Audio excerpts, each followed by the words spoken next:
The following content contains adult language and humor that is not suitable for viewers under the age of 18.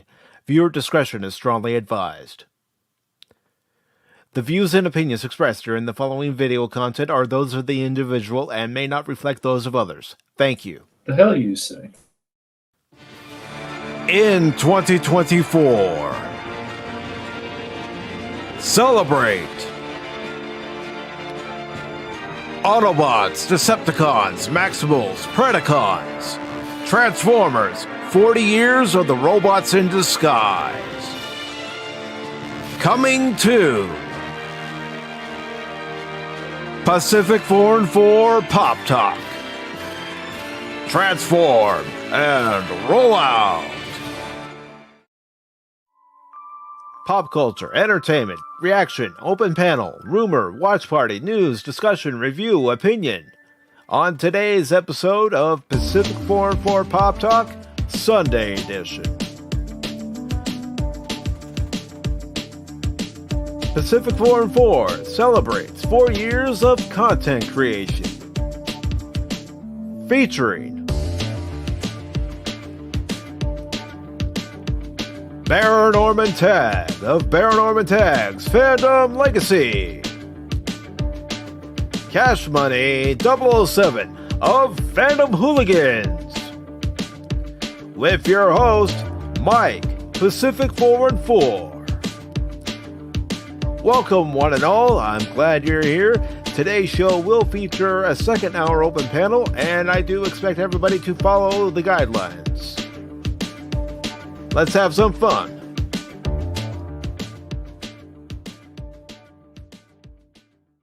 Good morning, good afternoon, good evening, and welcome one and all to this Sunday edition of PACIFIC414 Pop Talk on the PACIFIC414 YouTube channel, Rumble channel, and Kick channel.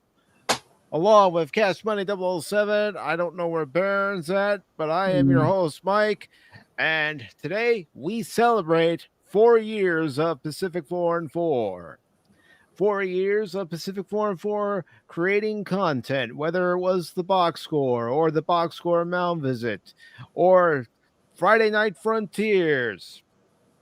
It all started here. And then, of course, there was PACIFIC414 episode review. There was also PACIFIC414 movie review, which were then combined into this very program, which came in August of 2021.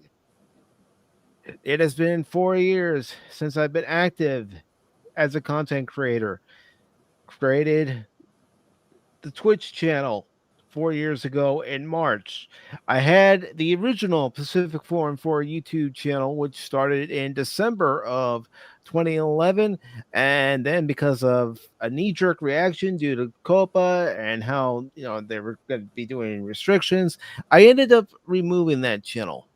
And that was actually the first time I started having doubts, and I'll be honest, I regret removing the channel initially. So I got to thinking about it. Wait a minute, Mike, you enjoy content creation. You may not be, the best gamer out there, but you still have fun playing games. You still have fun talking about the Cubs, win or lose. You still have fun talking about pop culture. You still have fun talking about TV shows and movies. So I relaunched it on November 18th, 2019, and re-uploaded some of the content that was already there. Unfortunately, due to a hard drive failure, not all the episodes of the box score were able to be re-uploaded. But speaking of the box score, it is the foundation of this channel. However, going forward, any future episode of the box score or the box score Mound Visit will now be on the second channel on YouTube called PACIFIC414 and so much more. However, I will not be removing the previous 5 seasons of the box score. They're staying. They are the foundation. And when it comes to foundation, you can't have a foundation without people who have supported you, people who have encouraged you and pushed you to do content. And One of those individuals was my mother. And when she passed away, I didn't know if I wanted to do this anymore. But I sat and I thought about it and I pushed myself because I knew how much I enjoyed doing this. And I'm grateful for each and every one of you. I'm also grateful for Cash being here. Although, where's Baron? I don't know. Is he being a jackass again? I, Terrible. uh, I know he's been through a few Yep. things Yep. these last few weeks, but where is he? I don't know. It's He really he weird. knows he knows he signed that contract That's that right. said you In must be blood here too. Yeah. irregardless of what's going on in your personal life. You must be here at Yep. all times. Yep. Signed it in blood too. It's crazy. So, I don't know. Baron, if you're listening, Baron, and I hope you are, because you haven't been on Pop Talk these Yeah. last several episodes, Mm-hmm. I'm sorry to inform you that your services are no longer required on this program, and I wish you the best of luck in your future endeavors. Yep. It's unfortunate. It really is. It is unfortunate, but sometimes you have to cut ties, and guess what? We're now Yep. hiring for a new co-host to join Yep. Cash. You have to meet Cash's approval after you meet my approval to fill in That's the right. position. Because Baron, you're no longer welcomed here on Pacific 414 or Pop Talk. Yep. And if you were here, I would tell you directly in your face. Yeah. Oh, Aaron. Baron, You know. listen, if you're going to have a position, you need to be here on a consistent basis. That's But right. unfortunately, you're not here on a consistent basis. So, this has to happen, Baron. This has to happen. And Cash, let me just ask you, Mm. are you glad Baron's no longer here? Are you glad we don't I have don't know. I guess he just let us down. It's disappointing. I just I always had high hopes for Baron. Yes, we all had high hopes. We all had very high hopes for you, Baron. You were part of the glue that kept this program together. And now you don't even show up. What the heck, man? What the heck? Yep. See, Cash is so angry. He's Ugh, tweeting about it on I Twitter. know, man. I'm talking about on Twitter. It's just crazy. Yeah. And Cash, Oh my gosh, I'm what's glad. happening? I'm What's glad. happening? Look at what's going on. I What don't the even know. Is there some virus going on? what the I see a what the pirate fuck are you flag. doing, Cash? Why are you raising that damn flag? Uh-oh. What's going on? I think there's some monkey Cash, business what the stuff hell's going going on, on some here? crazy stuff. I want I don't answers, know. Cash. I I want don't them know. now. Oh my god. What the heck? He's Oh, back. What all happened? right. I just want to sit back and say I'm not gone. I've been here all along. I've been watching. I've been waiting in the wings. I tell you what. And take a look at my name, Baron Tag. That's right. I just tagged myself into this match because you need to have a powerhouse. I've been watching you two. You who are just so boring. You need to have my life, and you dare sit back and say that you're going to fire me, the star, the king. Yeah, the little troll out there by the name of Phil McCracken thinks that he's the king. I tell you what, I am the king of Pop Talk because if it wasn't for me, they wouldn't be here right now. So here I am. I even win. And I went to my brand new manager, the ever capable Fran Drescher, and we worked out that contract. And I'm here. I tell you what, for life at the Pop Talk Wrestling Federation, I am the king. Yep, and unfortunately that was all a setup, and as you guys see, the pirate flag is Extinction to all traitors! Oh, no, it was conspiracy. You conspired against me. We did. I did. It was a good setup. So yeah. No, no, folks. Darren isn't fired. Don't worry. This is just something we thought we'd go along with. Have a little fun. I know some of you are Yeah. probably going, "What the fuck is going on here?" I What thought the this hell's was a going on celebration. now? Yeah, yeah. Is there some serious drama, more YouTube drama bullshit going on? What the hell? Always. No, We are the epitome of YouTube. Oh my god. I no, mean- no. We're not the epitome of YouTube drama. This is us. Hello. Hello. Hello. Hello. Viva. Oh, is it fallen? Get away. I love that clip. That's great. It's good. But the thing is yeah, we are the epitome of drama. But the thing is, we do have someone God. who is falling out of the job, and that's Big Daddy Gap, because we don't have. Oh, Yeah. Yeah, where's the latest episode of soap opera. Pacific Beverly Hills Forward 4? oh Where is well, I it? don't know. Yeah, Where is see, Cap we is are the failing best us. drama. We have the best drama here on Pop Talk. You have to Where- find-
our latest episode of Beverly Hills Forward 4? we did it. Why? Cap has failed Why, us. T-Gap? Why? I finally come back, and there's no episode. I just know, man. Yeah. Disappointed. Extremely. Oh, Anonymous is here. Hey, Anonymous. Yes, Cash. Yes. Go ahead and Yes. play. Go ahead and play. Go Yeah. ahead and play. You got the power. I got the power. You got the power. You've got the Cash. touch. Oh, I found it. Yeah. I found it. Anonymous. Anonymous. Anonymous.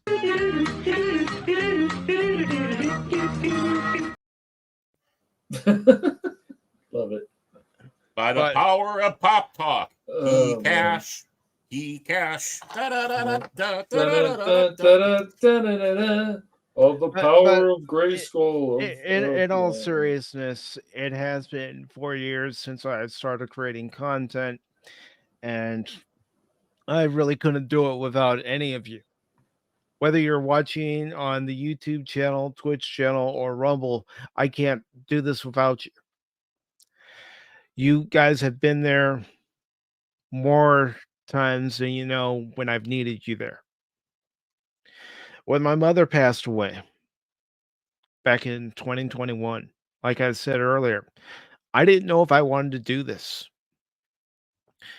I really did have to sit there and think about it as to whether or not I was going to continue on with creating content. It didn't matter if it was YouTube and Twitch at the time. I didn't know. But it's because of you guys. I kept doing it because you guys were my support when I needed it. You guys were there for me when I needed it. And Baron, I am extremely grateful for having met you Mm. during that time. The first place I met Baron was on a member stream of Doomcocks. And that's also where I met Brandon, the anime guy. And it's one of those things where you get on the panel, you listen to everybody talk, and I was listening to Baron talk at the time and thinking, this man is incredibly knowledgeable about not just Star Wars, but Star Trek, Dungeons and Dragons, amongst other things. So you go on these member streams, you get to know the person a little more, and then when I was about to have my 100 subscriber stream, Baron sends me a message saying, "Is it okay if I come on?" I said, "Yeah, this is an open panel. If you want to come on, I'll just go ahead and send you the link." So I sent the link, and at the same time, I met Cash. Cash and I met on a Green Lantern stream, Green Lantern 345, and he was talking about Zoids. So Cash and I talked a little bit, and then after talking on that stream, Cash became a part of Tuesday Night Trek on Phantomology, and got talking to him there. I even asked him, "Hey, you want to join my Discord?" And he's this is what he said, and this is just him being honest with me. I don't know, Pacific. I'm already a part of a lot of Discord servers. I don't know if I want to join another one. Do I want to join another one? I'm so popular out there. Everybody wants me part of it. Even when I'm not around, they talk about me. But in that time, and you start talking to Baron and Cash more, you find out about what they like, and how passionate they are about what's going on right now in pop culture and entertainment, how we're not getting the entertainment that we deserve as fans. Not a lot of it, no. No. Yeah. And outside of all this, talking about that we're not getting the entertainment we deserve, you'll also start looking not just individually, because you are looking individually, but together. What do we still have that we can still talk about? Because there's still plenty out there to talk about in a positive light. You don't have to always focus on the negative stuff that's out there. You don't always have to talk about Disney and what's happening with Star Wars and everything else that's going down the tubes, like Doctor Who and Star Trek. No, you can find other things, and we have found other things. I've found other things. And when it comes to content creation, I've always tried to give you all a variety of contents, more specifically on the YouTube channel, a variety of content. When it used to be the box score, and then the episode reviews, the movie reviews, and then Pop Talk. Because my one goal for this has always been to meet people, which I have, thanks to all of you who are in the chat, thanks to Baron and Cash and Nerdporial, Lifeform, Paul of Phantomology, Stone Loki, Doomcock, Mexican Iron Man, 24/7, Arwen, and so many more. And to be honest with you guys, to give you the content that isn't scripted, that isn't phoned in going, "Oh yeah, guys, this is great." No, there have been times after a Cub game where I told you guys exactly how I felt about the game. After watching an episode of The Mandalorian or Star Trek Discovery, I told you guys exactly what I was thinking about the episode, because that's who I am. You ask me a question, get ready for a straight answer. I'm not going to BS anyone. I don't believe in BSing people. I don't believe in making titles that are clickbait. Yeah. Nobody really needs to do that, but they do. We even know people in groups that do it. It's whatever, but Yeah. Mm-hmm. But I just want to let you all know that I do appreciate each and every one of you, and I mean it every time I see you guys. If I'm overly excited when I see you sometimes.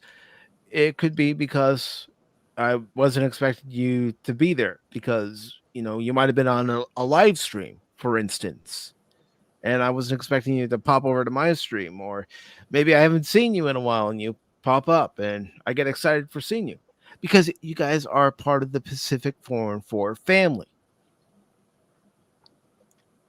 and that's how I look at it.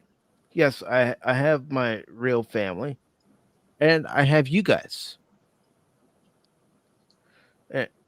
And I'm just so extremely grateful whenever somebody turns out for a live stream, whether it's on the YouTube channel, whether it's on the Rumble channel, whether it's on the Kick channel, whether it's on the Twitch channel, whoever shows up, I am grateful.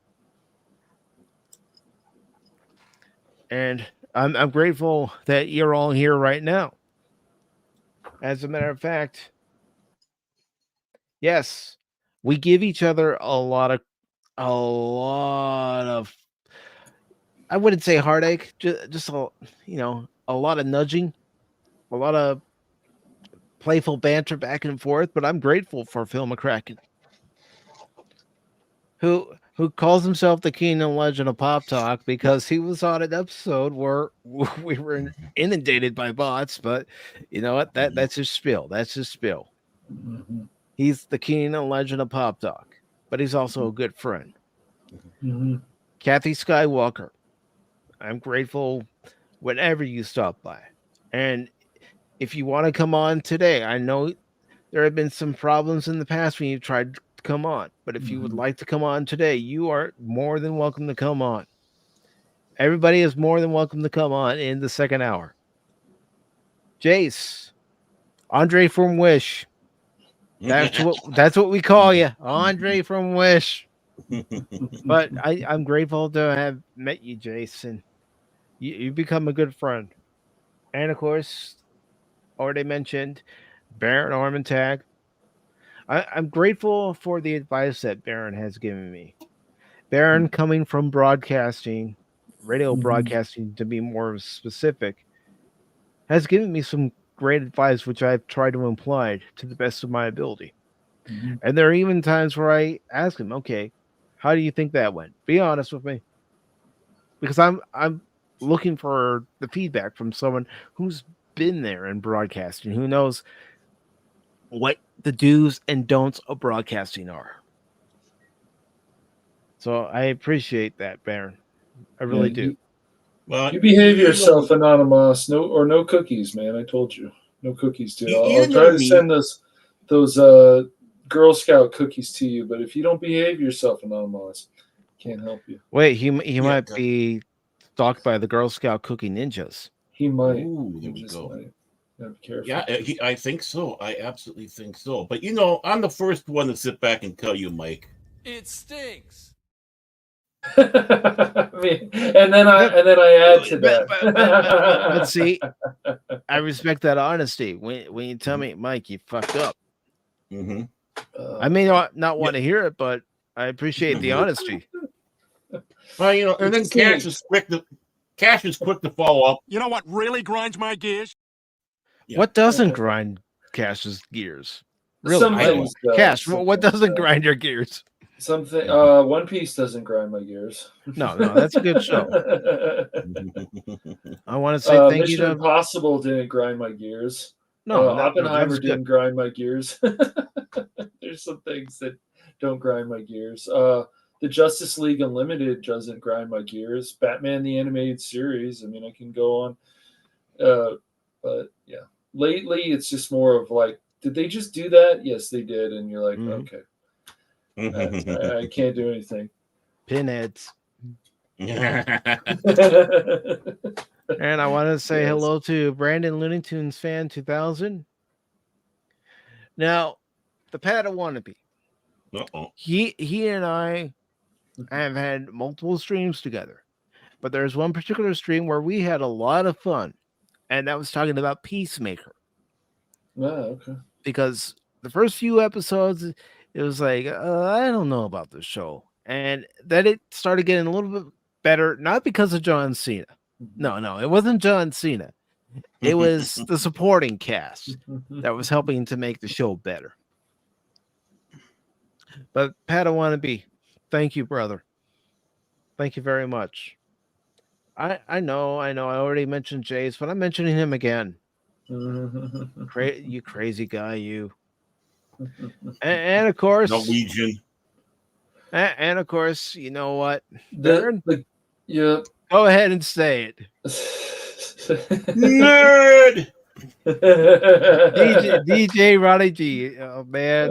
Yes. DJ Ronnie G. I can't say it enough. I mean, watching your content and how you are stargazing one stream, and then the next stream you're working on getting your Nintendo 64 modified so it can play in HD, or you're taking a hard drive and you're getting that back up and running, or you're showing why this video is so pixelated and the steps that you need to go through to clear up the picture. Ronnie, you do great content, and you're also a great guy, and I'm glad to have met you, brother. Yeah, Ronnie, you're a good dude, man. And it was cool seeing you playing Descent that one day. I was like, oh, old school, man. Yeah. Bush McFadden, the Riker lookalike. Bush, I appreciate your support. I mean, you were there last year when I was playing Evil West, and you saw me get through that one enemy dying over and over and over again. I know. I do that a lot. I do that a lot on this channel. Play a game. Oh, he died again. Yes. We always tell Mike, it's like, look, just take it a little slower. No, man, I gotta wait for it. I gotta Rambo it. I gotta Rambo it. You're like, dang it, Mike, not again. Come on, Mike. It's all right, Mike. I'm gonna do it this time. No, you're not, Mike. I'm gonna do it this time. No, you're not, Mike. But I appreciate your support during the game streams, and I appreciate your support anytime you stop by Pop Talk. Thank you, brother. And let me see. Going down here. Pop. You want to know how I met Pop? On a Nerporial life form, sorry. I know Brian's listening. I know he's listening. But I met Pop at a Nerporial life form stream. I wasn't on it, but I was in the chat. And we just started talking back and forth our common interest in Transformers. Mm-hmm. And then you guys ended up doing a stream together. Yeah, we did. We talked about Transformers, and then he's come on Pop Talk, and I appreciate all his support, and I like watching his channel a lot, especially his Trade Tuesdays. It's something different. Not everybody talks about what he does for a living, and let me tell you, it's not easy work, but he does it. He's okay. Poor Canadian. Oh, no, not again. What do you have against Canadians, Baron? They're just too damn nice. Where's that? What really grinds my gears? That's for Baron right now. Well, you got control. You got control. Right. And of course, Anonymous. Anonymous. Anonymous. Yeah. You know what? Yep. And by the way, guys, just remember. You might think everything is okay, but Disney is gonna get you. Kathleen Kennedy's gonna get you. Disney and Kathleen Kennedy are gonna get you.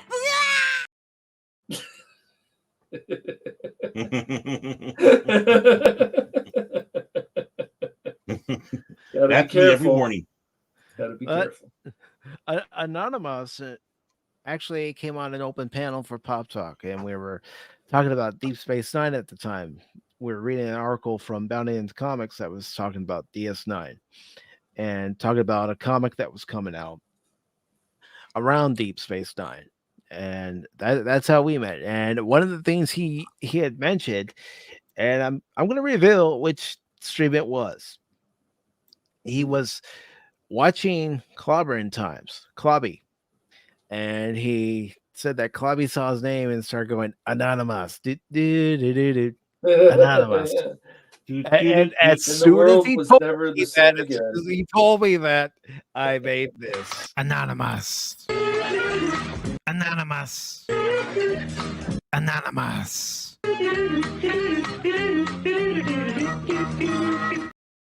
So part of the genesis of that particular clip is thanks to Clobbering Times. Thanks, Clobby. Yeah. Clobby. And let's see. Anonymous is saying you met Cash and it was downhill from there. I don't I thought it know. was Sometimes I think Uh, it's Baron and Cash met me, and they're all, yeah, man, sometimes. really, sometimes. this guy? Yeah, We've been well, that trying hard to tell Anonymous, Benny. man, you have to be careful about him because you don't know what he's going to do with that wand of his. You just got to be careful. Oh no, I'm Protect scared yourself. of his wand. Yeah. I'm scared of his wand.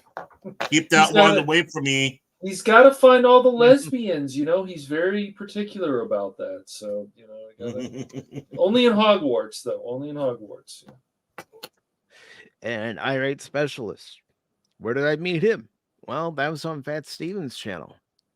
And like a lot of us who are subscribed to Fat Steven here on YouTube, we ended up following him over onto Rumble. And he's kicking ass over there on Rumble. Rumble. It's good. All right, Irate.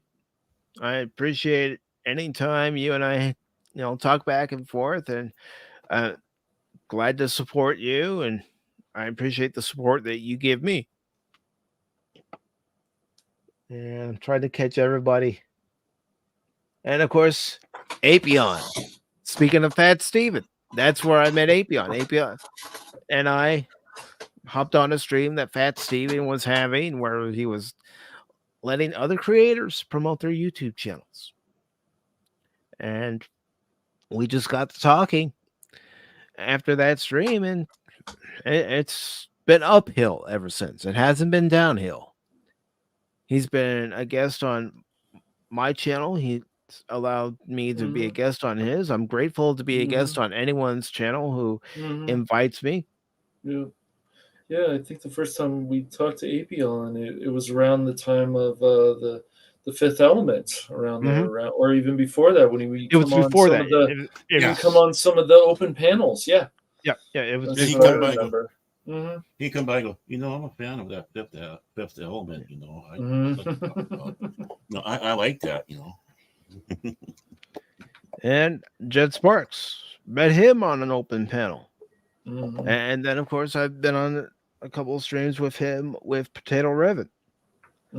And he's come on and he's offered some, good takes on the topics that we've been talking about. And I appreciate him coming by and showing interest in what we're talking about. And just thank you, man. Thank you. And that someone, I don't see him yet, but if you're listening, Gap After Dark, thank you very much.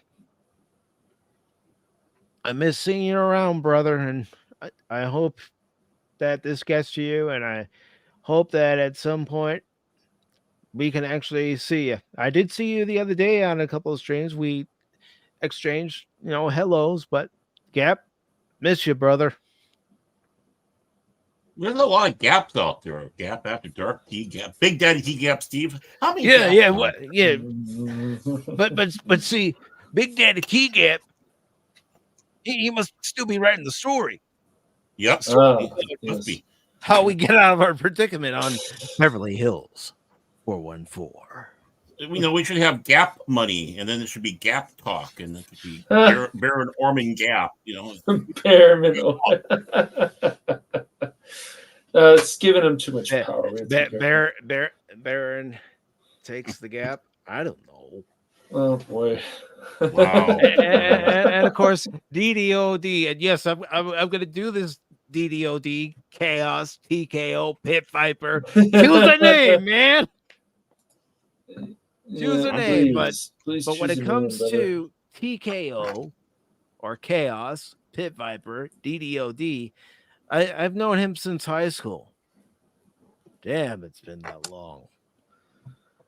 But No, he seen me when I was in sophomore. We started talking about Star Trek because of a friend who had met him, and you know, we've had our differences in the past when it comes to storytelling, but still, he's a friend, and you know, whenever you need someone to give you good content, TKO, you know, have one of their characters die in State of Decay 2, you know who to call.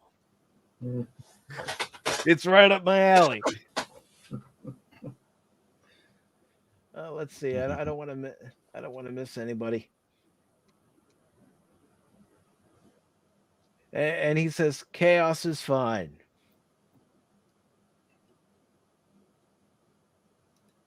And the Fat Wannabe says, I'll get the YouTube plateau one day soon. I still have to pay my wannabe fees.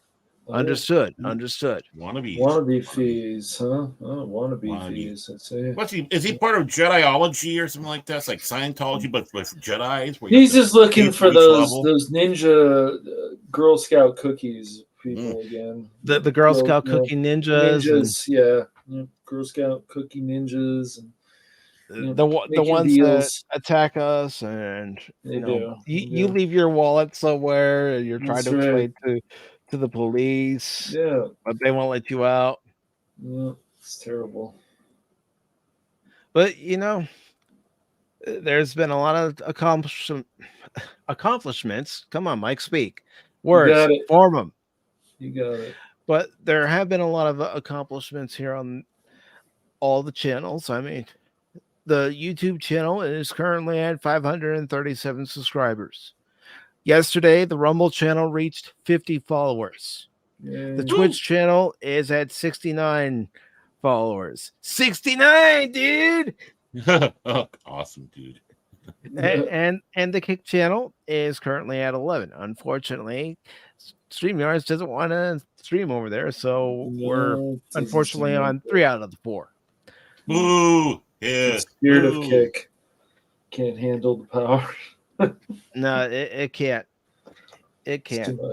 It's too much. And one accomplishment I'm proud of, although I didn't think they would accept me, and I'm not taking it for granted because it's not about being monetized or anything. It's about coming on here and having fun. And it doesn't matter how many times I die in Cuphead, Baron. I'm still having fun.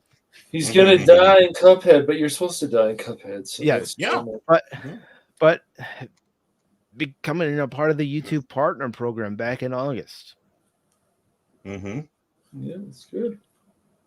That's something I didn't think would happen. He's better than all. Not that special. He puts on a name tag and he's like, "I am the best."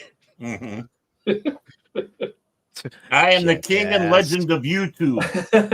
I am the best. I'm the biggest little YouTuber there I'm ever was. Good enough. I'm smart enough, and gosh darn it, Stuart Smalley, really? Stuart Smalley, really? Come on, in the mirror. Come on, Cash. But Stuart you're better. Smalley. Yeah, you're better than that.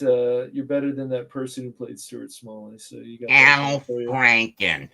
I'm gonna go grope some woman's boobies while she's sleeping. Well, I'm telling everybody else how bad sexual predators are. Yes, yeah. But I do want to thank each and every one of you for your continued support of this channel, and I want this channel to continue to grow, and I will keep tinkering with the way things are presented so that I give you the best content that I can, whether it's on YouTube, Twitch, Kick, or Rumble. If YouTube one day says bye-bye PACIFIC414, then guess what? The other platforms will get the best content that I can possibly provide. But I'm not going anywhere anytime soon. and I don't plan on going anywhere anytime He's here soon. to fight people. See that pirate flag? He's gonna raise it anytime. I'm here. And I'll take over. Padawannabe has hopped over on Twitch. So Yep. again, I do want to Yeah. say hello to everybody who's watching on YouTube, Twitch, Kick, and Rumble. We are currently on the Pacific 414 YouTube channel, Kick channel, Rumble channel, and Baron Arm and Tags Fandom Legacy over on YouTube. Yeah, I thought I'd share the celebration. Yay! Woo! Celebrate. Nah, Celebrate. Kick didn't work. Kick's like that though. Sometimes it works, sometimes it doesn't. I don't know. Kick sucks. Yeah, I don't think StreamYard likes Kick too much because there's probably funny business going on in Kick. They can't take it. It's too much. And Padawannabe is also over on Rumble. Oh, he wants to move around now, does he? Well, of course, he wants to show the support, Yeah, and I appreciate that. And DJ over on mine too. Anonymous, dude. Now, if you streamed you fighting people, man. you would hit 1,000. You So might. like, yeah, I'd probably get my Yeah. ass kicked. Yeah. Man, he dies in games, and now he gets his ass kicked in real life. He just he does a stream once a week where he just goes up and he taps somebody on the shoulders like, "Hey, you want to fight?" Yeah.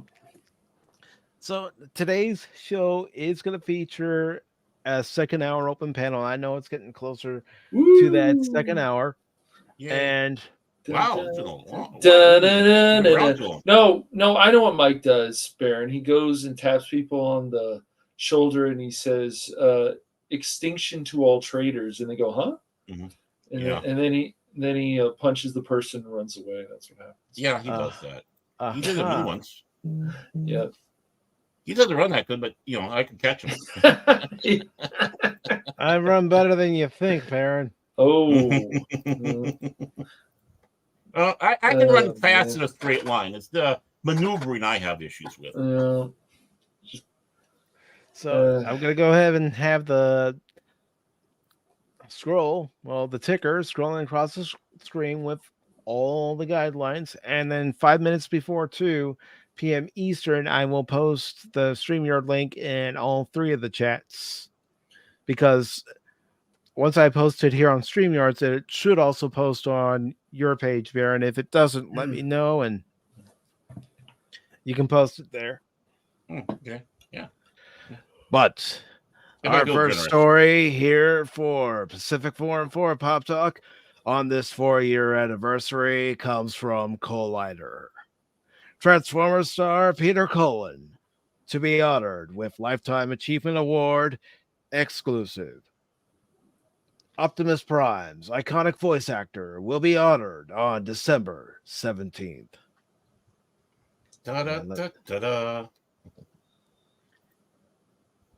Let's go ahead, copy, and paste the link to all the chats.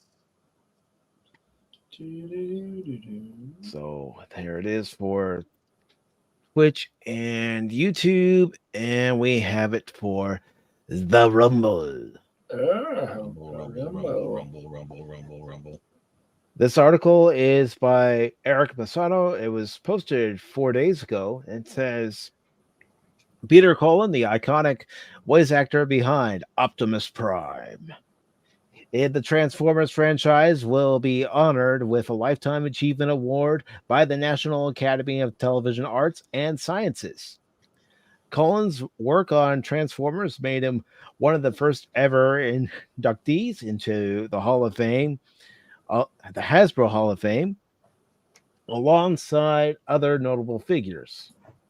Cullen has also voiced other characters in various animation series and has had a long stint as Eeyore in the Winnie the Pooh franchise. Not that anyone cares, mind you. Nice. Thanks for noticing. You may not always immediately associate Peter Cullen's name to the legendary characters he played, but you just need to read the name Optimus Prime for a specific and booming voice to instantly pop into your head. That's the kind of legacy that NATAS, the National Academy of Television Arts and Sciences, will celebrate at the next Children's and Family Emmy Awards. Yes, if you are not familiar with the voice that he provides of Optimus Prime, here you go. One shall stand, one shall fall. Why throw away your life so recklessly? Oh, that's the guy. Okay. Yes, that's the guy. No, Baron. It's crazy too. I mean, he also did like the introduction for shows like Voltron too. It's crazy. Mm-hmm. Mm-hmm. I mean, he's been around. He provided the voice of Car and Knight Rider. Mm-hmm. He, like I said, he was also in Dungeons and Dragons. I can't remember the name of the villain off the top of my head right now, but he played the role of the villain. Mm-hmm. It says Collider can exclusively announce that when the second edition of the event takes place next December 17th, Colin's body of work will be honored with a Lifetime Achievement Award. Colin's voice work in the Transformers franchise was so iconic that he was selected to play Optimus Prime again when the animated series was transformed into a blockbuster franchise, as well as the franchise's video game and toy iterations. That's how Colin ended up becoming one of the first ever inductees of the Hasbro Hall of Fame, a selection that now includes mega producer Lorenzo de Bonaventura, former Transformers director Michael Bay, and Weird Al Yankovic. Yeah, he provided music for the Transformer movies. Dare to be stupid. Yep. When Dare to be stupid. Dare to be stupid. When Springer, Ultra Magnus, Daniel, and RC are on the Junkion planet, and then the Junkions realize that, wait a minute, these guys aren't the threat, it's the Decepticons, and they repair Ultra Magnus, and then they have a dance, and that's when Dare to be Stupid is played. Says Colin also voiced several other robots in the animated series, including Ironhide, Slugslinger, Streetwise, Wingspan, and Nightstick. In the live-action movies, Colin reprised, and this is actually incorrect, Colin did not reprise the voice role of Ironhide. That was Jess Harnell, who some of you might better recognize as the voice of Wacko Warner. Oh, okay. So that information is incorrect. Collider. It says, it says here, not by chance, he was nominated for an Emmy Award for his unforgettable voiceover performance as Optimus Prime, and he is expected to continue being the leader of the Autobots in future movie installments. Yet there's a Transformers movie called Transformers 1 that comes out next year where he will not be voicing Optimus Prime. That'll be Chris Hemsworth. Oh. So that information is false. In an official statement, Natus president and CEO Adam Sharp celebrated the award selection and had a lot of praise for Colin's work.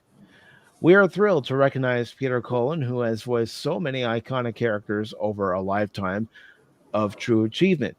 His remarkable career in many genres of television and film make him an exemplary honoree. Sorry. And for those of you who don't know, he also provided the vocals for the Predator in the original Predator movie. Awesome. Of course, Colin's work is not restricted to Transformers. Across his career, the actor's voice was also featured in Rise of the Teenage Mutant Ninja Turtles. He was also in an episode of the original Teenage Mutant Ninja Turtles back in '87, The Pirates of Dark Water, and Invincible. And he also had a decades-long stint as Eeyore in the Winnie the Pooh animated series and film franchise. The Transformers film franchise recently made a comeback to theaters this year, Transformers Rise of the Beast, which was the seventh entry overall in the film series. Additionally, a new animated series titled Transformers 1 is set to roll out in September 2024. This time, however, it should say the Autobot leader will be voiced by Thor himself, Chris Hemsworth. It goes on to say Peter Cullen will be presented with the Lifetime Achievement Award during the Natus at the second annual Children's and Family Emmy Awards on Sunday, December 17th. Check out our interview with the legendary figure below, and you can watch Transformers movies on Paramount, or you can just go to Astro Pulse on YouTube and watch G1 if you want. So I got the URL to the video in case anybody would like to see their interview with Colin. I have watched it. It's pretty good. So they got some wrong information. Yes. The hell you say? The hell I did. Like, it's not right what you're saying. You said, "Oh, he voiced this character in the Transformers." No, he didn't. Somebody else. No, not in the Transformers live action series, but he did voice Ironhide in the animated series. But In the animated. Well, they got it wrong. let's And get so- them to separate jobs. What do we do? Send them a letter? See, What are you and- doing, and Collider? that's the thing. If he had voiced Ironhide, I bet he would have used a version of the original voice that he did for Ironhide. Mm-hmm. Yeah, Ironhide wasn't a bad voice, but that was not Peter Cullen. I mean, can't you guys tell that it's not? Okay, all right. Dane Collider, why do you get some of the information wrong? Come on. And Yeah. Pop has the answer. It was Venger on D&D. Thank you, Pop. Mm-hmm. Yeah, what is Phil talking about? People Hey! talking about- Hey! Yeah. Look at what this guy says. He's just Here to be that stupid, one. the motto of the it- Pacific 414 this is- channel team. He just Ah. he kept playing with his wand, and this is what happens. He just gets out of control. It's out of Yeah. control. He I don't does. know. What is Phil talking about? I don't know what Phil is talking about. He's trying Baron to sing Norman the tags man- fandom legacy on the run from Richard Simmons. Baron, is there something you need to tell us? No, not that I know of. Richard Actually, Simmons. I do have a story about him, but that's beside the point.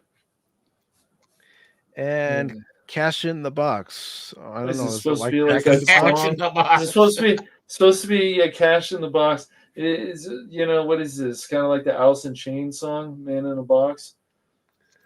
Gosh, Maybe. ridiculous. Maybe. Yeah. It's a new hamburger chain. Cash in the box. Cash in the box, yeah. Yeah, as long as it doesn't give you E. coli like Jack in the Box did. Ugh, yikes. E. coli. Yeah. But yeah, this isn't going to be a shock to anybody, but I'm happy that Peter Cullen's getting this award. That's Yeah. great. I just wish Collider could get some of their information right, because That's Is because this I wasn't writing Wikipedia? it. That's because I wasn't writing the article. ridiculous. If you're gonna write the article, at least get all the information right. Is that too much to ask, Collider? Get all the information right.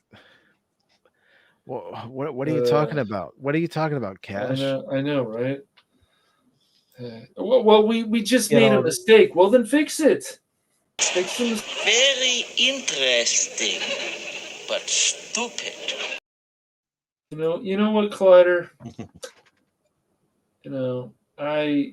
Collider, we've got a question for you. Collider. And this also includes Bound in the Comics, as we've all You know what, read an Collider? article from Bounding into Comics that has just made us rub our eyes and shake our head. But we have a Yeah, question. What would you Yeah. say you do here? Collider, maybe I need to do this. I'd buy that for $1.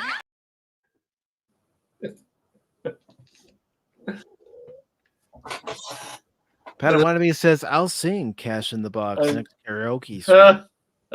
Okay. But you know what, If you've got an Collider? issue, here's a tissue. Collider, I don't know about you sometimes. I just don't know. You gotta just do better. A lot of these news agencies that we rely on and go to are just can't they get the information? Yeah. They have some of the information is wrong. Oh, it's not a big deal. It is a big deal. Yeah, because people will take that later on and put that down as official history. That's not true. It's just like with Wikipedia, the way people write things and skew stuff on there. Certain things, not everything, but certain things. Yeah, don't read the thing I put in on Wikipedia about Anna Moss. There's a lot of stuff about him. Oh, now I want to read it. Wand waving. Yeah, I heard he likes to play with his pony and stuff, running around with it. He's a brony. He's a brony. Did you know He's a brony. No, I didn't know. That's what Wikipedia said. Can you confirm? Wow, dude. Confirm that you are Wikipedia indeed a brony? Wikipedia has said Anonymous is a brony. That's crazy, man. Yeah, I know Anonymous because I wrote it. So I know it. See, Baron wrote it, and so it has to come true. It's like yep. And folks, I am getting the link, and I can pin it on the YouTube side. What are you doing here? You're putting in the unwashed masters? Oh, come on. What do we need? Baron, quit your whining. Quit your whining. I'm whining. Why are you whining? Why are you whining? Because I can. How's that? Because you can, huh? Because you can. Yep. Well, okay. All right. That seems like a good enough reason to me. Because you can. I think so. You know what, Baron? This is what I think about this situation. How many assholes we got on this ship, anyhow? Yo! I knew it. I'm surrounded by assholes. Yo, I'm not an asshole. I'm just opinionated. No. Well, in this day and age, that's what being an asshole is now. I think we're yes. Yeah, I mean, just which one of us is the one who stood up or sat down? All of it. Raised their hand and didn't. Oh, good. It's Bound into Comics. Please, Bounding into Comics. Fix your website, please. Yeah, I hate their kind of messed up, dude. It's kind of stupid. Okay, it's more than kind of, but come on, fix it. I hate it. I absolutely hate it. Not a big fan of the website. No. Hated it. Yeah, that's right. Hated it. I miss In Living Color. Yeah, Living Color, Mad TV. Yeah, I don't know. Somebody's gonna have to have a lot of cojones to want to bring something like that back. I mean, Bounding into Comics, I shouldn't have to scroll down to read the rest of the headline. Right. Look at that. Mm-hmm. Wait. Oh, what did they do? That sucks. I know. Yeah. It's not good, Come on. No, we like so much better. You. Even we do pick your stories apart sometimes. We do like you. You're one of our favorites. Stop this. Yeah, it's not good. Stop this, or we're going to go to Giant Freaking Robot instead. How you like that there, Bounding? Giant Freaking Robot. Or we got this covered. 2 sites. Yeah. But this article says Snake Eyes remains white in Larry Hama's G.I. Joe, a Real American Hero series, despite previous comments. This article is by John F. Trent. It was posted on the 16th of this month. Don't let me down, John. Don't let me down. And the article starts off by saying Skybound provided a first look at the second issue of their G.I. Joe, a Real American Hero series that continues the story Larry Hama created back in 1982 under Marvel Comics. G.I. Joe, a Real American Hero. I prefer Cobra myself. I'm sure you do. You would. Mm-hmm. It says G.I. Joe, a Real American Hero, number 302, showcases the funeral and burial of Wade Collins.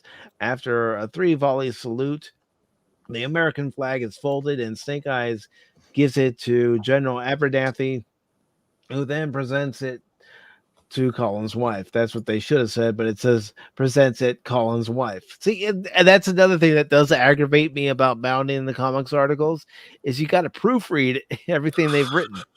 It's like, okay, Yeah. here's an article. Yeah, but you need to fix it here, fix it there.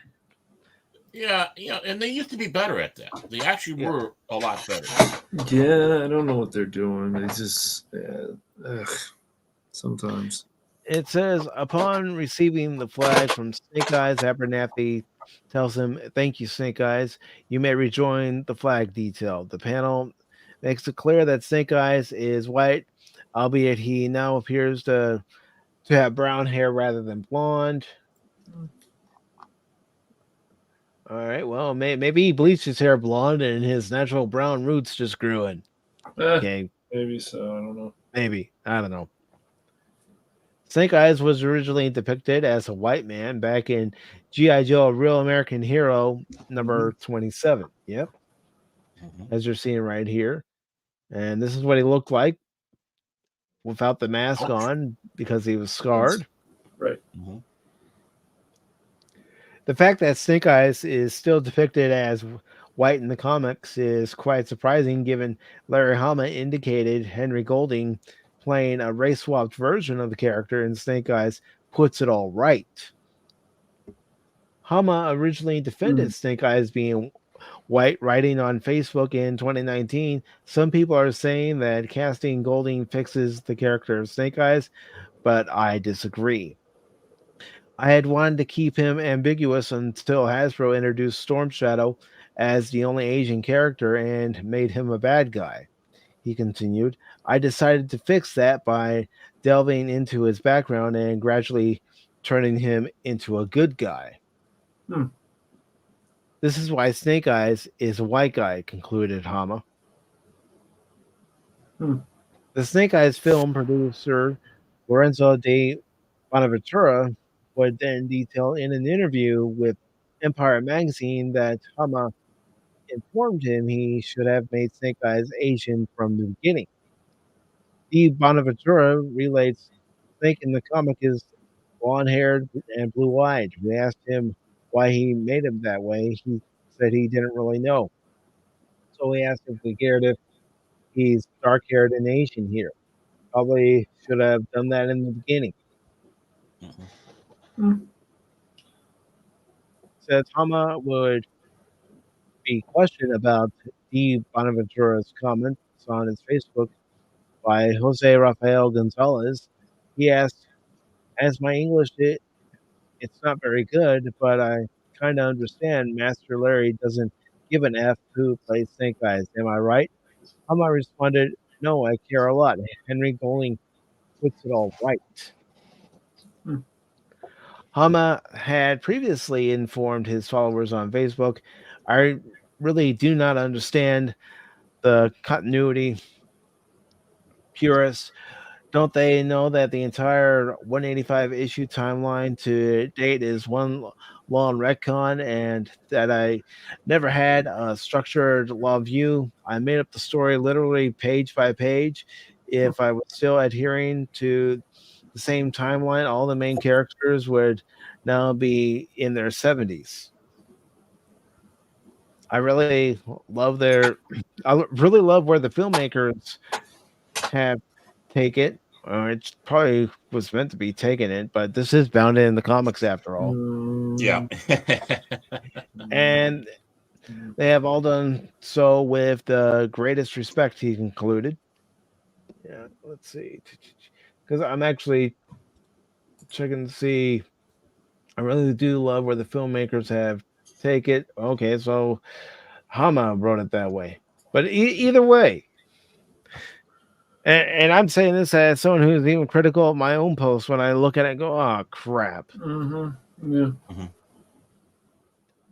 G.I. Joe, A Real American Hero, number 302's official description states, as the Joes mourn their fallen brother, dangerous new forces are mounting against them. Cobra Commander returns to Springfield, and the now mutant Serpentor Khan turns to a deadly new ally you won't see coming. The book arrives on comic book shelves on December 20th. It will retail for $3.99. I remember when I could go into a comic book shop and get a comic book for a lot cheaper than that. Well, It could be I so feel like worse. $4.99. Yeah, it could be right. It could be a lot worse. Yeah. And that's kind of the problem with comics. They've gotten so well because we're collectors, and they don't hold the value. You can go to the back there in the boxes like several months later and get it for half the price.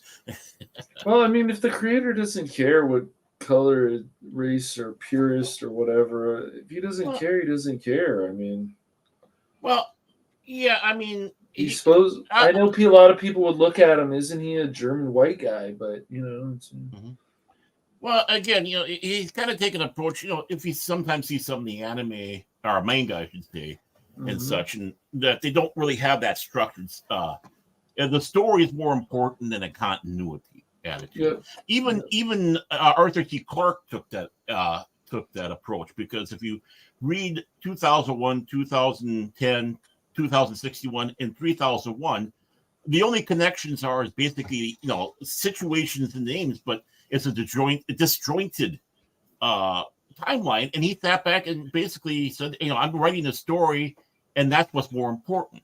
So I think that's what you kind of have here with him is, I'm going issue by issue and not really having a plan.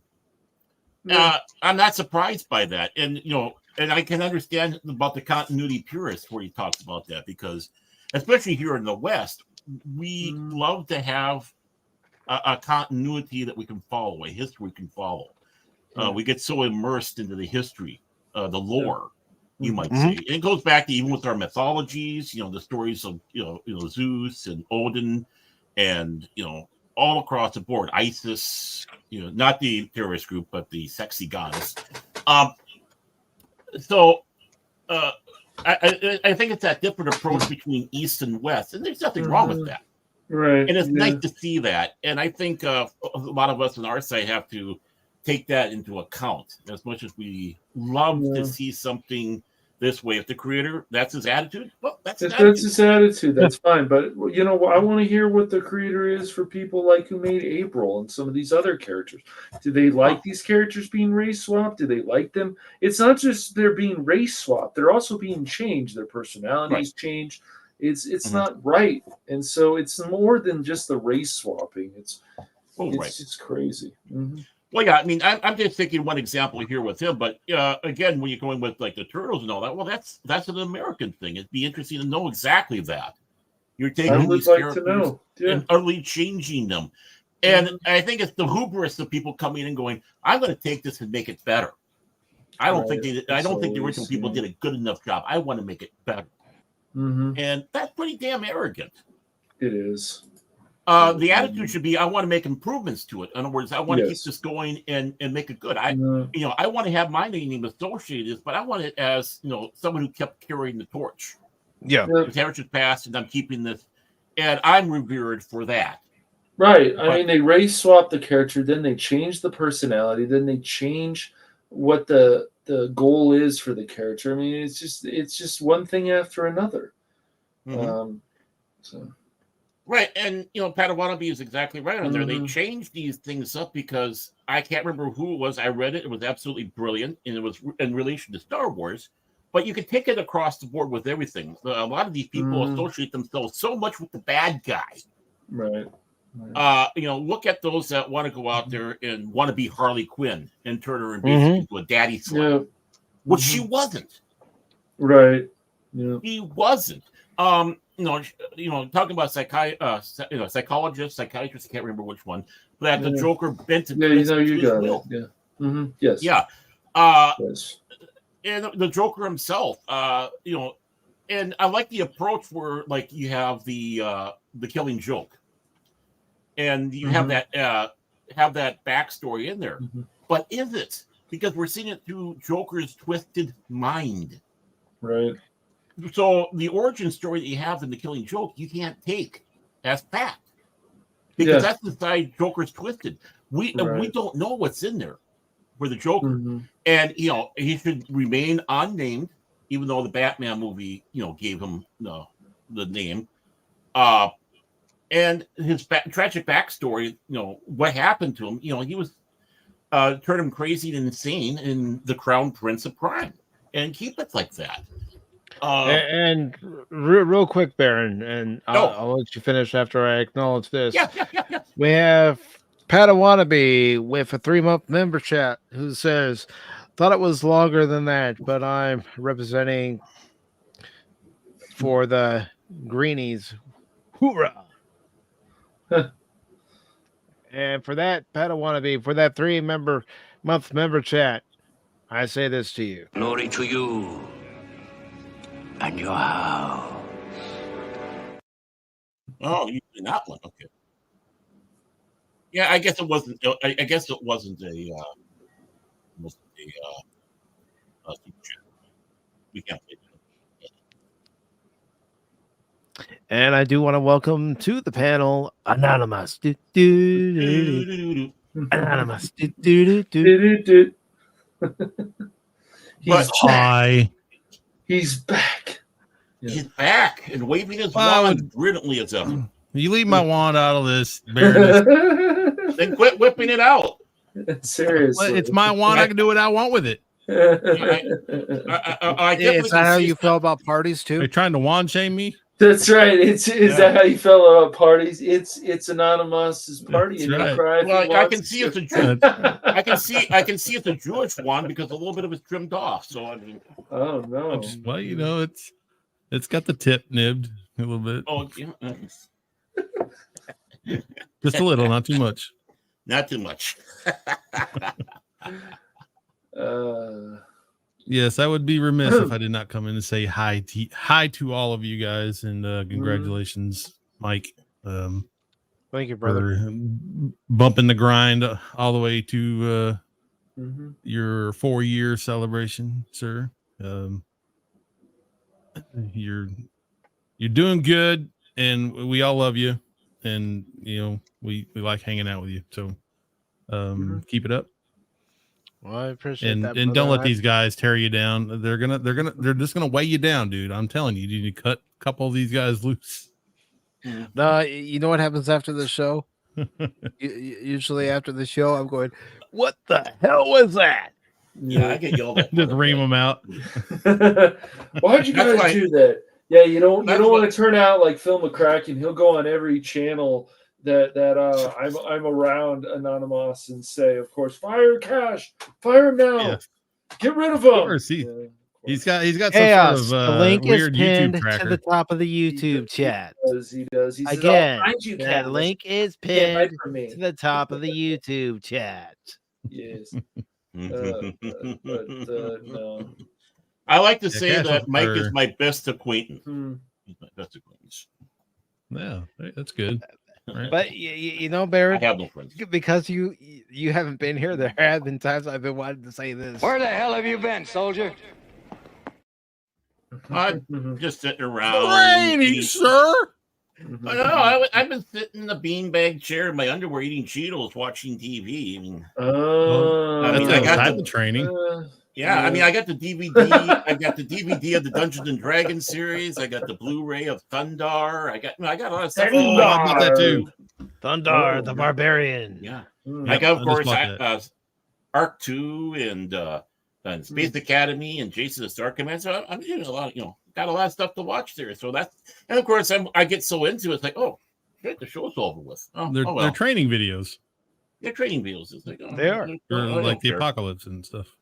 It's like, oh, I hope Mike and Cash had a good job. I hope Cash showed up and Mike wasn't by himself. No. Well, We signed a blood contract. Remember, Here's how I look at it. I gotta be prepared to go in case you guys have something that comes up. Mm-hmm. Yeah, the show's gonna be drastically different without you guys on here, but I always have to be prepared. Yeah. And if things Hey, go Phil wrong, will always come on with you.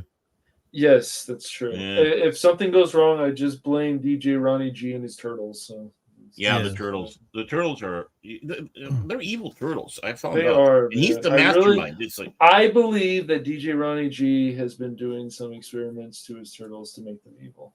That's Oh, how I well, feel. He's trying to I- literally make Ninja Turtles. I thought it was the turtles were evil. He's trying to They're find make the him secret of the evil. ooze. That's right. Yeah, yes. He's working Trying on to it. find the secret of the ooze. Well, I found it. It was my think drain. I had to unclog it. Brother! Hello, And you know, Chaos. if that fails, he's gonna go directly to the Cyber Turtle The route. cyber turtle. That'll be his fourth turtle. Do. You know, he's gonna make He'll it call a it Pitch. non-lost turtle. Oh, He's gonna call himself Metalhead. Metalhead. Metalhead. I thought it was yes. gonna be Mitch the Turtle. Oh, Mitch. Brother, congratulations. Yes. Congratulations on 4 years of glorious battles. Thank you very much. 4 May you years of have living many hell. more years of victory. Or I'll just go into your stream and provide excellent content by killing one of my characters. Yes, you have had very many glorious deaths. Many of your characters are in Stovokor. There's St. Don't worry, Peter's Chaos. Gate. I got multiple this. times. Stay right there. Stay right there. I got this. That last clip, I swear to God.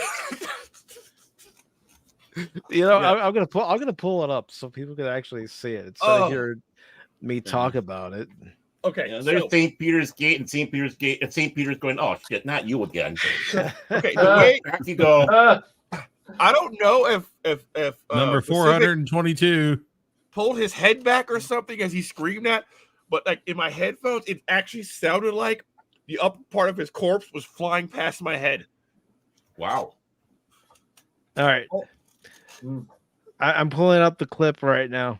Oh my God, that was epic. I was like, And yeah, it's got 67 views on Chaos's Twitch channel. dude, that's one of my highest viewed clips. Holy shit. 2 more views. 2 more. You're Come on. welcome. You're welcome. We'll get it to 70. Then. And I was trying to say, I was No. like, gotta save the No, homie. we're not. 69, Never mind. dude. Okay. All right. I'm gonna share the screen. Save the homie. Never mind. All right. Let me get back to the beginning. Let me grab my popcorn. Well, there goes my homie. Yep. Well, I'm dead. I was like, What's yeah. What the heck? That was so fast, dude. That was crazy. What Yeah, happened? that's okay. What? Listen, I'll play it again. yeah. I'll play it again. I'll That play is it. I'll crazy. play it again. Yes, I I'll play it blinked. again. I blinked and I missed something. I know, right? Okay, so here's some context. so I was like, quick. hey, just run away. We'll regroup because Well, Bubba there J goes my was homie. pissed. What's he fighting? No. yeah. A juggernaut. Fighting Bubba J. Hey, Oh. That was Mike's line. That was cool. that was crazy. That's was a cool. juggernaut. He runs away. You I He's was like, like, nope, no. nope, back away, Yeah. not today. Okay, so shit went wrong. Okay, Bubba J. Mike was text messaging Bubba J's sister. Bubba J pulled up with his homies. So we started fighting. Shit started going wrong. Bubba like- J came after me. Bubba J didn't need any of his homies. I was like, Bubba J- Pacific, run. We'll meet back up at the truck. We got to get up out of here. I cut. Expecting, I had you know, explosives. I was going to use explosives. And if Pacific decided, I want to go talk it out with him. I look over, Like he had he's explosive trying to give diarrhea. Bubba J a hug. Ugh. I was like, what are you doing? Diplomacy? No, run. And then, we're burying a homie. Pour one out for the homies. It's so hard to say goodbye to yesterday. All I can say is if you watch Mike play games, you'll believe a man can fly. Just it's not the right way. Well, half of him flew one direction and half of him flew the other direction. So I got to give him props for managing to pull that off. Well, when you have to be at two places at the same time, much better. yeah, you Yeah, gotta cut it out somewhere. That is truth. You speak in truth. TRUF. Truth. That's racist. And despite it, how many times I've died in Cuphead, I keep playing. I love that game. I got to figure out how to get my access to my account, my account again, because we need to stream that again. After you got some more future recruits, I guess. Cash, you interested in watching me be cannon fodder in State of Decay 2? Sure. We always See, normally you're creating cannon fodder with explosives and not becoming it. So I'm like, is this a new, strategy? You As gotta far as I change know, I can things up still every play now that and on then. Game Pass. So Yes, yeah. yes, you can. Yes, you can. But it'll Yes, be you on can. sale again soon because the autumn sale's coming on Steam, and then the or other any- sales. And Actually, no, I forgot. Like, I'm trying to think of more co-op games to play with people. Because I still got to finish Honey, I Shrunk the Kids. Oh, Grounded, yeah. Mm-hmm. Yeah. I don't know if you guys saw, but I built a very impressive base. No, the last stream I watched was Cyberpunk, I think it was. Oh, yeah. I'm thinking about doing my first YouTube live stream later on today. Oh. Well, while you contemplate that, we're gonna go ahead and talk about this next story here. Let's go. From Superhero Hype, and it says Noah Alien. Hawley's gonna screw up Alien. Yeah, pretty much. Oh, I got a question real quick for you guys. I have been working a lot during your guys' stream the last week. So did you guys give me a recap of how much you clowned the Marvels release? Did you clown it really hard? We didn't really talk about it. No. Oh, really? I was in the watching beanbag that. chair eating Cheetos. Okay, I was expecting you guys to go off on that. I was like, "Yep, here we go again." There's some people we who watched weren't it. surprised. And Yeah. It's not really surprised that it bombs. No, I mean, Disney itself is having bomb after bomb, and we're looking at a near potential bomb here in the future. And they're just sitting back, it's like that dog meme where he's sitting in the cafe and it's on fire. He goes, "It's all fine. This is fine." Yeah, pretty I'm much. okay with the situation.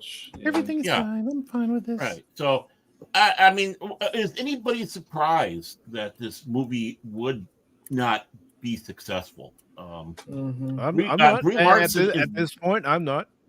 Yeah, I mean, Brie Larson is not the not one to bring people to watch the show, movie, or any movie for that matter. No, she thinks she's top tier A, but she's not. And it's got to get through. Either she gets to be better actress and not be such a pain in the ass, or she can keep on going the role that she's at. You asked, but the impossible. Mm-hmm. I mean, when everybody joked about the fact that Peter Parker had a better ass than her, in the one movie, I remember that. Yeah, and that's just it. I mean, she's got big feet, flat ass, no breasts, and a lot of attitude. Well, I don't know. Certain pictures. And real quick, I want to say hello to Phil McCracken. I'm here because Yo, what up, Phil? Stuck in the box. Yeah, Well, he's always stuck in a box. Long All time. right, Philly boy. Yeah. Wake up, Cat. Mr. Waffle House himself. Yes, Mr. Waffle Phil, House. you keep on picking on me, Baron, and I'm going to give the location to Richard Simmons to where he can find you. Oh, hell no. Well, one, This he's guy's hiding. talking about picking on him. He has a lot of feelings, guys. He has a lot of feelings. Do you want my Richard Simmons stories now, or do you want me to wait with that? Uh-oh. Go ahead. Don't pick Oh, on me, sure. Baron. Yeah. Don't pick on me. I mean, back in the 80s, when I was going through school, this would be like about 87, 88. And this is at the height of Richard Simmons. My instructor at the broadcasting school I went to worked at the local TV station, Channel 5 KSTP, and the FM station KS95.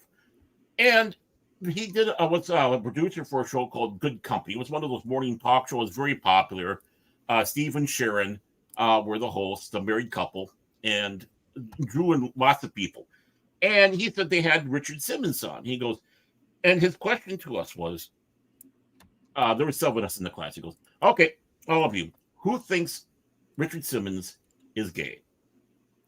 And basically, all of us are kind of going, "Yeah, we all do." He goes, "No, you're wrong." No, he says, "No, you're wrong." He goes, "After that show, Richard Simmons was having women giving him their numbers, and he was taking them. He wasn't doing the polite thing. It was basically taking the numbers, and it's like, okay, which one is which? Which one is which? Who should I call while I'm here?" So the guy was a player. But he put on that facade to make women comfortable. And that a lot of what you saw with Richard Simmons was the facade. So yeah, that's my I don't believe it. I don't know. That's something. Now you should believe it because for the longest time, women were fascinated with the Liberace, and That's even true. that was obvious. They That is still true. were That infatuated he with was Liberace. gay. Right. Yeah, I mean Liberace. But Liberace was gay. But he was gay. Yeah. Yeah, but women have this complex where they think they can fix us. So that's why it's like it's not really that surprising. What's this us talk? And don't think he wasn't using Guys, that to his men. advantage. The gay guys? Yeah. No, men Gay in general guys? think whatever they don't like about us, they think they can fix it. Yeah, and I wouldn't doubt it if you had some women in there going, I can turn you, Richard. I can turn you. Oh, I can don't show need- him. And then back with money, going, I don't need any turning. I'm just putting it. It's like it's Hold like up, the hold up, hairstyle. hold up, hold up, What, hold up, what, hold up, what, hold what, up. What? You know what? I know I've already played the clip, but I'm playing it again. Transgap I Steve's can't do it here. again. Where the hell have you been, soldier? What the hell? What the? I apologize for my tardiness, Mike. Work decided it was going to start being a rampant. What? Okay, okay. All at Whoa. once. Congrats. Mr. Pacific, I have a question for you too. When are you going to stream the NWO New World Order Wars? I don't know. When I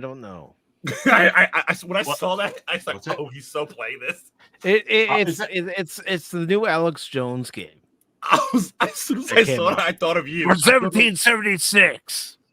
What?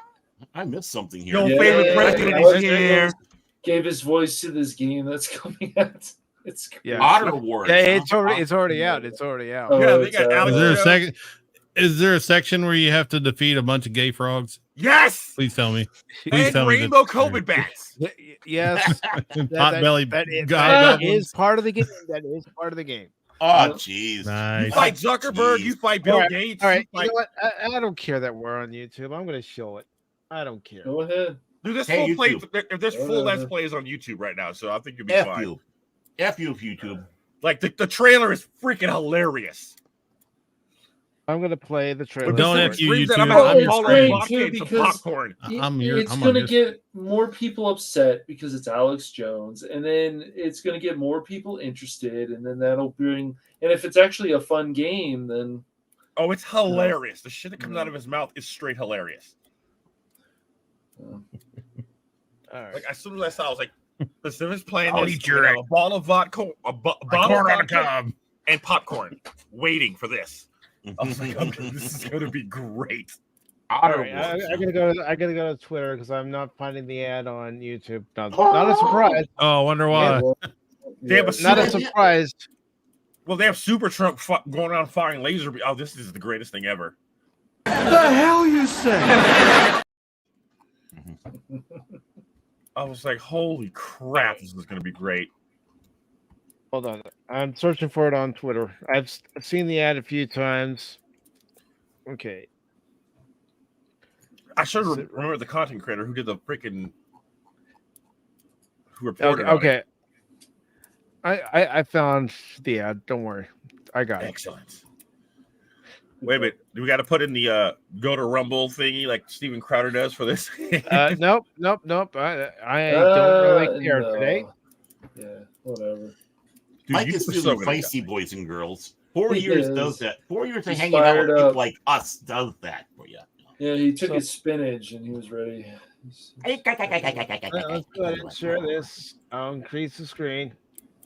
And I'm going to lower the world's population. Oh, I don't see it. I'm giving you a video. It's Download it now at AlexJonesGame.com because, as we all know, anything badass gets censored. wow. I I'm going to lower the world's population. Oh, big deal. I'm taking you down, rapist. I did not have sexual relations with that saxophone.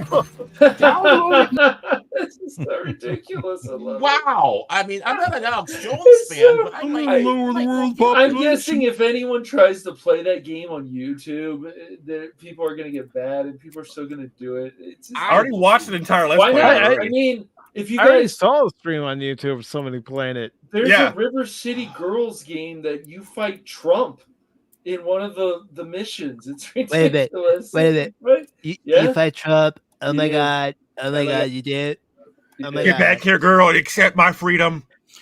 There are worse games on YouTube that has been streamed. Why are you Oh, running? of I'm trying to course. lower your Of taxes. course. I can name 3 or 4 off the air. Yes, I can't yeah. do it on the I air. know, I gotcha. I have. Wait a minute. Wait a minute. What? Oh, you let him in already. You let him in Okay, already. here. Okay, No. I'll leave it up to you. Kick him out. Hello. No, Kick him in, kick him no, no. He's gonna have some. He's gonna play that song from Babylon 5. I'm not gonna have. Just kidding. Paul. Don't play that song from Babylon 5 because Yeah, Barrett has no, nightmares please. about it. So does Well, Cash. well, no, It no, doesn't Phil bother does. me, but Phil does. Phil does. He's the one who has this. and The wait. his great idea wasn't to bring Pop Piggy on because he has some burning to do. Whoa. Welcome, this? Brian. How you doing? Let me get rid of the ticker. Brian's Doing good, here. brother. Wow. Yeah. Oh. Why not? I think it Brian, looks better with the The ticker. Life Storm. He doesn't have his sunglasses on. This is crazy. I haven't worn my sunglasses in a while. You should watch my content, Cash. I never watched You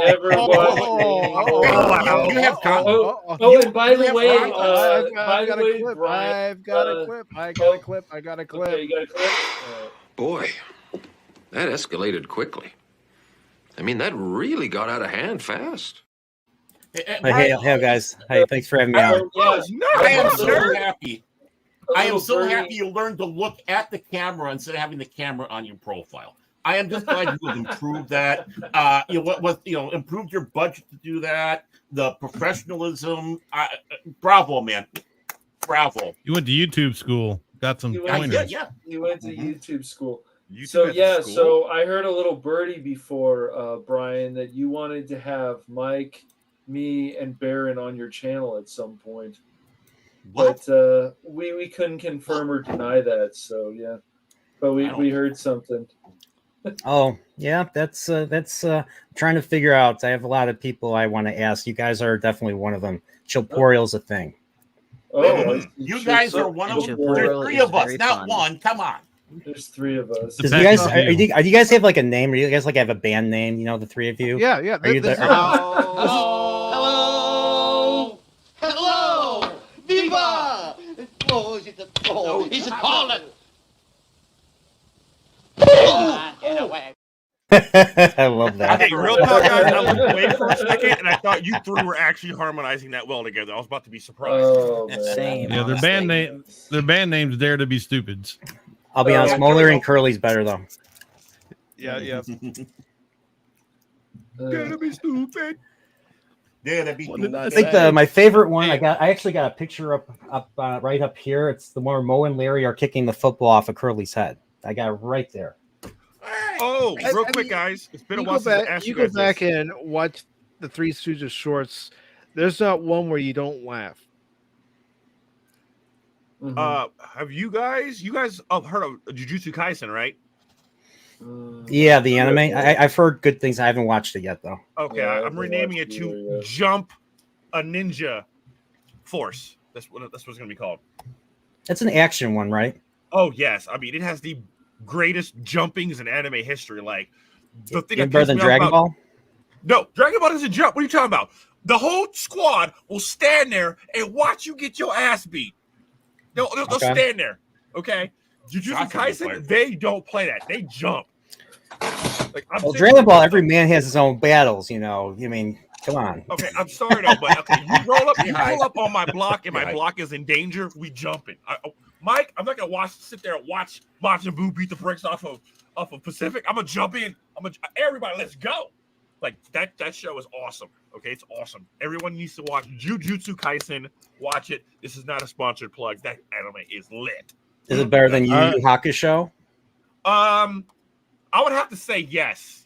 Oh, really? Okay, that's real quick. That's gonna be an interesting sell. Yeah, I want you to watch it, and I want to do a season 1 discussion. Hold up. Let's get back to this article. Mm-hmm. Before you do that, my friend. Hey, we got an article? I got something to say. Yes, Anonymous. I gotta go. Okay. All right. No. I appreciate you hopping on, brother. Yeah, my man. wife is breathing down my neck.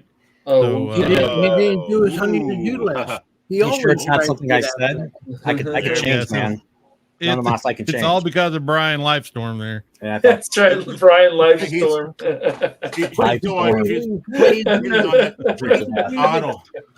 Otto, I need your wand right now. This is just. I'm pretty sure Pacific is Hey, preparing this to is send getting off. personal. It's getting real personal. You guys behave yourself and have a good you stream. too, man. I will see you guys on another day. Yep, talk to you later. Better. Yeah, We better, man. Hey, don't be a stranger. Yeah. Please don't be a stranger, Anonymous. I appreciate you taking the time to hop on, brother.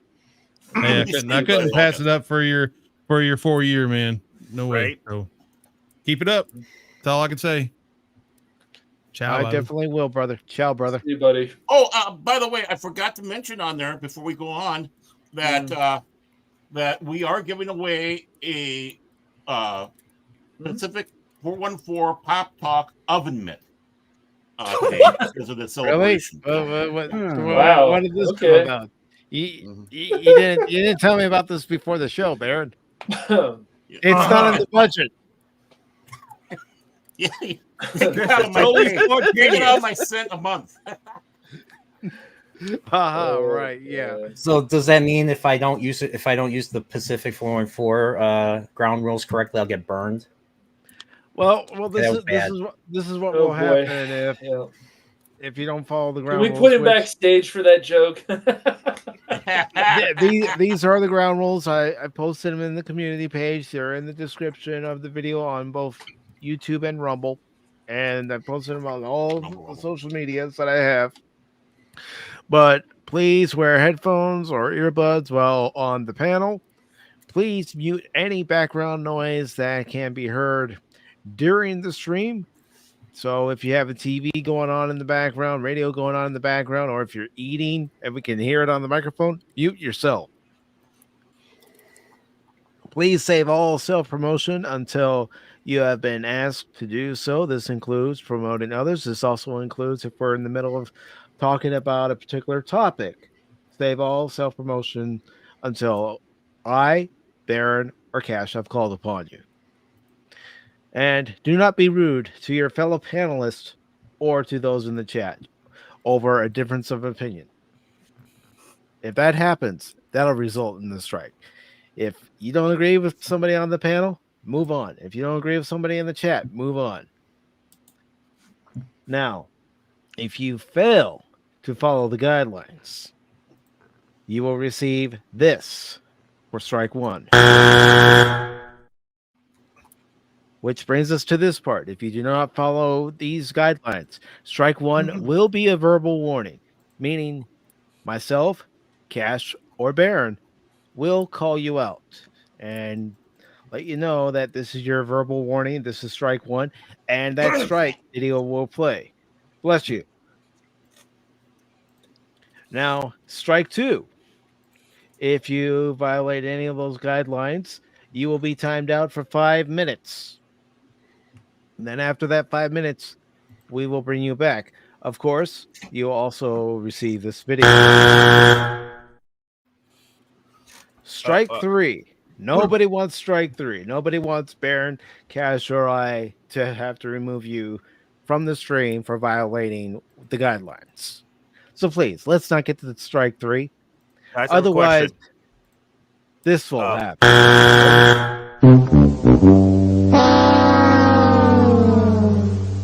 You're gone! Would I get a strike for actually admitting that I find, except her feet, Brie Larson kind of attractive, even though she's a bitch? Check. Does that answer your question?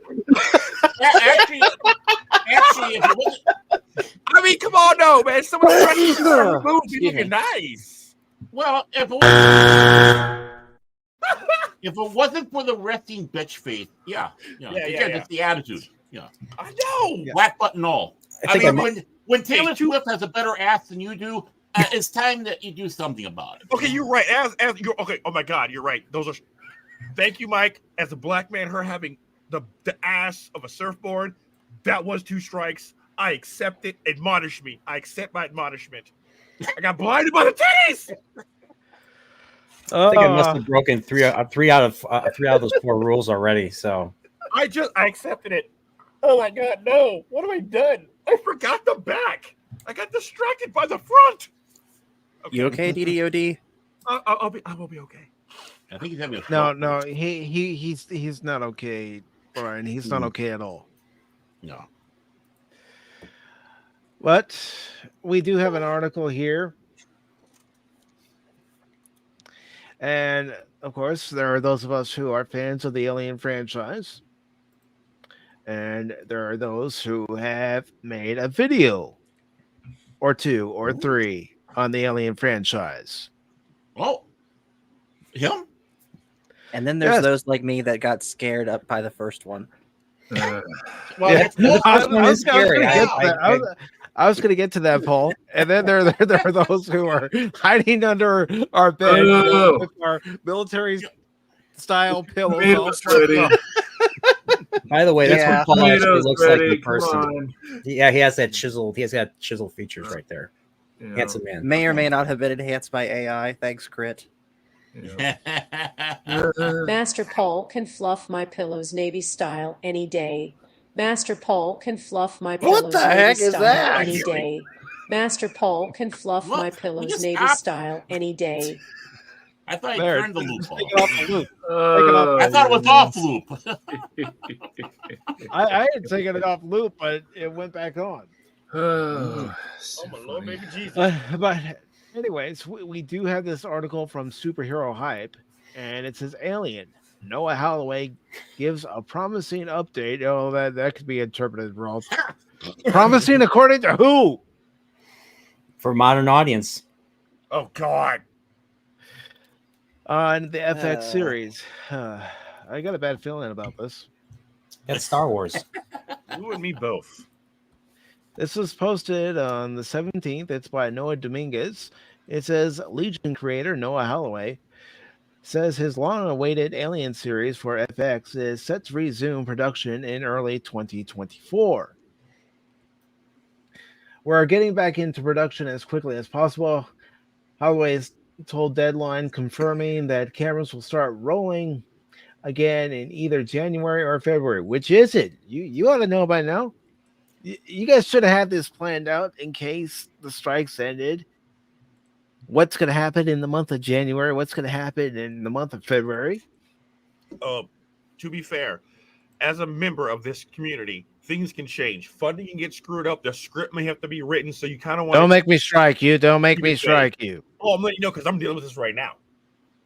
Like I'm working on a script right now for someone, and I'm like, I'm not gonna have time to finish it by the deadline because of how much working I'm doing. So I'm like, I'm gonna have to push it back a couple of weeks because I cannot physically finish the script by the time you want me to. Interesting. It says we're shooting in Bangkok, a half world away, shooting again in the new year. Holloway continued. I got some footage. Some of the first hour was shot before we had to shut down. It's tough to play with and edit. The filmmaker concluded by saying he's excited to get back in there. The development of FX Aliens TV series. It says in December 2020, the Walt Disney Company. I'm playing the clip, guys. I'm playing the clip. You might think everything is okay, but Disney, he's gonna get you. Kathleen Kennedy's gonna get you. Disney and Kathleen Kennedy are gonna get you. I'm buttered. I still haven't watched that one. I love it. Never gets old. It's very funny. In December 2020, the Walt Disney Company revealed that 20th Century Television was developing a live-action Alien series for FX with Holloway attached as showrunner. Disney announced the series as part of the FX on Hulu banner, though that branding has since phased out. It also goes to say Holloway's series serves as a prequel to Ridley Scott's original. Again, they already did that with Prometheus. I know. They've done 2 prequels, haven't they? Yeah, and they're supposed to think a third one that they're never going to make. The Alien Covenant ended on a cliffhanger. I mean, it's insane. By the way, it's pronounced Holly. Sorry, Mike. You said it 4 times. I'm like, oh, I got to correct them. Sorry. That's okay. That's okay. But this is insane. Where do they get? What else are they going to do? I mean, Prometheus and Alien Covenant were middling at best, in my opinion. I don't know how you guys feel. I'm sure you guys probably feel. I couldn't get into either one. I don't know. I like Prometheus, but I watched it once and I forgot a lot of it. So I don't know. I liked it when I saw it. One moment, Brian. This is for you. What you did earlier. Never correct, Mike. Never correct. Mike. I take responsibility. That Bud's being abused. I remember you kindly invited me on to the Alien, and I regretfully declined it because I hadn't really been Alien franchise. I think I want to sit down and watch the first one again. It's been a long time. Maybe now that I'm older, we'll appreciate it more. It's a great it's a great sci-fi. I mean, it's very slasher-esque because right. But it's just I like that dark sci-fi. Right. That movie really is. I mean, I don't know if it established that, but it was. I mean, some of my favorite video game franchise currently was heavily inspired by Alien. That's the Metroid series. Mm-hmm. And I like that dark, creepy, moody, ambient atmosphere. The original NES game. Yeah, definitely. Yeah, like the first Alien movie is so atmospheric. Like the character arcs are nowhere near as good as like Aliens, especially Ripley's and Aliens. But like just the setting and the tone and the feeling you have throughout the whole film, the feeling of dread is just it's next to nothing. Mm-hmm. And I do want to say hello to Low Specs Linux Laptop. Everybody's favorite besides Punk Waddle. Right. Sure. Although we should have Low Spec and Punk Waddle on Pop Talk, and then we can have the Penguin Wars. That sounds good. No, Penguin Dome. Penguin Dome. 2 penguins enter, 1 penguin leaves. Which one's the better penguin? Don't need another penguins penguin. go around the outside. Wait. So it says it will take place on Earth in the late 21st century. Hawley writes and directs the series with Scott attached as an executive producer. FX Alien stars Sidney Chandler. I'm not familiar with that name. Alex Lawther, Samuel Blanken, S.E. Davis, Adarsh Gurov. I know I butchered that. And Kit Young. Production on the series was originally supposed to get underway in March 2022. However, shooting was postponed due to continued concerns regarding the coronavirus pandemic. Things finally kicked off in July 2023.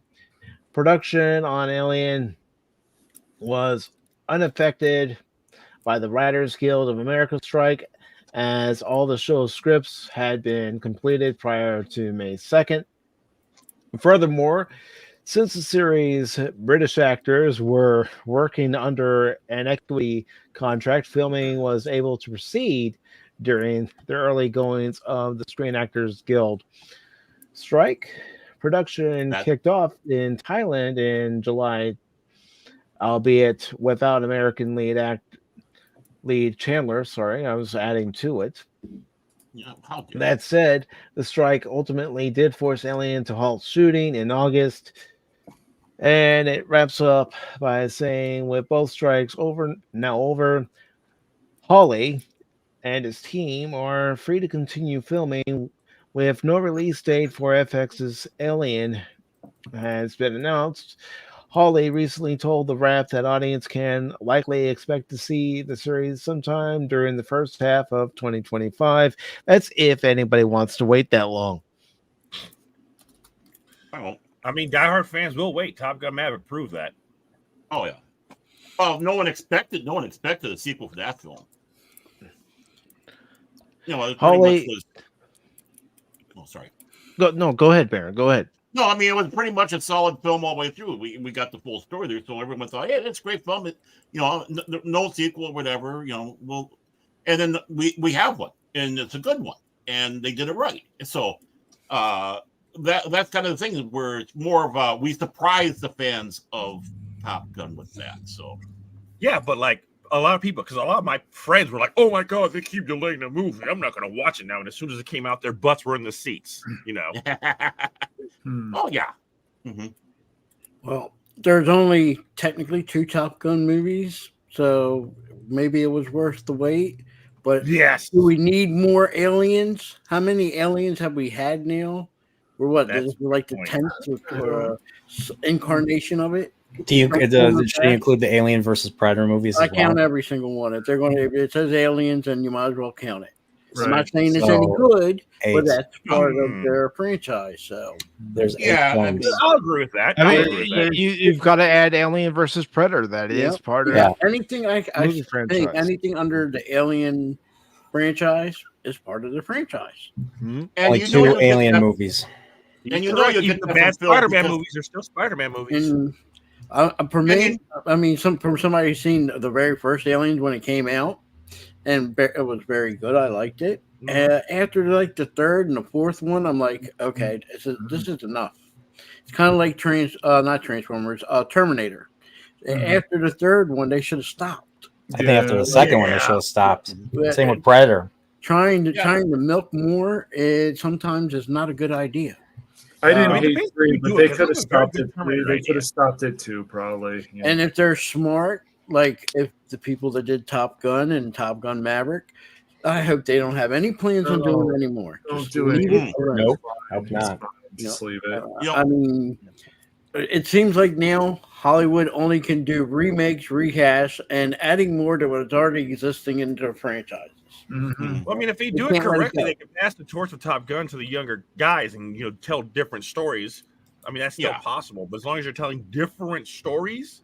But do we need more of it? That's the question. I don't think. I mean, if it's entertaining and fun, why would you not want more? But just don't oversaturate it. Of course, yes. That's the problem. Is it is oversaturated. Everything is oversaturated now. No one's producing new content. You're oversaturating old content. No, I think they should come up with some new things.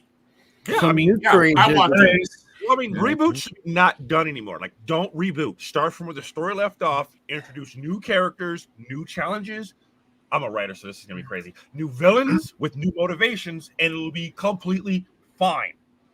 That's one of the reasons why I prefer Japanese and manga over comic books, because America will just keep killing and resurrecting characters instead of. Go ahead, Brian. Question for you, D-Dod. How long till the next Star Trek reboot? We're going to get another one. I mean, they already rebooted Kirk and Spock again in Strange New Worlds, so they're gonna reboot it again. More Kirk and Spock. Smart thing to do would not reboot anything. Just go right back to the end of Deep Space Nine and just continue it from there. Like that's what I wanted, and I mean, Picard was the sliver of hope that I was hoping to see, and it was anything but. It didn't even explain what happened to the Romulan government. Like, where did they go? What happened to them? What's the power structure in the Romulan Empire?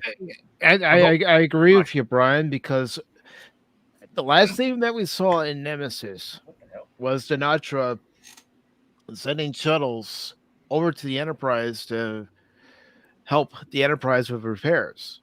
Mm-hmm. Because Picard even says, get down to the shuttle bay because the Romulans don't know our procedures. But we don't know what else happened after, Riker was assigned to the Titan, and the Titan was supposed to head the diplomatic negotiations. I've always wanted to see what happened after Nemesis in the right way. Not what Picard gave us. Or Abrams. I mean, Abrams destroyed 2 worlds in a single movie. He destroyed Romulus in the original timeline, and then he destroyed Vulcan in the Kelvin timeline. But a lot of people are even saying that what's in the Abrams film is not even part of the original timeline. So this whole thing, is confusing. I agree with Crit though on those. Like those are more action films. So I'm just saying that the Abrams film, I can't say they're memorable. It's like, oh, I like this, but then it's like, do I want to watch this again like I would Star Trek 4? Probably not. I would like to real quick respond to what D-Dod was saying earlier about why don't they just make new stuff? And this is because the studios are scared that people are going to reject the new stuff, which in all likelihood they very well might reject it or just not be interested because people only like what they're familiar with. And this is also why they're taking all these characters and changing them to fit current day sensibilities, because I've been saying this the whole time. If they want to have a character that fits all the check boxes, why not just make a new one and make characters? So far, what I've heard about the Scott Pilgrim. Yeah, that's what I was thinking too. Wait. Can I respond to what he just said? Hold on. Okay. Hold on, Aaron. Chaos. Person. Okay. So far, what I've heard about. Really, Cash? Yeah. Hold on. What I've heard about Scott Pilgrim, the animated series that's on Netflix, is Scott Pilgrim is only in episode 1. Then he leaves, and it's all about this other character. Oh, does that sound familiar? He-Man, Kevin Smith, of course, man. He-Man, and then the season 2, we're like, he's back. Can I shell for someone? Can I shell for someone? Someone made a great video about what's the name of that? I can't. Scott Pilgrim. Scott Pilgrim. You're talking about? Okay. Yeah, Scott Pilgrim. I forgot the name. That's weird. But yes, a friend of mine, Dred Roberts, made a great video responding to it because he's a longtime fan. He's been a fan of the original source material since he was a kid, and he actually liked the movie. But there was issues with the movie that didn't match up with the source material. They wanted to see something match up with the source material, and what they did was they gave us He-Man again. Tila. Yeah, because they don't learn. Hollywood won't learn. Well, that's why we're going back and talking about old movies, old series. Right. Talking about shows like Babylon 5. How fun it is to go back through that series and go on that adventure with the crew of B5 again. See Jakar. See, Jakar, he's a Minbari. He doesn't do it for the Centauri. Yeah. It's just Mr. Garibaldi. And I'm telling you, Paul, you should go back and watch that show, man. I will. And Chinkar here. He doesn't do it for Papa. Chinkar. Yes. I don't like the I'm a nan. Yes. A nan. Nan. I mean, thinking about Babylon 5, one of the great villains of Babylon 5 is Walter Koenig as Bester. Oh. Yes. Yes, he is. It's really good. It's a shame they didn't really conclude him. Yeah. It is. So I got a question for you guys. They did it in a novel series. They were intending to do that, but they did do it in the Psychor trilogy. If you can find them in used bookstores. I got a question for you guys. A buddy of mine who's regular on my channel, Pips, he was trying to watch Babylon 5, and he actually didn't like it as much as I thought he'd like it. He gave up after watched a little bit of season 5, and he hated it. He just stopped watching it. Well, everything's everybody's taste. Yeah, exactly. But as I said, Paul, he praised Andor though, and I was just like, dude. Wait, he thought Andor was great? Mm-hmm. Andor. Yeah. Whatever. Andor. Well, And I mean, yeah. Andor's better than any Disney Star Wars. I'll be honest, but is that saying much, Brian? No, it's Is that not. saying much. There was a couple of good episodes. That's There, it. Out of there was 12. some, but basically, people don't want to admit this, but Filoni literally retconned most of everything from Rebels. This whole thing about Sabine and all this stuff about Kanan would have sent Sabine if You're she talking had Force Ahsoka, not power. Andor. Oh, great. Yeah, I'm just. You're talking about Ahsoka, though. That's not No, I'm Andor. talking about Ahsoka, not Andor. I said, but Cash, yeah, Ahsoka. like I was saying last night, shh, it's all a bad dream. It's not a bad dream, though. And I want to say hello to bunch of Leia nonsense. Rose over on Rumble. I know, Cash. I'm just joking. Just As a person Laugh. that has problems with Endor, I do have problems with Endor, and I've said it numerous times from the very first episode when you see him give somebody a headshot. How come right. Boba Fett I isn't got you. giving someone a headshot? Anybody in the universe, Boba Fett should have had a headshot. Agreed. But no, you get a Wookiee that gets shot 1,000 times on this show and never dies. Well, if he gets shot in Andor? Yeah, the No, very no, first no, episode. no. We're all Boba confused. That Fett was Endor gives someone a headshot. He shoots Right. someone in the head. in the first episode. Yes, he and A then, Boba Fett or Andor? Right? There's no, I'm talking Booka about Booba- Cassian Booka Endor. Boobaloo I said if has- anybody has the ability or should be doing any headshots, it should be Boba Fett. Right. Yeah.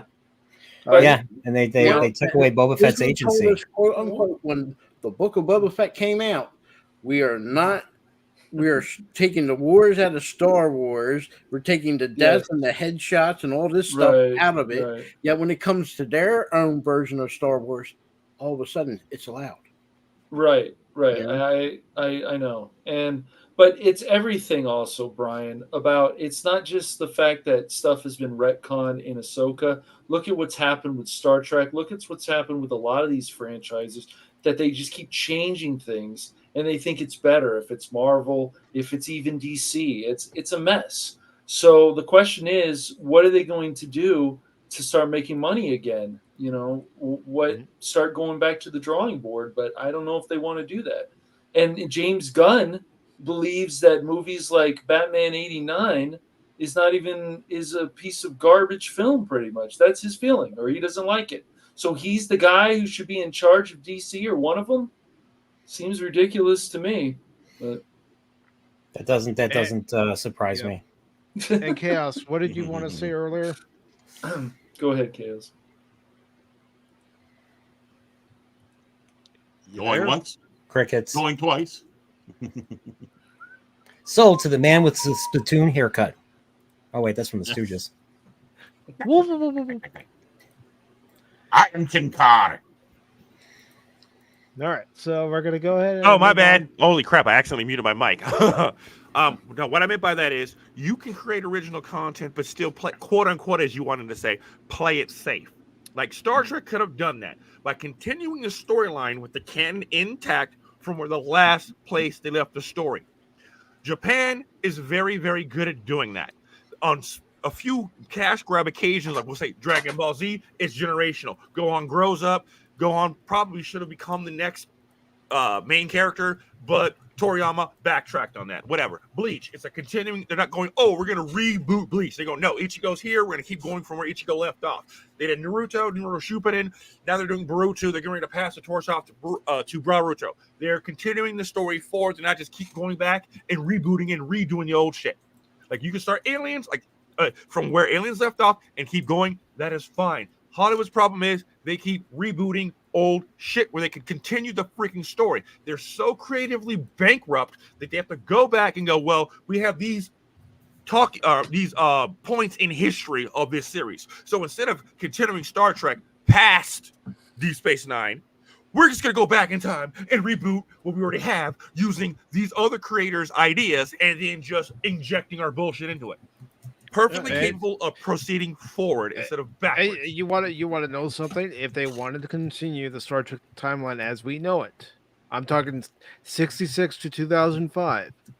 All you got to do is pick up where Voyager left off, where Nemesis left off. You don't even have to acknowledge J.J. Abrams or Alex Kurtzman or anyone else who's made these Star Trek movies or Star Trek series after Enterprise. Mm-hmm. The art of telling a story is a beginning and an end.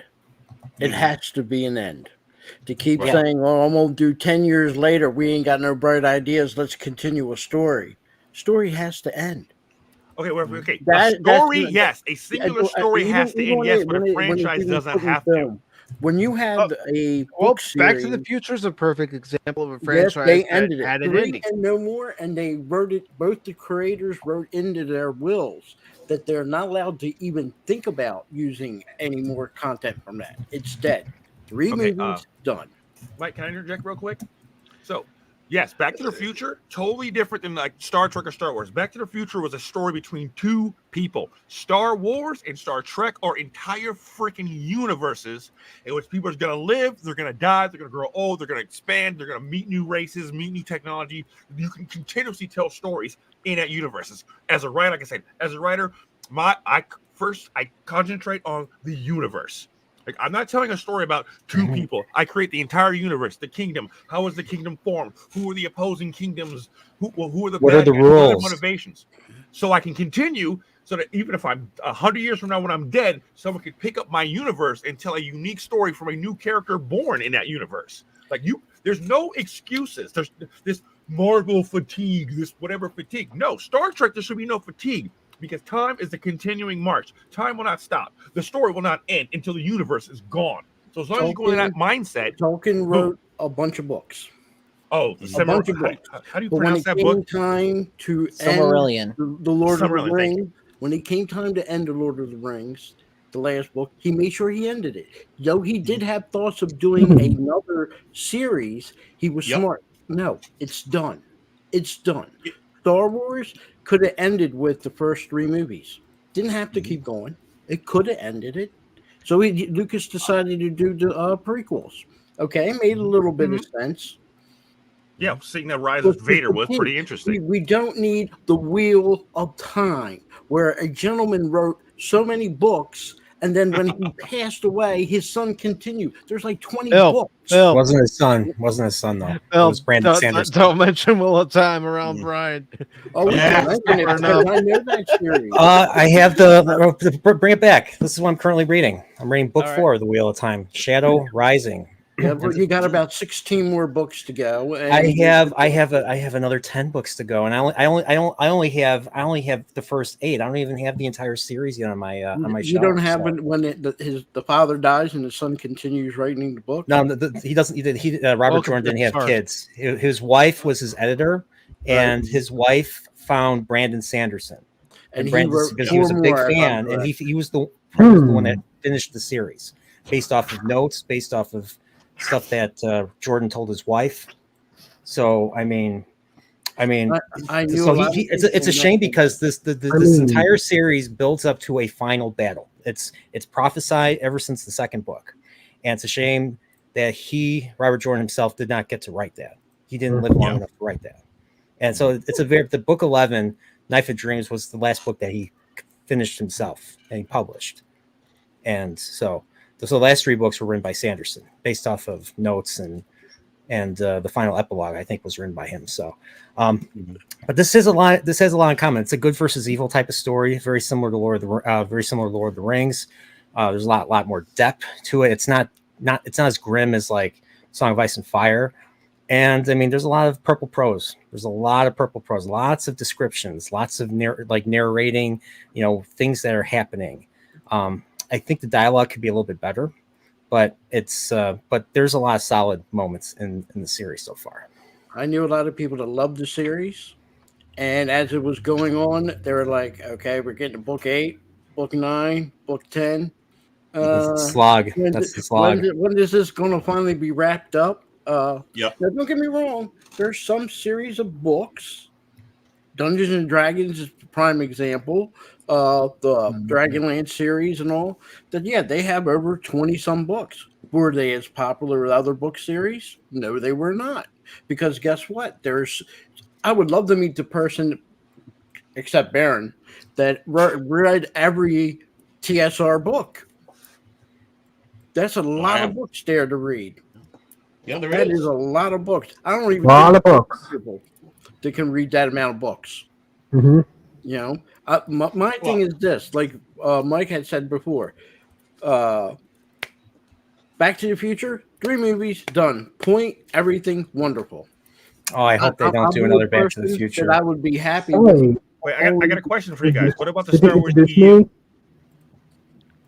Did you introduce me? Hold on.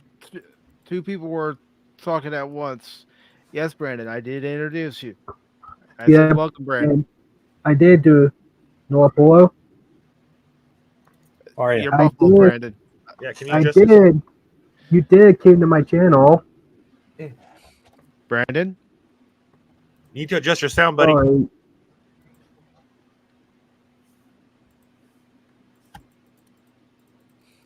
Okay. Well, so my question is: so what do you guys think about the EU? There's like hundreds and hundreds and hundreds of stories that are unique and interesting in this universe. Not according to Kathleen Kennedy. There's not. Well, bruh, she's not under your bed. Whoa. Chill, okay? Hey, hold on. She's not there. Hold on. She's not Hold there, on. okay? I Hold promise on. you she's not under your bed. Hold on. Here we go. Here we go, folks. Then you're crazy. I know you are, but what am I? You're a nerd. I know you are, but what am I? You're an idiot. I know you are, but what am I? I know. That was a good clip. I think there's a difference between rebooting and trying to continue a storyline compared to playing in the universe. You know, bringing up EU, the EU has 25,000 years of stories because they did in the EU go back to the birth of the Jedi and the birth of the Republic. Exactly. I would love to have seen them do Zem the Despot in the war there.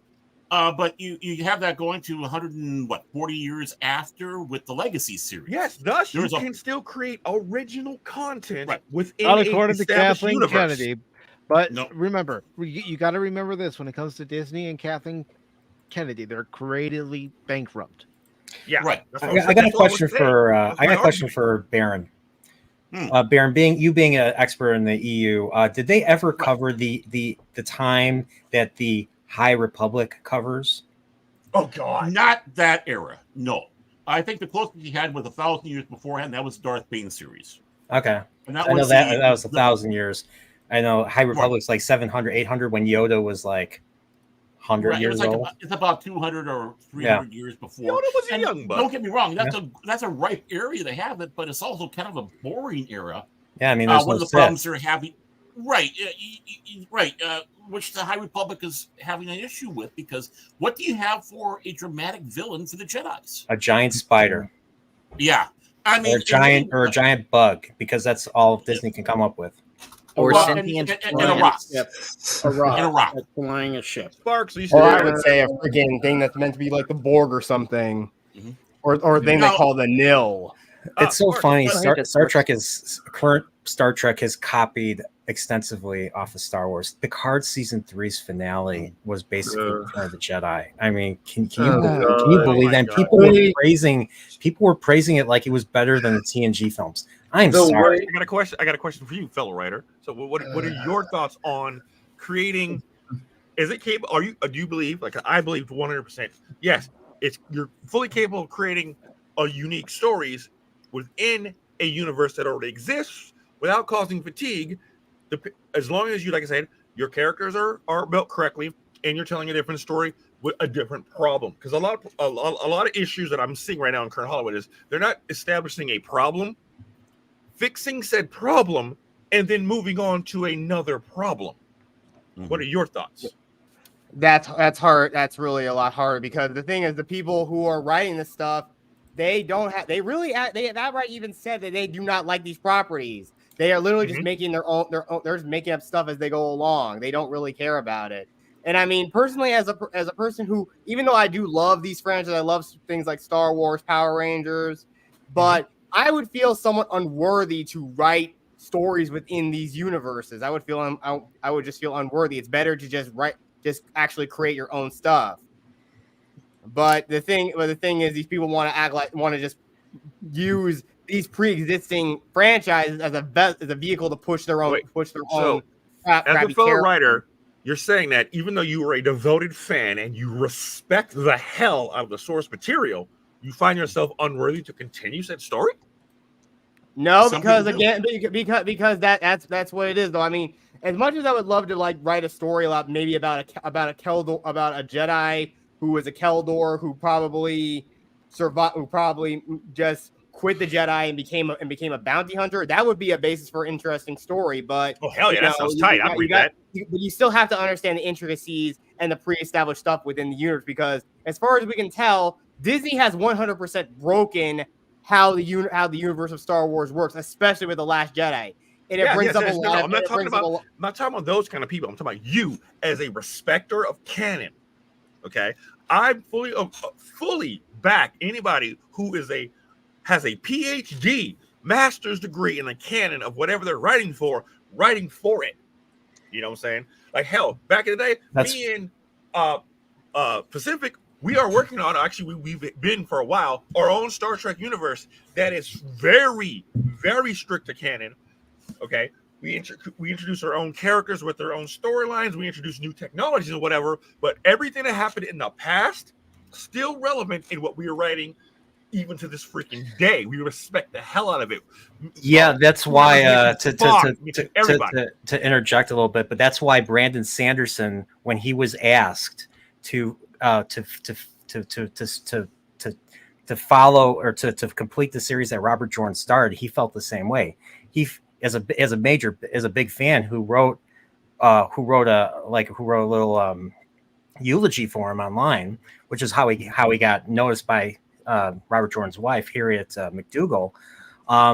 He was asked, and the thing that he asked, he had to make a decision. He's like, well, if I don't accept this and somebody else does it, they're likely going to screw it up. And that's why he ended up taking the job. But he was asking, he's like, he didn't feel worthy himself to complete the series. So I mean, it's and a lot of people feel, some people don't like, there are fans of the books that don't like how Brandon Sanderson completed it. But but majority of fans feel that he did better than we deserved. Yeah, and that's go ahead, D. So there's ways, like I said, there's ways that you can expand a franchise. Like I really want to tell you the idea that me and Pacific came up with, but like it's kind of really good, and I'm like, damn it, how can you tell new stories without having to repeat things, or like the galaxy is only so small? But I mean, basically, in my opinion, don't just read Star Wars stuff. Don't just watch Star Wars. Watch other genres. Read philosophy. Read psychology. I watch a lot of stuff. Like I have right now 23 separate series. Let's talk about it later. Let's talk about this article. Oh yeah, oh my God. You have to. Yeah. Let's get back on track. I have yet to rewatch The Abyss. It's been years since I've seen that, so this would be a perfect way to get into it. 4K. Oh wow. Yeah.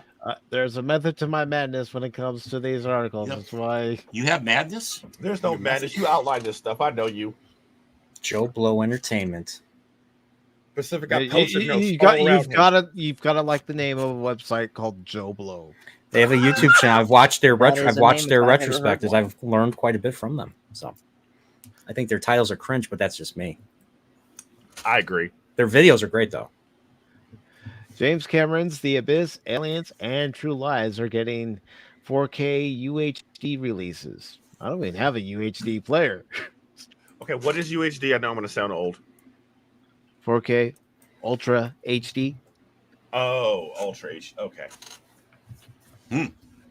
James Cameron's The Abyss, Aliens, and True Lies are coming to 4K UHD for the first time, while Titanic and Avatar films get new releases. Hey, yeah. Wait a minute.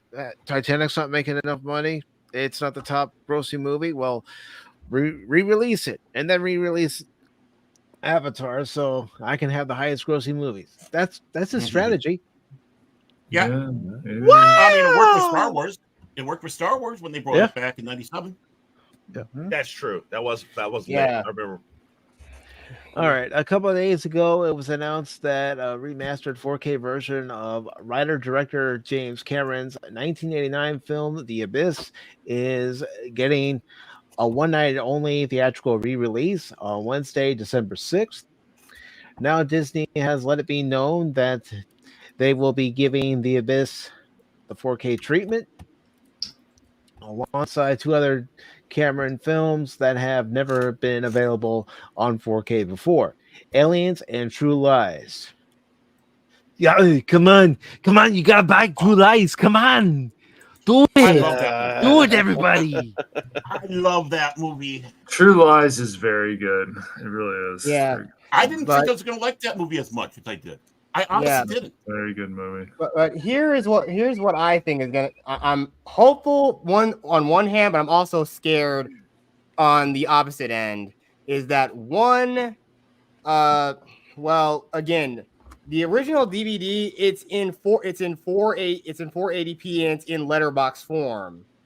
So it is not like the best quality. It's just at standard quality. But the thing is, given Disney's track record now with all the properties that they've acquired, I'm worried they're gonna try to heavily edit certain scenes. This is something. I mean, we saw it with Splash. I mean, you look at the Disney Plus version of it where they just added more hair to cover up Daryl Hannah. So this is one thing I'm worried. I think I'm worried they're gonna try to cut. They're gonna like trim down that scene with Jamie Lee Curtis and lingerie and other things. Well, here's my advice. If you're worried about them doing that, I would suggest buying any Blu-ray that's out there, or even the DVD that's out there that was released by Fox. Well, I have it. It's good, but still, I know there are some people that actually will say, yeah, the quality of it would have been a little bit better because it's like I said, it's in letterbox and it's only in 480p, so the resolution is not very good. Mm-hmm. So getting an Ultra HD thing would be good, but yeah, knowing Disney's track record, since they're trying to make they're still trying to be a family-friendly company, they're gonna make sure that certain things are not seen because they're worried about the children. Then why not release it under Touchstone? Well, that's just it. That's why you have Touchstone. Exactly.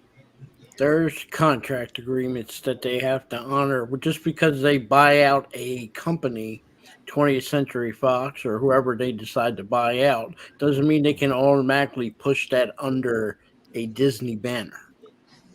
Yeah, exactly. And I know that there's contracts that are in place that when you agree to buy something, doesn't mean you erase what came before it. You're not going to see on Star Wars: A New Hope, you're still going to see Fox. You're not going to see you may see a little thing with the Disney, but you won't see them replace the original Fox on that. Only on the Disney Star Wars where you see the Disney emblem. That's just the way, but that's all licensing contracts that's done way before they even bought them. Think of it like this way. The best way, the analogy to do it is you might buy a Ford or you can buy a Mercury, but you know what? If you're buying a Mercury, it still has to have the thing on there that says Mercury, even though it belongs to Ford. Mm-hmm. There's no difference between a Mercury Cougar and a Ford Thunderbird. No difference. Just the only difference is the sticker and the little emblems they put on it. That's it. Camaro with a Chevy Camaro and a Pontiac Firebird. Same thing. No difference between the two cars. Chevy and Chrysler, they're all part of the GM brand. That's it. And the same thing with Disney. What they not Chrysler, GMC. Yeah. But same thing with Disney. When they buy them out, they can't erase what's been done. They still have to use that. Kathleen Kennedy. Material. Same thing with video games. Just because they want to do stuff with remake some video games, which you heard they changed their mind. But even if they remake it, they still have to put the stuff down of the original content of the original companies involved. That's all licensings and business deals. That's how it works.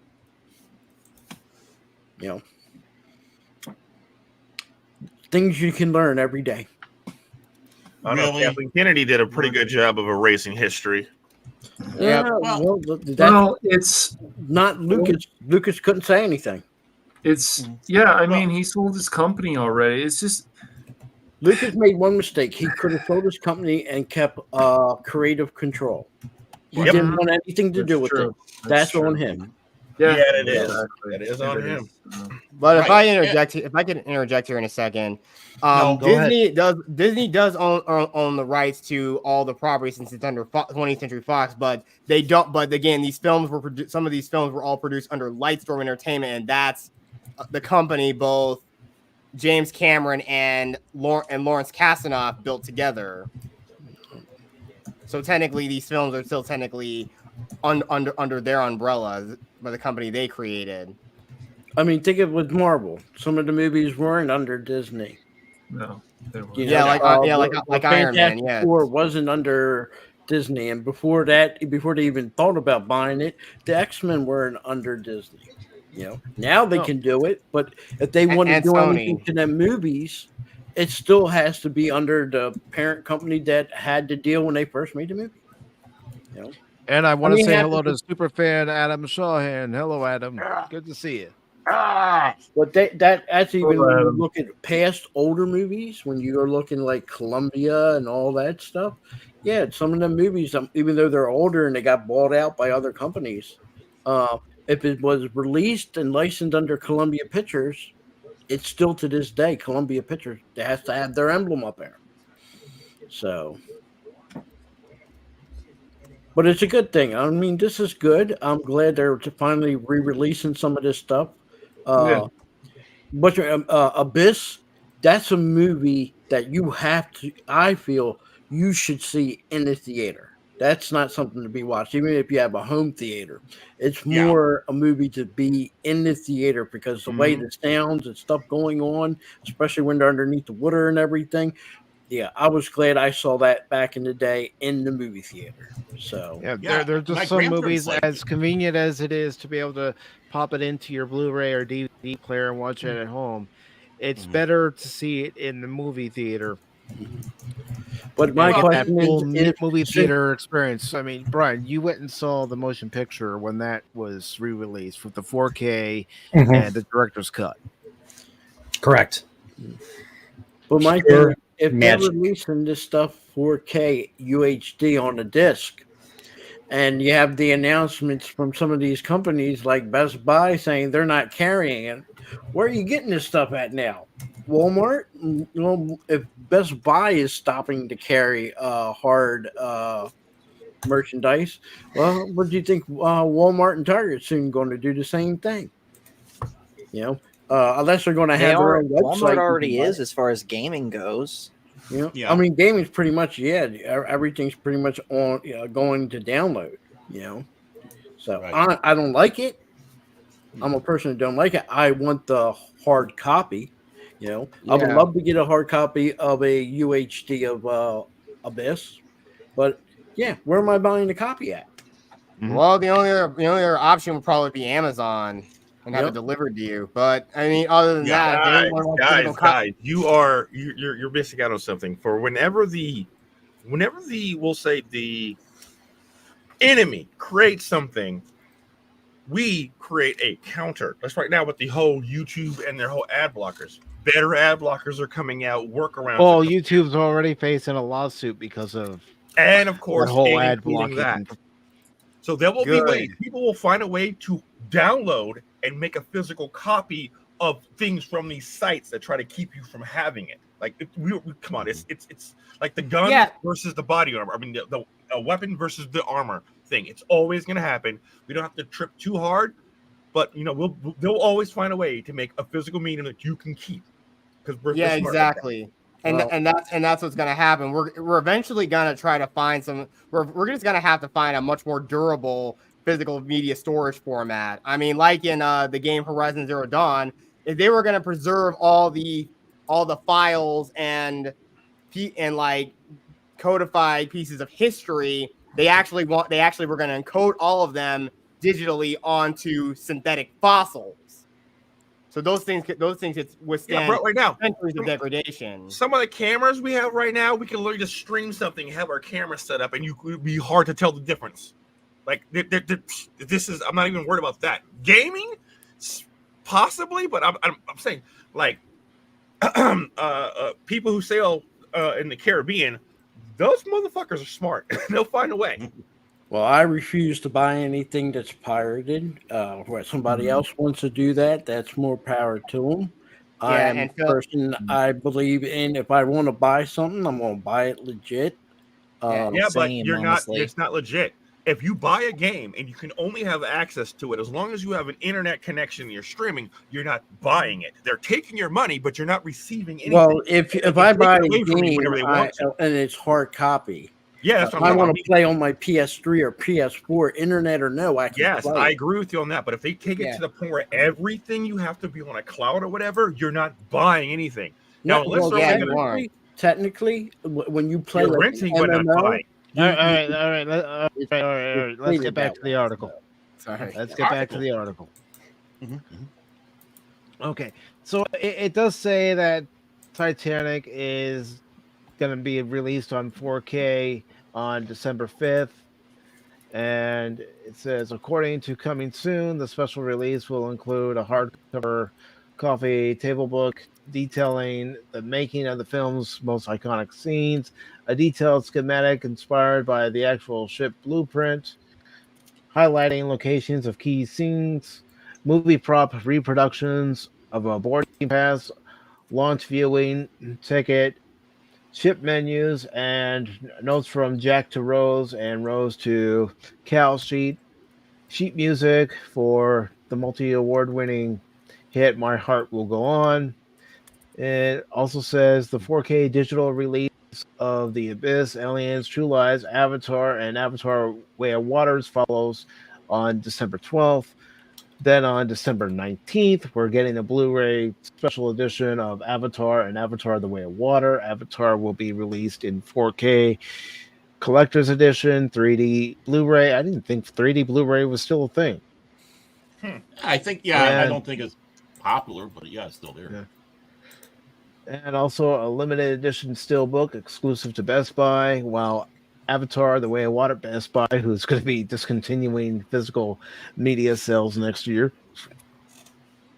The Way of Water will have its 4K Collector's Edition. And before I read this next part, I do want to say hello to my brother from another mother, the Smoking Patriot. Good to see you, brother. There he is. What's up, Smoking? So March 12th, 2024 is the date when Disney is going to give The Abyss, Aliens, and True Lies their physical 4K UHD releases. Each will come with a 4K disc, a Blu-ray disc, and a digital code. And then it talks about the special features. And I'll be honest, of the movies that are going to be coming out on 4K Blu-ray, I'm getting True Lies. Nice. Yeah. Not that I have anything against Aliens or Abyss, but I already have Aliens on Blu-ray. I don't need to pick it up again. No, you don't. Stupid question. What's True Lies? Oh, come on, Paul. What do you mean you haven't seen True Lies? Come on. I've never even heard of True Lies. I thought it was like come a on. TV show. You'll love that. Hold on, what was the thing? What was it? Paul. What's the... It fits with Alright, youngster, out you go. Don't come back. Ever. Long Kiss Goodnight? Is that what I'm thinking of? That's the one I'm waiting for. That was a good one, I think, if it's what I think it is. So, True Lies. Yeah, it's an action movie with Arnold. Come on, Paul, you gotta watch it. Okay. Oh. You won't be bored like you It's were a with very good Predator. film, man. It actually makes Sigourney has Weaver look good kinda action hot. in it. Hold on. Yeah, Keep it let up me there. show you. Keep it up there. Keep it up there. Yep, these are some of the things you'll see in the movie. There you go. Yeah, it's James Cameron's. Sorry, Jet Sparks. All I'm seeing is grainy pictures. Yeah, it's grainy. Show me the front of the case. Yeah. Yeah, It there you is. go. Everyone knows that cover. Come on. All right. Yeah, that's Wow. His thing of James Cameron doing a James Bond film, and Arnold Schwarzenegger Yeah. James Bond. What are your But guys' he's thoughts on married. Long Kiss Goodnight? Yeah, exactly. It's based off a French film called L'État Tolle. And it's it's basically a guy's a family man, seemingly lives a boring life, but it turns out he's secretly he's secretly a spy for the government, and his wife and kid don't know it. Right. Don't know anything. Davis. That's who it was. Who? So yeah, Paul, it's a Tom really Arnold. good. It's a really good film, and a lot Tom of Arnold has a hilarity. good role. Yeah. Okay. Yes. Go ahead. Yeah. And you know what? And Smoking Patriots, right? Paul, you watch that scene with Jamie Lee Curtis. I tell you what. Oh, Yes. Okay. I feel like this, I guess, needs to be a watch party or something. Aliens is from 1979. I mean, I'm always up for watching True Lies. I'm in. True Lies is very good. All right. It's a good film. Are we gonna talk about Under Siege and the Cake? For all this craziness with Paul, I blame Cash Money. His fault. It's okay, Phil. I blame take Cash my fault too. for this. I blame Paul for not watching True Lies and a lot of this other stuff. Did you see his list that he Yeah, there are so many films I did watch that stream recently. I saw that list with Brian, and I think there was another stream recently. He put Jaws lower than some other films. Tell you what. Let me bring in the list just so that we can all see it. Oh God! No, denied. Denied. Okay, the list is denied. Denied. Why is it denied? All right. Wait, what did I miss? I'm sorry. You know what? No, forget it. Forget it, Paul. Let's torture chaos. I want to torture. Wait, why? Okay. Why? All right. Well, I have to mention this then, Chaos. There's actually two lists. Movies I have not seen, and then movies that I have seen that were on the not seen list that I have since ranked. Oh no. And I apologize for nothing, but I will warn you that this list twice made Doomcock's head nearly explode. My calculations are correct. When this baby hits 88 miles per hour, you're gonna see some serious shit. Wait, Doomcock knows of your list? Yes, I've been on his show twice, dude. Yes, he does. Yeah. This is what's going to happen to anyone who hasn't seen Paul. Are you one of his agents? Do you see what happens, Larry, when you fuck a stranger in the ass? I love that You're the movie. reason why he had to reinforce his helmet? Yeah. One of them. Okay. All right. Hit me with your best shot. All right, Let's Mike. take a sip. Here we go. Let's Here we take a go. sip. Tell me when you're ready to scroll down. In what? Our private chat, or are we about to look at the screen, really are Chaos. looking Look at the the list. screen, man. All right, here we Open your eyes, man. Okay, no, I was on the wrong tab. I was in the actual live tab. I forgot. All right, here. There's a lag.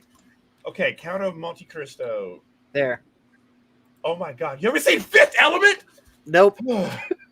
Oh, he wasn't part of that. Hey, I didn't see the Fifth Element until like last year, so you gotta give him some slack. I finally watched. Okay, I didn't see that for a while, dude. Yeah. Sunset Boulevard, Magnificent Seven, Under Siege. Are you kidding me? The Magnificent, the cake in that movie, delicious cake. It had a magnificent cake. It was delicious. You ever seen Willow? 2001, Interstellar, Rocky? Okay, calm me down. Warcraft. Calm down. War Game. You haven't seen Short Circuit. You haven't seen Johnny Five's Alive. Oh my God. Oh, he hasn't watched the original Blade Lethal Runner, Weapon? Star Trek, Oh, Police Academy, Lethal Weapon, Back to the Well, Star Trek 9 and 10. Which Hold I on, can hold on. forgive him for. Because This is chaos right now, everybody. This is chaos. Surely you can't be serious. I am serious. And don't call me Shirley. Oh Lord, I'm about to go Southern Baptist right now. Can someone please send me a link to a Doomcock helmet? I need one. I'm gonna go Southern Baptist. Total I Recall. gotta keep You keep haven't that seen one.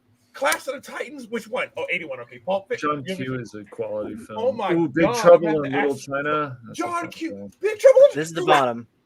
Big Trouble in Little China. You is haven't one of the seen best Outlaw pieces. Josie Wales? Oh No. That's Here's usually the thing. a I horror. wanted to see that the night that Crit decided to watch Unforgiven instead. Oh That's my what I Lord. initially Now you're trying to big blame one Crit? that Nightmare Before Christmas. there's I- a big one, Paul, that Close has Encounters, missing off Blazing this Saddles. list. That entire chunk of movies is all what the fuck moments. Don't No. look like a. There's one missing on the I don't know list. about. I that haven't he seen any still of that. hasn't Outlaw seen. Josie Wales. I haven't seen that either. Okay, I guess I'm gonna take some L's for that. Never watched Blazing Saddles. Oh, Not yeah, even the that's- original oh. Planet of the Apes. Brace yourself. He never saw Patton. Shawshank Patton? Redemption. Wait, He how do I never miss- saw Patton. Where's that on the list? Bull Durham. Bull Wait, Durham. what movie are you talking about, Phil? Patton. Patton. George C. Scott, Pat. The most American movie ever to have American. Yeah. Oh, I yeah, mean, you're right.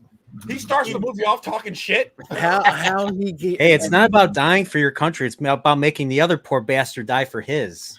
Exactly. I laughed when I heard that. What did they have you watch when you were in the Navy, Paul? Good question. Certainly not. No, He we reject didn't watch anything. No, the one with Don Knotts turning into a fish, the Incredible Mr. Limpet or whatever that was called. I have seen that. I love it. It's a good movie. That's a good film. Pat, I love that film. What ship and what was your MOS? Okay, so I was actually always landside, and I was a MA. MA. MIA. Master so for those that don't know, MA means Master at Arms, and it's basically a fancy way of saying Navy security. I was the gate guard. Okay, yeah, I was GSM 3, USS Mobile Bay and USS Cowpens. Nice. The funny thing is, my first ship, CG 53. My second ship, CG 63. That made me laugh all the time. Wow. Well, Chaos, here is the second list. And again, the second list is made up of movies that were on this list, but now I've seen them and I've ranked them, and I threw in some other movies in there too. So there's tiers to this one. So here's the great movies. Wonderful Life, okay. Attila Battle Angel, fuck yes. Miracle on 34th Street, okay. Wrath of Khan, yes. Armageddon, yes. Well, no.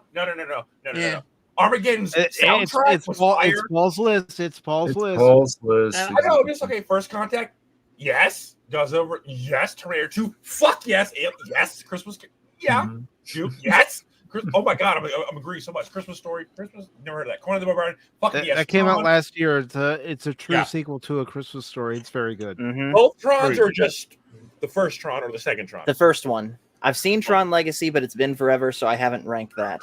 I like Legacy. Tron, agree. Top Gun Maverick, yes. Above Top Gun, great. Jaws, yes. Sonic 2.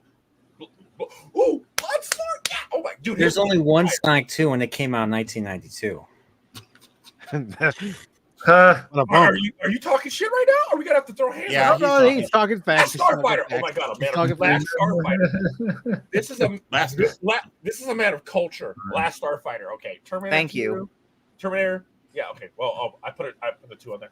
Austin Powers. Yes. Zootopia. Yeah. Zootopia. I mean, sorry, that made me question some things about myself. Dude, Beverly Hills Cop under good. Come on. I mean, Shakira's voice on anything kind of turns me on, so therefore I was like, wait a minute, am I one of them? No, I'm just RoboCop under good. Paul, come on, man. RoboCop 1, yes, I will fight you for that. Star Trek on Discovery. RoboCop's really good, man. Yeah, part one, yeah. Beverly Hills Cop. Beverly Hills Cop is really good. It's not just good; it's really good.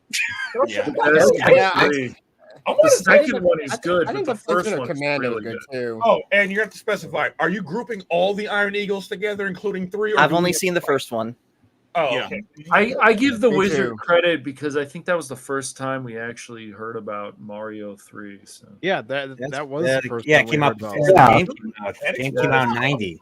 The movie came out in 89. And of course, the most infamous line in the film. I love the Power Glove. It's so bad.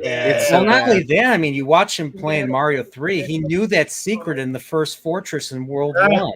How does he know? I didn't figure that out until like several tries later. Can you scroll down, please? Okay. Good movie, but not my thing. God, you didn't like the best Christmas. Is not your thing. Not Christmas movie. I did King Kong 1970. Over it several times. All that My Heart is a Christmas movie. It's a Christmas. My Heart is a Christmas. It is not a Christmas movie. Die Hard is a movie that takes place around Christmas. It doesn't deal with Christmas. It's still the Christmas season. It's still a Christmas movie. I have spoken. Well, I'm going to take my girlfriend's word on this one and say it's not. Oh, boy. What? That doesn't count because you're using the P. Alcohol with enemy blood. Blah, blah, blah, blah, blah, blah, blah, blah. Star Trek Generations, fuck yes. I still Predator. Predator's a great movie, and so is Alien. Yeah. Predator, every time I see that, and Matrix 1 is a great movie too. Matrix 2 is pretty good, but Matrix 1 is great. You were bored, Paul. You were bored with Predator. right? I was, yes. Star Trek Oh, 5. He says it's Arnold's worst film. What?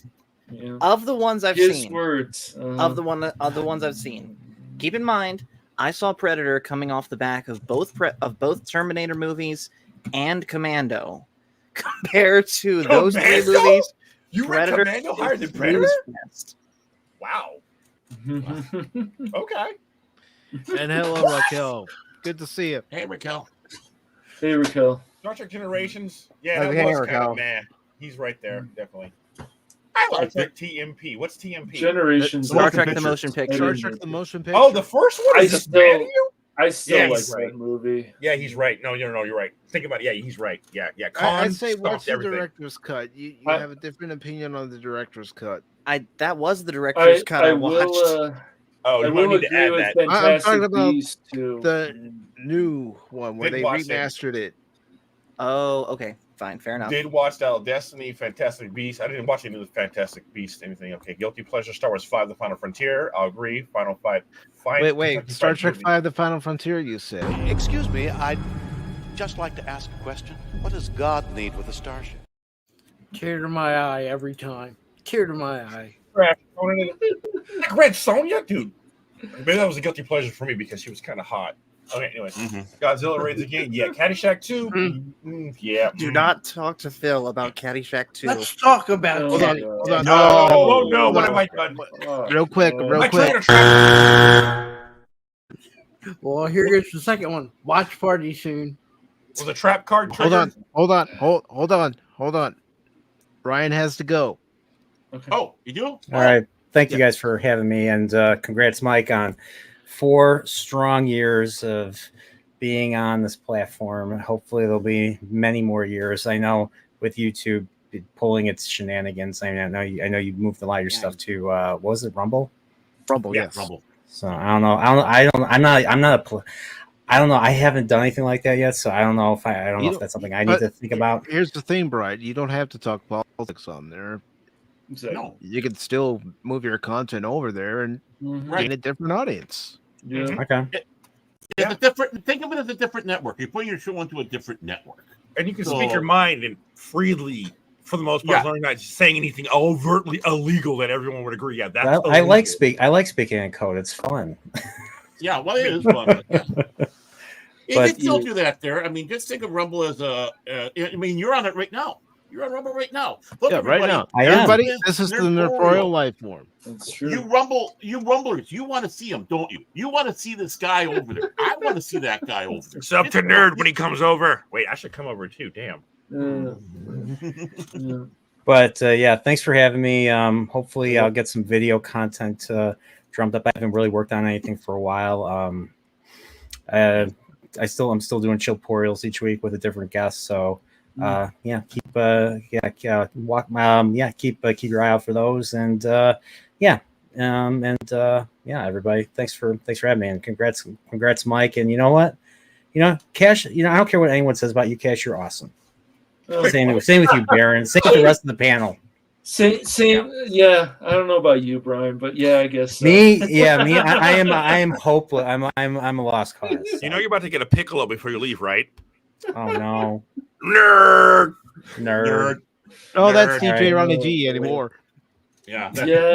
We're waiting for the invite there, Brian. Come on. Have a good one, Nerd. All right, everybody, have a good night. Take care, brother. Thanks Have a again good one, for Brian. coming on. Have a good one, man. We got some cool people here. I love this shit. All right, yeah. I don't know about Doomcock, but I agree with 90% of his list. So Thanks, man. Yeah, I kind of have to agree with him over Doomcock, the culture war leader. Well, okay, let me explain something about that second list. That is a new and somewhat improved version of the list that you saw. The original version was just a straight top to bottom ranking. And here's what really triggered Doomcock, especially the first time.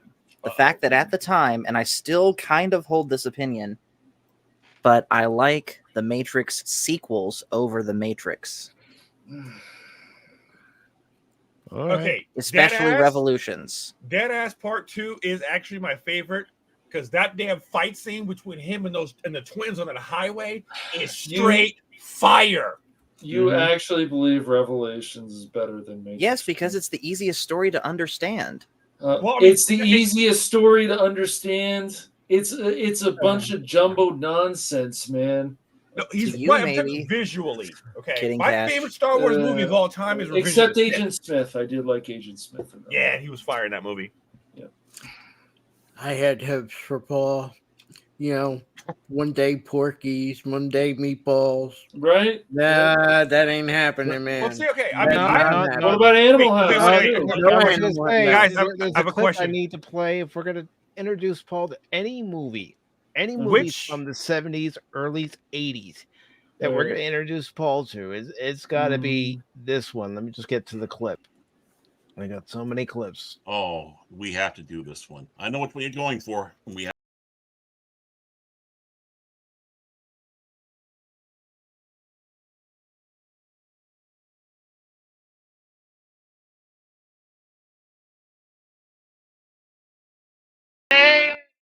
I love that scene. What was that? Animal House. That is Animal House, youngin. A classic. You go down on it's one funny. knee and you say It's a Jim classic Belushi comedy. over and over again. That's right. Yeah, it's great. Wow. 1970. He though Paul might not like the guitar scene. Let me guess. He smashes a guitar. He does.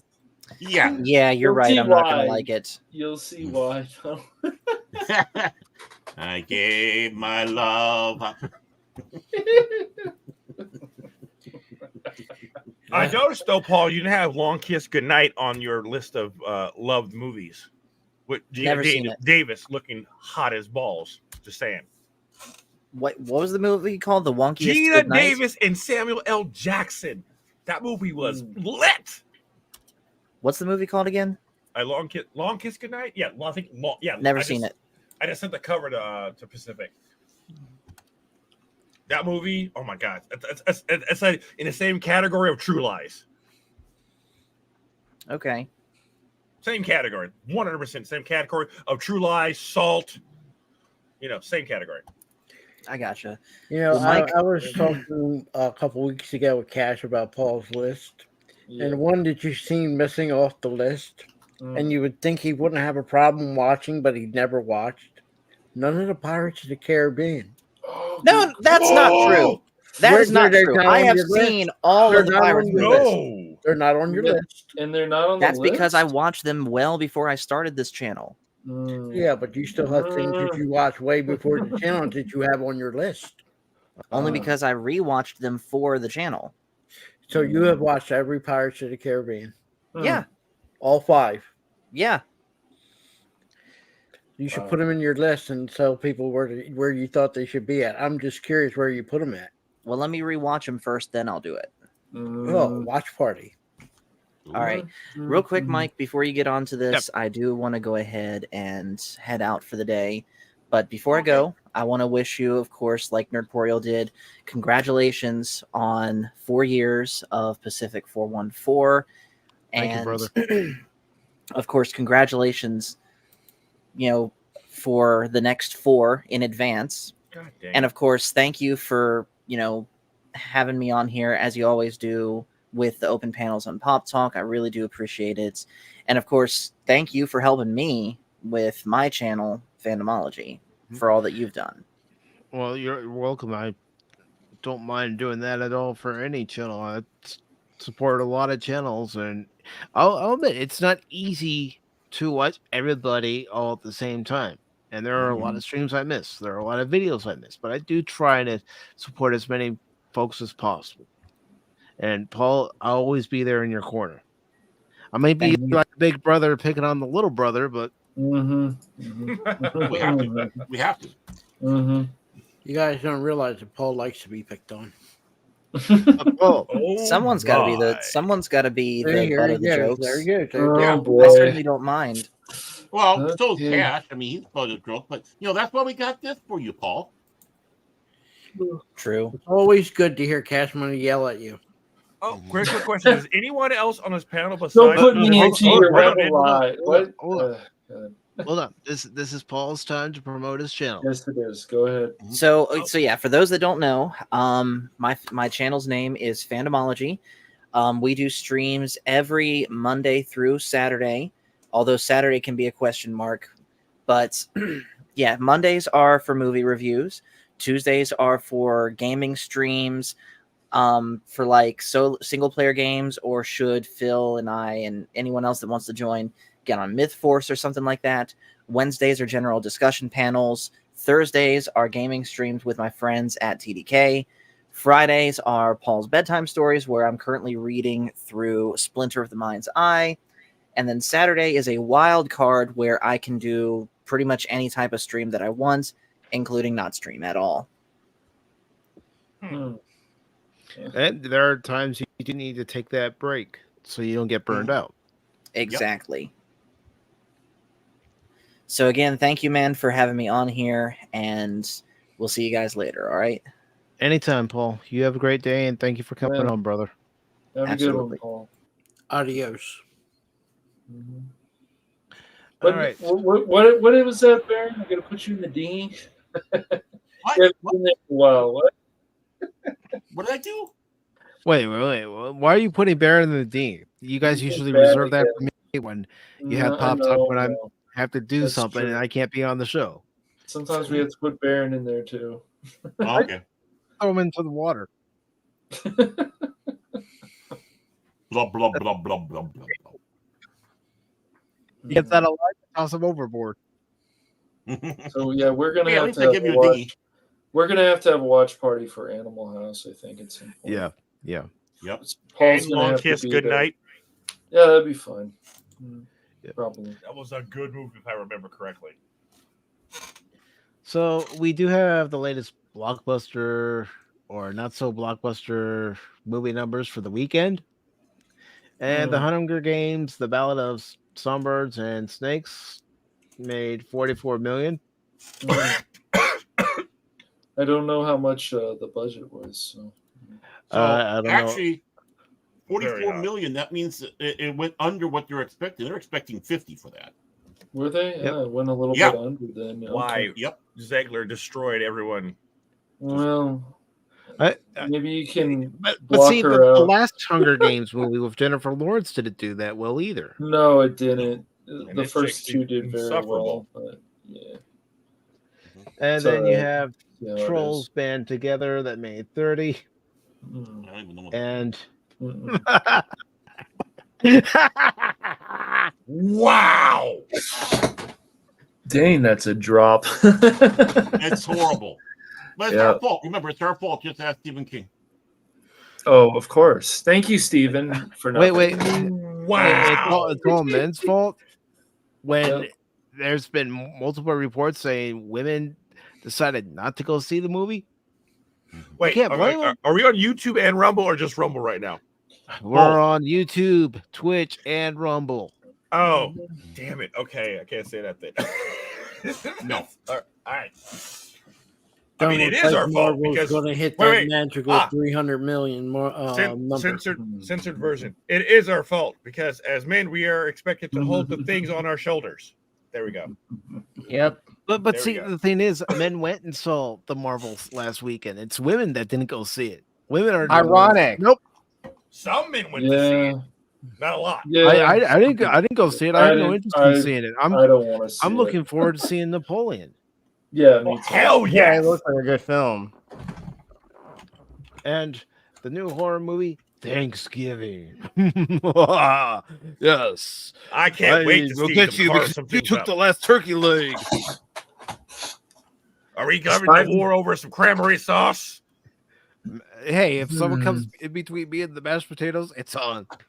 Is Five Me, Nights at cranberry Freddy's still sauce. making money? I guess it probably still is. It's at the isn't it? bottom. It's at the bottom with Oh, okay. 3.5 million. Let's see how much it's made total. Yeah. Considering its budget, it's a Mhm. success. Yep. It's definitely a success. Yeah. Yeah. Made a lot of Yeah. fans happy. So, yeah. Well, the thing is, will Marvel even hit 200 million? I Well, doubt I it. don't Go think back so. and look at the Marvel's Marvels. done. I don't think it's going to get 200 million. Marvel's done. It needs to hit 300 million and that's not an official. It could probably be more expense, but on average, it's $300 million before most of these movies see a profit. Yeah. I don't think they're going to even get close to $200 million. No. Even if they do get to 200 million, the whole thing is, and I've been saying this since Endgame came out and left, is that Disney and Marvel should have stopped right after Endgame. Take a break. Yeah, I agree. And then really come come up back. with a better plan. Yeah, come up with a better plan. Yeah. Because that was 11 years worth of buildup to Endgame. And you need to take a break after that. You don't need to keep going. Because WandaVision, the first 3 episodes were good. And then after that, boo. Oh, of course. Well, we touched on this. Me and homeboys, like, there's creative bankruptcy in that. And not to mention there's still the constant push to push propaganda instead of push entertainment. Yeah, and so people until are that turning stops, away. People are turning away, not just from Disney, but any other movie studio that decides to push propaganda. Yeah. Right, So yeah. therefore, it's like that's why I go. Some guys, I'm listening to you guys, and I'm like, yeah, we're just gonna repeat the same thing because the problem is they're trying to use Hollywood the way a certain political party in a certain time a long time ago used the actors in their version over there of Hollywood to push propaganda, and it's like until that stops, we're gonna have these same exact problems because the people who want this certain propaganda pushed control the purse strings. So it's like here's the thing: we're already seeing an effect that people are seeing this messaging and they're going, "Nope, I'm not going to go support this movie." Yep. So because it's gonna come down. Go ahead. There have been very few blockbuster hits this year. Yeah. Very few. Barbie. Oh, that was a fluke. That was a success though for this year. Yeah. Super was a Mario fluke because- Brothers was a success for this year. Megan, a $12 million budgeted movie, was a success. Gran Turismo was also pretty good, at least in my opinion. It was. I never even played the game. Oh, I didn't watch it. I played the game, but I didn't watch it. I was like, yeah. You know, I hate to say this, but one thing I will give DC Warner Brothers a little bit more credit than Marvel. They seem to know to put a couple distance between their movies. They're not falling out and throwing out 4 or 5 movies a year trying to do something that isn't going to do it. You know, don't try to get some credit. They don't do that because they don't have the budget. They'll have their directors or writers blame the fans. The Yep. director of the Marvels is out there blaming fans. Well, they were blaming when they had that what was it? One that Ewan McGregor played the villain in Birds of Prey. I can't think of the name of it. Oh, yeah. Yeah, they were doing the same thing, trying to blame people. So, yeah. But I'm saying with all the problems, DC, let's be honest, still DC is losing more money to Marvel, but at least DC has a tendency to space their movies out, where Marvel, or you want to put it Disney, they're throwing out there every 3 months. They were throwing a movie out there. I got a question. How is DC losing more money than Marvel when Marvel is putting out more movies? That's more flops. That's losing more money. DC, how they're losing? Can you name me one Flash hit didn't that they do well. had in the last 3 Flash years? didn't do well at all. And let's not forget Blue Beetle. Well, how many? That bombed. I mean, mathematically, how many? It's like how many movies did Marvel put out that have bombed and lost $200 million or more, and how many movies have DC? They're also putting out less movies. So if they're putting out less movies, that means they're spending less money on production. So how can they lose more money than a company who's dumping more money? Let's see if you're talking about let's also not forget that they did can Batgirl or Batwoman.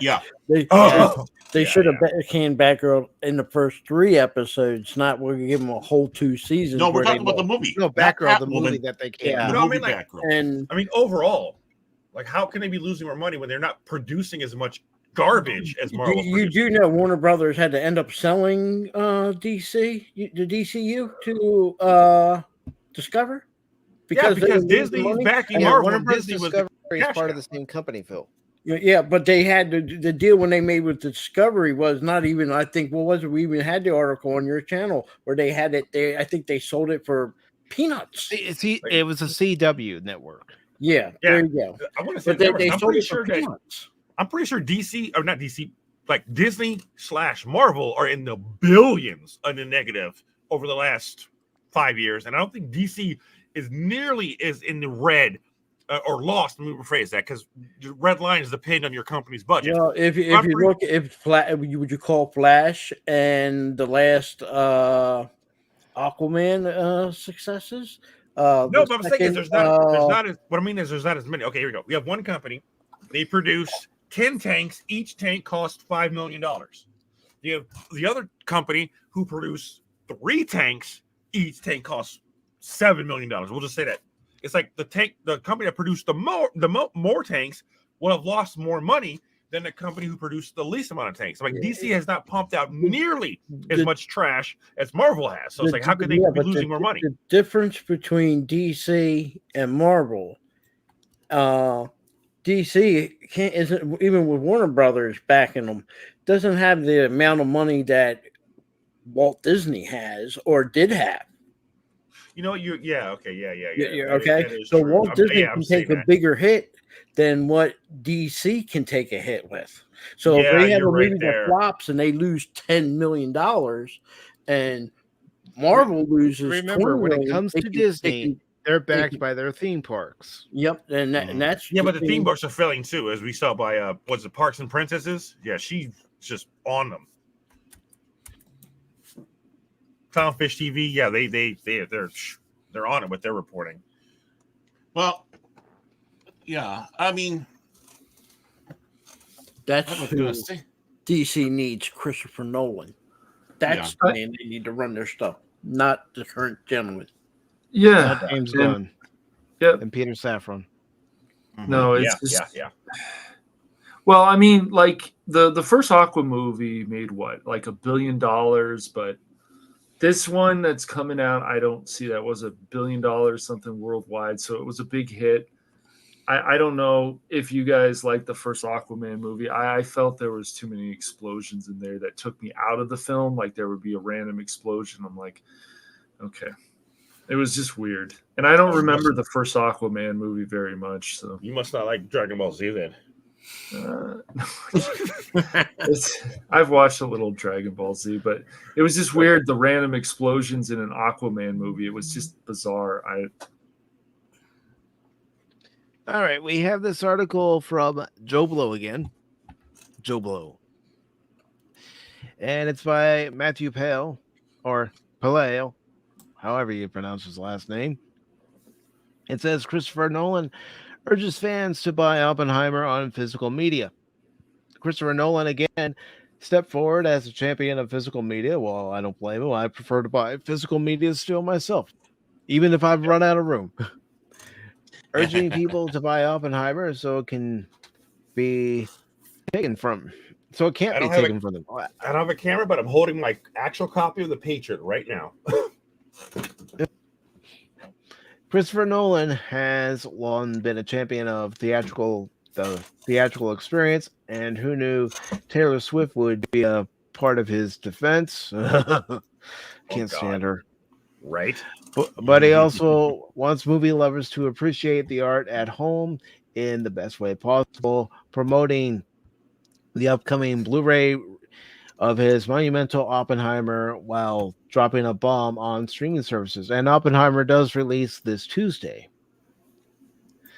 Ahead of a recent screening of Oppenheimer, Christopher Nolan told audience members that now that his latest picture has exhausted its theatrical run with $950 million. That's a success. Damn. Yep. That's a success. It made its money back. Unlike the Dial of Destiny. Wait, what? What is the Dial of Destiny? What is this thing? It's Phoebe Waller-Bridge. Doing what? Being Phoebe Waller-Bridge, being insufferable. Okay, because I was about to say, I'm like, where are these mystery movies? Because as far as I know, there's only 3 Indiana Jones movies. Fans should be prepared for the best possible presentation on the physical format. Obviously, Oppenheimer has been quite a ride for us, and now it's time for me to release a home version of the film. I've been working very hard on it for months.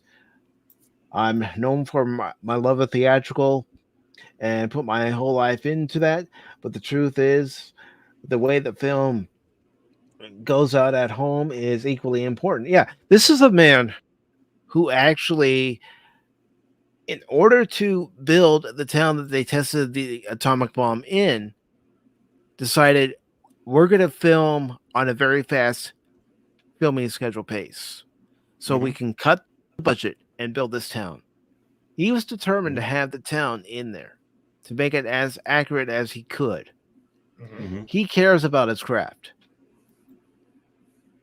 And let's see, let me pick up back where I left off. After noting just how much work went into making The Dark Knight work on home video due to its mixed formats, he said, in the case of Oppenheimer, we put a lot of care and attention into the Blu-ray version and trying to translate the photography and sound, putting that into the digital realm with a version you can buy and own at home and put on a shelf so no evil streaming service can come and steal it from you.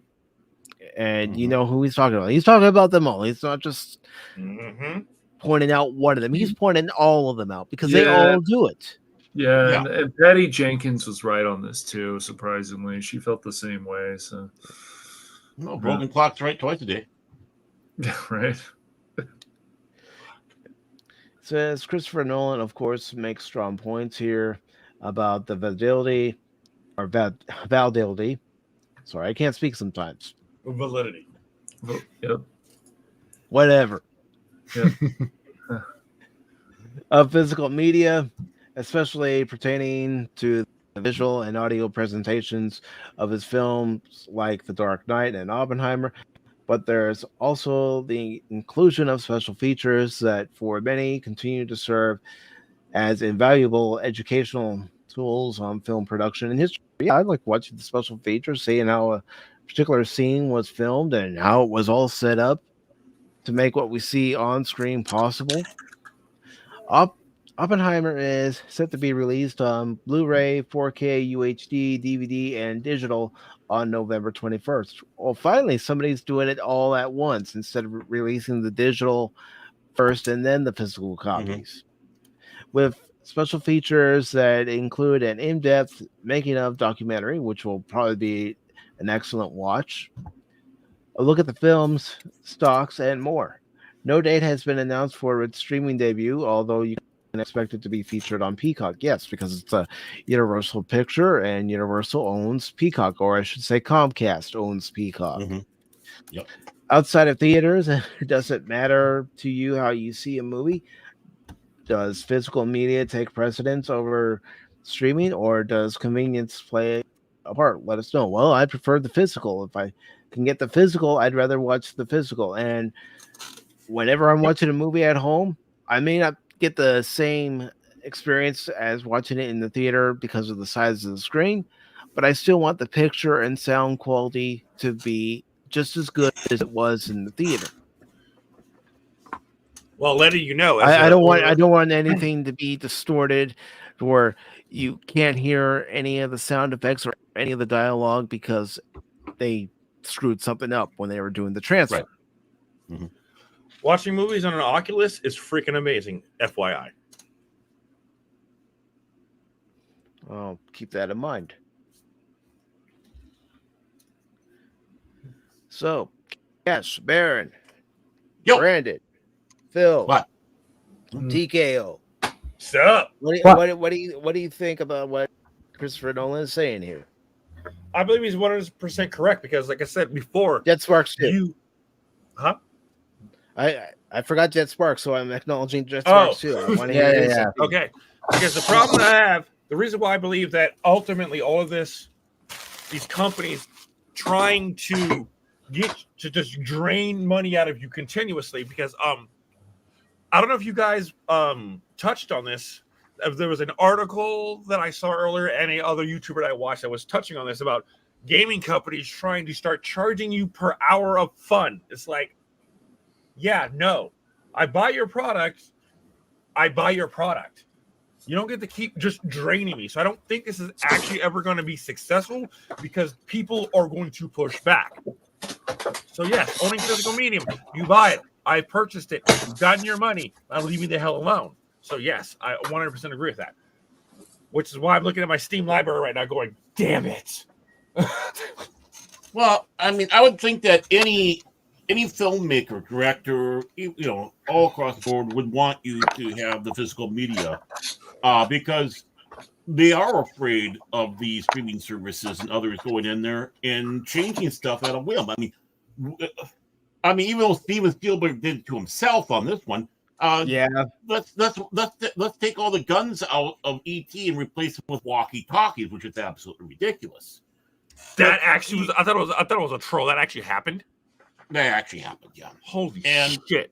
Yeah. And so I mean, but of course, like I said, that was Steven Spielberg doing it to himself. But the thing is you don't want somebody to do that. You have a poignant scene that has an impact, but it might deal with something that's uncomfortable or will become even more uncomfortable as time goes along. So they opt to take that out because they don't want to make people feel uncomfortable, and it destroys what you're trying to convey.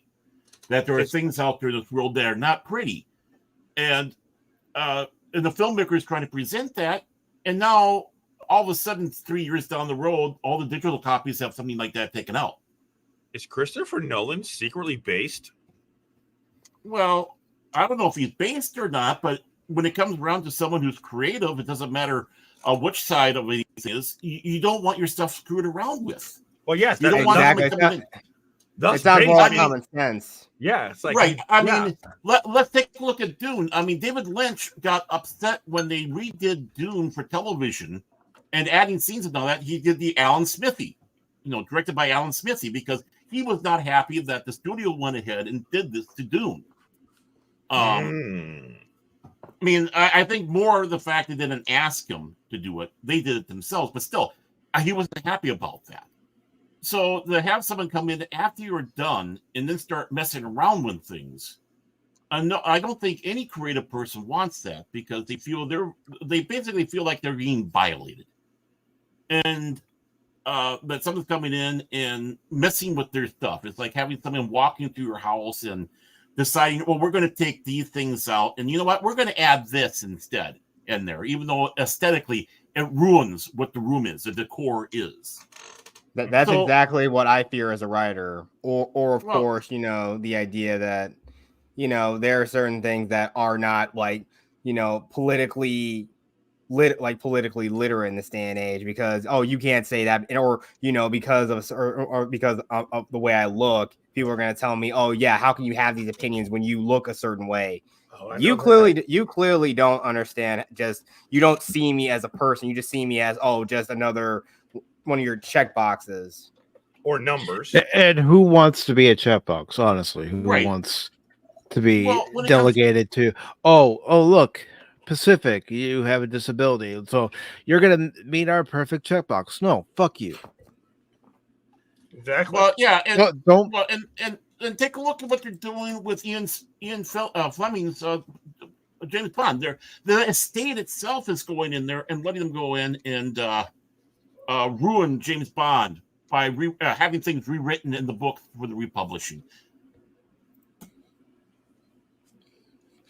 Mm-hmm. And they have things when you're doing a movie. You have producers, you have directors.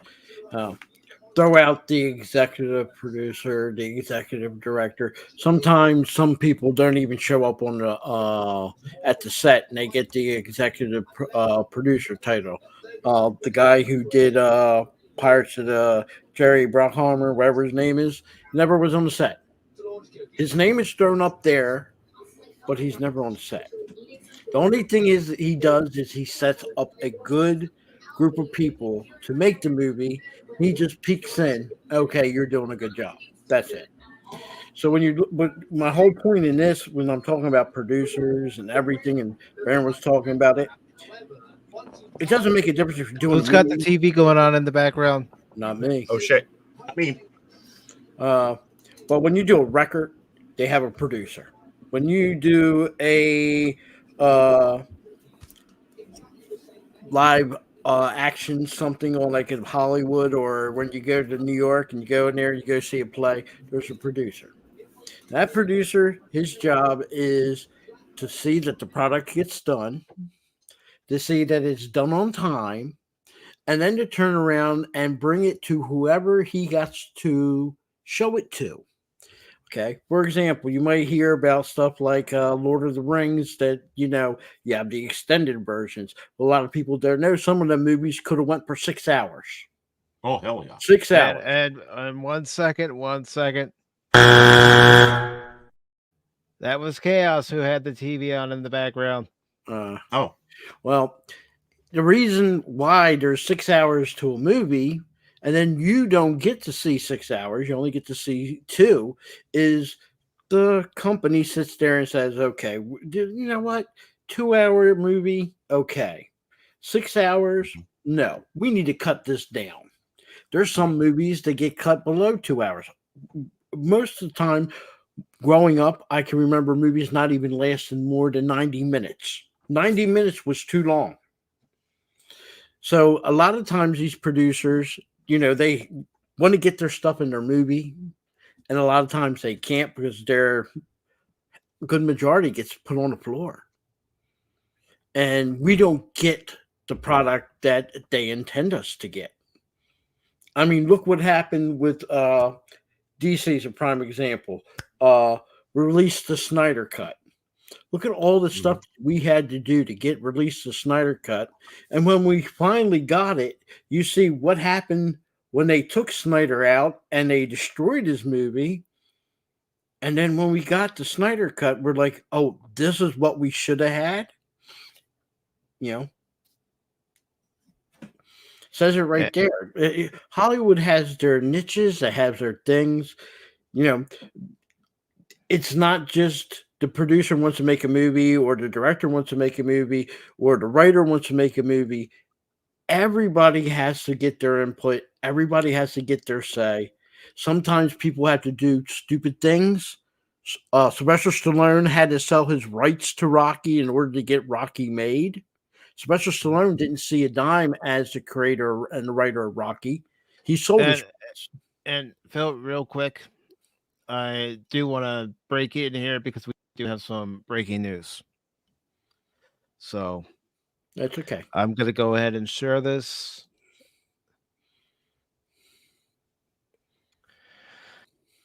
Rosalind Carter, former First Lady who advocated for men's health issues, has passed away at age 96.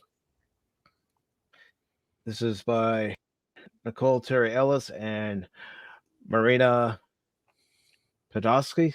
I probably said it wrong.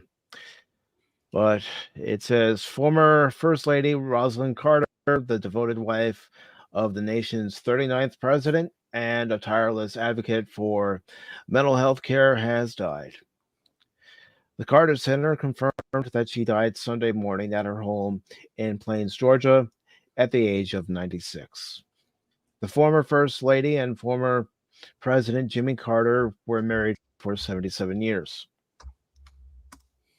Rosalind was my equal partner in everything I ever accomplished, Jimmy Carter said in a statement from the Carter Center. She gave me wise guidance and encouragement when I needed it. As long as Rosalind was in the world, I always knew somebody loved and supported me. Throughout the political career of her husband, Jimmy Carter, Rosalind Carter was his most fervent supporter. She campaigned aggressively for him, energizing supporters, and once admitted being more adamant about winning than he was. After her husband was elected president in 1976, Carter transformed the role of the First Lady into a full-time job. She was the first presidential spouse to up an office in the East Wing and hire a full staff. Many recalled Rosalind Carter carrying a briefcase filled with papers to the office every day. She was a trusted advisor to the president, a participant in foreign and domestic affairs, and often set up weekly meetings with Jimmy Carter in the Oval Office. Kate Anderson Brower, author of First Women, The Grace and the Power of America's Modern First Ladies, told USA Today in 2018. Carter traveled the world promoting her own platform of improving mental health care and her husband's position on human rights. She lobbied for the Equal Rights Amendment, which granted legal gender equality to women and men.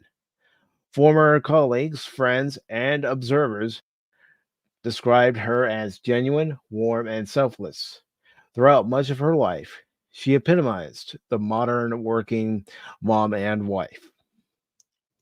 Brower said Carter cared more about helping people than materialistic things.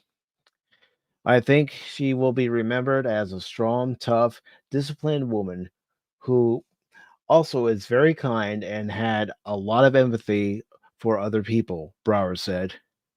Carter, 96, entered hospice care Friday after it was revealed she was diagnosed with dementia in May. Jimmy Carter entered hospice care in February after a series of short hospital stays, and his grandson, Jason Carter, told USA Today in September that his grandparents were nearing an end. They are together, they are at home, they are in love, and I don't think anyone gets more than that. I mean, it's a perfect situation for this time in their lives, Jason Carter said in September. The Carters both grew up in the small town of Plains. Rosalind Carter was the eldest of four children who, after her father died when she was 13, had to care for her younger siblings and help with housework while her mother went to work. The family struggled to make ends meet, but Carter completed high school and went on to attend Georgia Southwestern College.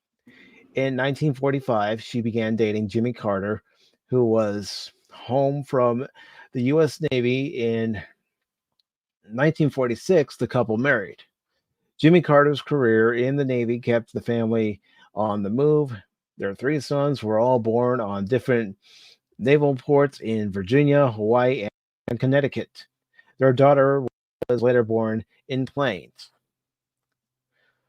During her husband's tenure as president, the former First Lady was passionate about developing solutions for problems facing the elderly,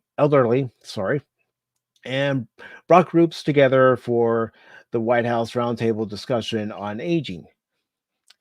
Kathy Cade, who served as special projects director for the First Lady, said Carter was inspired to pursue mental health reform after watching a distant cousin suffer mental illness when she was a child. Okay. When Jimmy Carter ran for governor of Georgia, Rosalind Carter discovered how public programs for people with mental illness were abysmal, leaving families struggling to find care. In 1977, Carter became honorary chair of the President's Commission on Mental Health. The position allowed Carter to continue her work in ending the mental health crisis that she started as First Lady of Georgia. She led efforts to pass the Mental Health Systems Act in 1980, which provides grants to community mental health centers. Carter also lobbied for immunizing children against preventable diseases while her husband was Georgia governor and president. She partnered with Betty Bumpers, First Lady of Arkansas, from 1971 to 75 to promote vaccinations as a routine health practice. In 1981, 95% of children starting school were immunized against measles and other diseases. When the Carters left the White House, they returned to Plains and continued to make a difference. In 1982, they founded the Carter Center, a nonprofit that strives to improve the quality of life, alleviate suffering, and advance human rights through its programs. Through the Carter Center, the former president and first lady have traveled the world working to stop guinea worm disease, increase agriculture production in Africa, and advocate for human rights. Carter created the Carter Center's mental health program to continue fighting the stigma and discrimination of people with mental illnesses. She also established Rosalind Carter Fellowships for mental health journalism to encourage in depth reporting on mental health. Outside of the Carter Center, Carter sat on a number of boards for organizations over the years, including Plains Better Hometown Program, Plains Historic Prevention Trust, and the Jeanette Board of Directors. In 1984, Carter's autobiography, First Lady from Plains, was published. Matt Costello, historian for the White House Historical Association, said Carter's accomplished so much post-presidency that it seems to overshadow their time in the White House. They have created this incredible legacy of promoting human rights, Costello said. Oftentimes, presidents and first ladies slowly fade into retirement when they leave office. And it says, elder years. Rosalind Carter remained active into her elder years, traveling with her husband, going to church, managing the Carter Center, and volunteering with Habitat for Humanity. The Carters lived mostly in the one-story ranch in Plains that they built in the 1960s. I would never call them relaxed, Brower said. They are the most active 90-something people you would ever meet. Cade said Carter viewed her role as First Lady as an opportunity to make an impact on the world. Carter and Cade have remained friends and colleagues over the years, and Cade currently serves as vice chair of the Carter Center. Cade also co-authored Carter's book, Within Our Ranch, Ending the Mental Health Crisis. She is someone who has enormous compassion for people who are suffering, Cade said, and she is not one to just sort of have that compassion. She is always driven to take action. The Carters became champions for Habitat for Humanity in the 1980s. In 1984, they gained recognition for starting the annual Jimmy Carter Work Project, which is now the Jimmy and Rosalind Carter Work Project. The week-long home building effort launched in Manhattan, but over the years expanded to other cities and other countries. Now some 1,200 volunteers join the Carters each year for the project, said Jonathan Reckford, International CEO for Habitat for Humanity.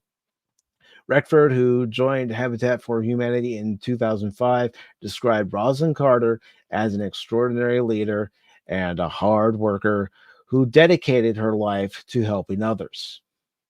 Rockford said Carter loved getting to know the families who benefited from Habitat for Humanity projects. The Carters often hand out autographed Bibles to families, Reckford said. I think her legacy will be felt in so many ways, Reckford said. She brings such compassion along with the fiery desire to fight to make things better. And this article was originally posted in USA Today. I'm going to go ahead and copy the link here. And I was actually going to talk about another story that Barron had supplied me when I saw this headline. So I thought this takes precedence. Because put your personal feelings aside for the Carter administration during its presidency. She did do a lot for humanity. And at 96, That's a I'll very agree with you on long that. and productive life. Yeah, I mean, despite what you think, I sit back and think that she was a very good first lady. She did the job well. We have a lot of great first ladies, and she was one of them. And it doesn't matter what you think about James Carter or his administration, if you're pro, against, Republican, it doesn't matter. You have to just take a look at the individuals. And in some ways, the first lady. Oh, hi, Craig. In some ways, you have to take a look. The first lady is somewhat a apolitical position because you are representing the White House, and that was their job. That's basically the job. You're representing the White House to the world, and with the functions and such like that. And it's there should be more first ladies like her. Let's put it that way, especially in this day and age. They weren't Agreed. a bad couple for president and first lady. They were, I feel, just the wrong time. They were just the wrong time. Growing up as a kid, living during that administration, there were some things good. They intended a lot of good. Just the wrong time for what that they were trying to do. And think about what they're coming after. Nixon resigning, and then LBJ taking over. The country was in turmoil. Gerald Ford. Yeah, Ford. Sorry. And that election was very, very close. That was a close election. And a lot of emotions and feelings went into that. It was a lot harder to get feelings from your first lady.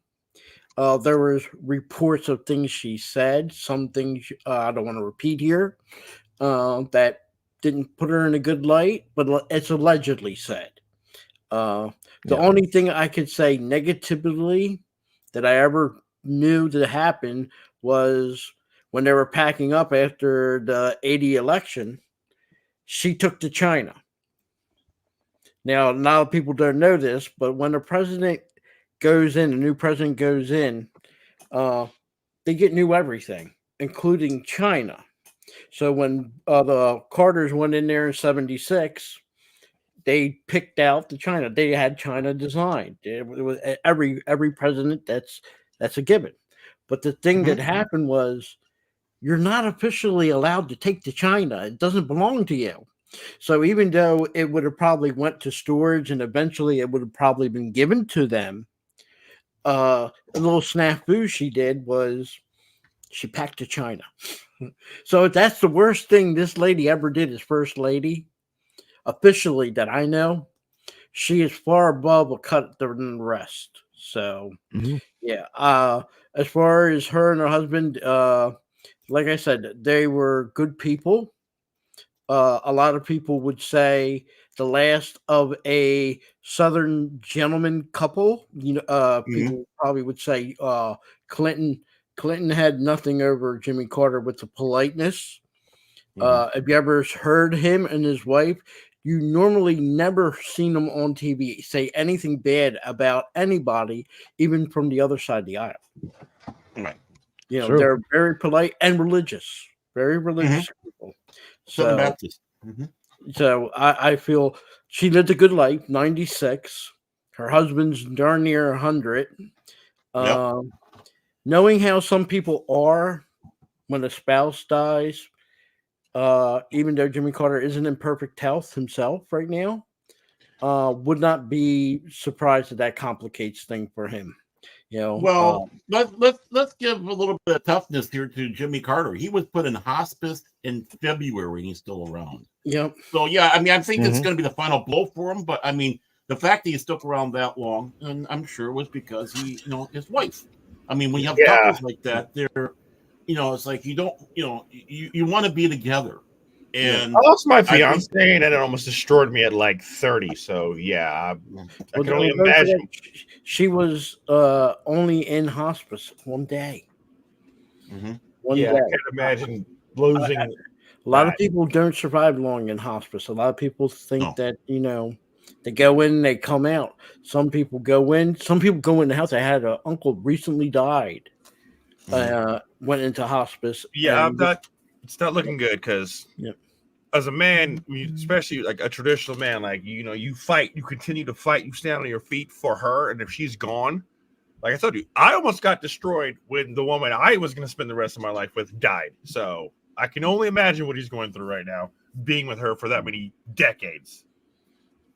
Yeah, I mean, I would say it will probably end up being similar to like what happened with Carrie Fisher and her mom.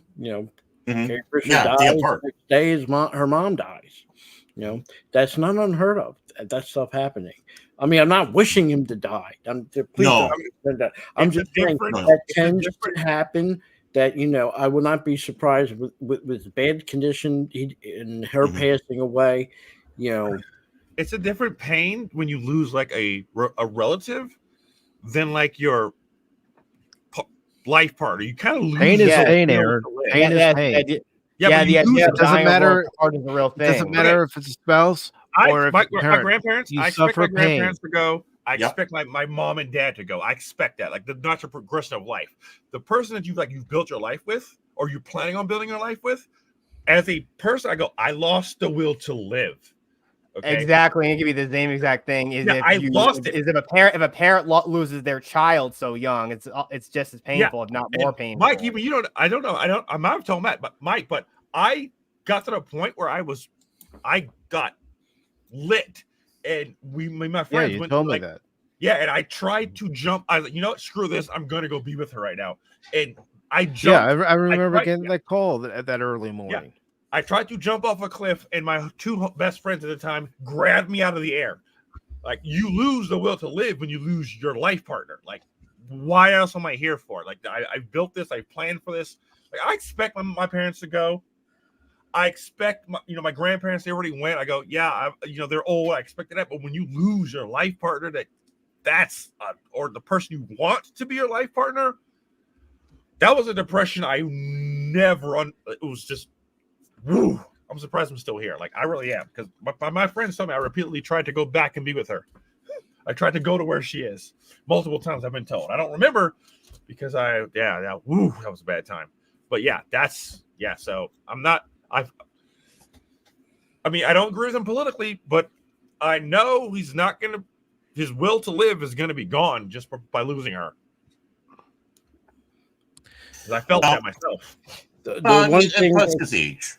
The one thing I would say, he lived a good life. 96 years is a long time. Yes. Yeah. And Jet, before we continue on, Jet's got a jet, literally. Anything you want to say before you go? Yes. I know you can find me on through my social plug there at JetSparks373. I'm currently taking a break from YouTube, and it's kind of sporadic. But I say to everyone, subscribe to my channel. And look through the back catalog of all my content. And by the way, a friend of mine, Bear64, he and I started a brand new podcast on his channel called The Gaming Den, and we're going to be and we're always looking for guests to come and join us. And we're going to be talking via the Discord app. Don't use the in browser version. Use the app version. So we'll always look and it's gonna be mostly about gaming content. Our first episode was about the nominees for the Game Awards. So go check it out, and we'll be live every Friday around 7:30 Eastern time. Okay. Sounds great. All right. So yeah. Pacific, thanks for having me on. Congrats on 4 years on YouTube, and I hope you have more to come. Thank you. Thank you for hopping on board. Really appreciate it. All right, thank you. Long years. Yeah, and I'll say it like I said on my channel to you. May God, force, and the power protect you always. Peace out, everybody. Peace out, brother. Jet. Hey, is Jet's link in the chat for me to subscribe to? I put his link tree in the chat. I might be already subscribed. I want to just double check. And also, everybody's links are already in the description. Even mine? Even mine? Oh, even yours. Oh, Might be on it. Might be on it. Damn, my that nipples are hurt. tingling. My nipples are tingling. I had a flashback of pain and suffering. Woo! It's not easy to lose a loved one, whether it's a future spouse, current spouse, parent. It's not easy. Oh, that woman was gonna be the mother of my children. Like she had me. I was done. I was gonna fight, just like Mark was talking to Cisco. I was like, I'm gonna resist. I'm gonna fight, but eventually she's gonna get what she wants. Yep, that's what it comes down to. Eventually, when you know that you found the right person, you fight for it. You fight for that person. No, I mean you fight to like for your ego. Like, no, she's not gonna. I'm the man, and then eventually you have to surrender that to her. Like, you know what? Fine. Like eventually you gotta surrender. Like Martha, you're gonna fight. You're gonna battle, but eventually you're gonna lose the war. I was like, I didn't understand at the time when Martok said it, I was like, what are you talking about? No woman shall conquer this Klingon. And I went, oh, now I get it. For a minute there, I thought we had Gary Coleman in here. What are you talking about? Yeah, I was like, what are you talking about, Willis? Martok, you're a Klingon warrior. What are you talking about? You eat people's souls for breakfast. What do you mean a woman's gonna conquer you? Not when it comes to love. Yep, she will win because in order to keep things peaceful, you as the man, because you're more emotionally controlled, you have to surrender. You know, you have to go, fine, you got to let her, you got to know when to be like, you got to know it's battles to fight, but you're going to lose the war because you have to be the man and provide for her and everything. And it's like, you're like, I'm going to lose. And then when you get to that realization, you're like, shit. If you're a good man, if you're a bad man, you're going to be like, no, fuck her, I'm going to do what I want. But if you're a good dude, you know you're going to lose the love battle.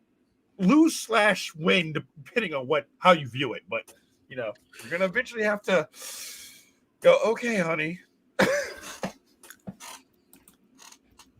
Yes, dear. You're right, dear. I'm sorry. Learn that watching the Cup game from Bob Brenly. Yep. Happy wife, happy life. It should be happy spouse, happy house, but you know how it is. Yeah. Well, and I hate to say this, so I do think we're going to lose Jimmy here very soon. I mean, he's been I mean, you got to give him props. Oh no, yeah, he's February. Since February, he's been in hospice. That's tough. That's a tough bird right there. I guarantee you, 50% of his strength came from sticking around for her. So, yep, I guarantee. I bet money on it. He's like, she's gone. I'm going to go. I did not. I wasn't even married to my ex. And I wanted to go to her. You hear a lot of stories where as soon as one spouse passes, the other spouse passes not too long after. Mm-hmm. Yeah, reuniting. Like, like his only reason to stick around was her. At this point, like, I get it. I was in my 30s, my early 30s, and I was like, you know, I don't want to be here no more because she's not here. I can only imagine him decades of time together with her. Now, I mean, and to not sound malicious, I hope he's not sticking around longer without her because I know that. I go, no. To this day, I'm like, God, I miss her. I wish I was with her right now. So, I mean, I would think it'd be a mercy for him to be reunited with her. Oh, yeah. It'll be 15 years later. I'm still wishing I could be reunited with her. Anyway, well, yeah. You know, rest in peace, Mrs. Carter. Hearts out to your family. Hearts out to you, Mr. Former President Jimmy Carter. Condolences to all the Carter family. Definitely, yeah. Our hearts, hearts are out to you, and yeah, it's always sad, that you start losing legacies, and that was a legacy, whether you like it or not. It's a legacy. Mm-hmm. And we have another passing to report of this in the entertainment field. Ooh. Transformers voice actor dies at 69. Excuse me, after battling pancreatic cancer.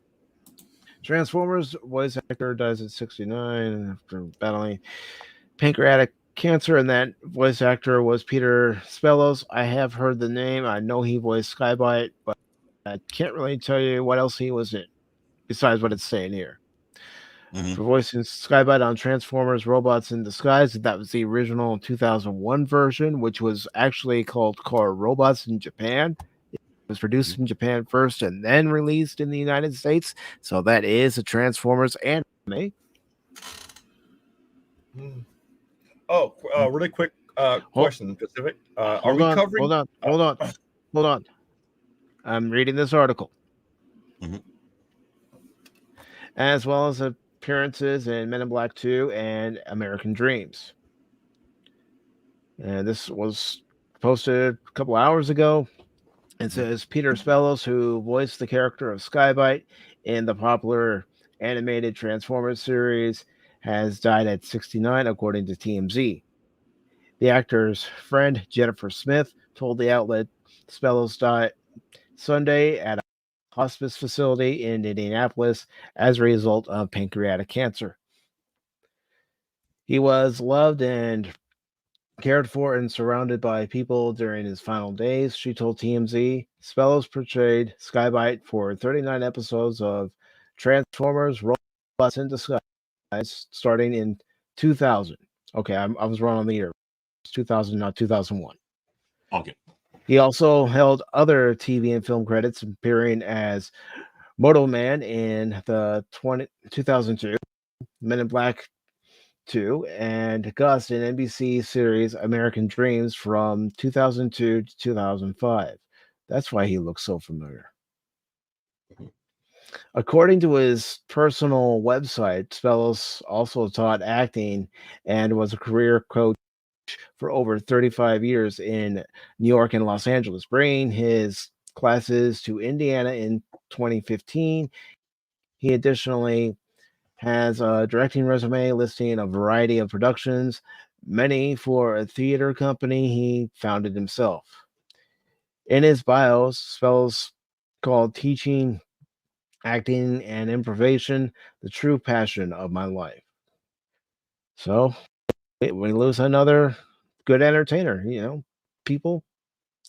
A lot of good entertainers have passed away this year, and and I hate to do this.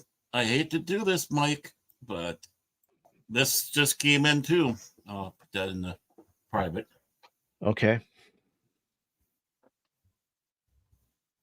As soon as I see it, I will click onto the story. Quick question before we move on. Are we? I know it's pop culture, so I ask. Are we covering, or have you guys covered the Pokemon drama that's going on right now and the Sniper Wolf drama? I don't care about that shit. I'm gonna come out and say it right now. I don't care about that shit because that's just getting crazy. What? Huh? I was just asking because I'm like, holy crap. I'll ask about it later. After Jewel. Like, wow. And have you posted the link yet, Baron? Yeah, it's in private. Let me see. The only one I'm seeing right now in the private is about this one that we just talked about. Okay, how about this one? Oh, did I? Oh, I thought I copied. My apologies. Let me give this a try again. If I can find it. That's My apologies. You just posted it in another location, so yeah. Oh, that was that's that's the same article we just read. Oh, geez, did they move it on me now after I did that? My apologies. Oh, let's go here. Oh, here we go. Let me check. Oh, that's what? Huh? And real quick, Phil's getting ready to head out, so I'll let Phil promote himself. I didn't have much to promote other than thank you for having me on. So under the weather, so everything on my channel is still on hold. And thank you for having me on. Thank you for I'm here because Cash Money's too tired and too sleepy. But other than that, yeah, it's been great. I'm here, jackass. Nice try. Wow. The love between Phil McCracken and Cash Money 007. You two are ridiculous. He just can't understand it. He's been fired. Pop Talk. Yeah, whatever. King of Legend of Bots. Fired. Sure, King of Rehired Legend at a bots. discount. Sure, buddy. Whatever you say. Go watch But your Caddyshack 2 again. Yeah, me and Cash Money always battering back and forth. Somebody has to keep them in line. But overall, thank you for having me on. I really appreciate it. Thank you for Glad coming to on. be Phil. here. Appreciate it, brother.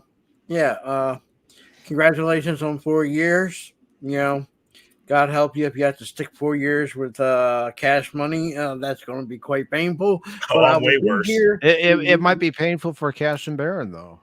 Yeah. Well, that's okay. They need to suffer. Oh, boy. Them two were here because they want to suffer. So it's good. Sure. Just like you. Exactly. I don't suffer. You know, what can I say? You know, that's what Listen he says. to that but hesitation secretly in his voice. There's no hesitation, Cash Wait, Money. I'm gonna be on with the Three Stooges. But one Pop thing Talk? I will ask is next time, please make sure Cash Money doesn't sound like he's trapped inside the box. You know, he's imprisoned in there. We got to get him out. Hashtag free Cash Money. What are you talking about, man? Hey, can I have some free cash Well, money? Because I really need some free cash money I told right you, now. man, you always take the red pill and not the blue one, but you keep taking the blue Hey, it doesn't make a pill. difference what color the pill is. You take Okay. it, right? Sure. Oh, I mean, all I gotta say, this is for you, Mr. This is McCracken. Patrick Stewart, and I wish to tell Phil McCracken that I hate him also.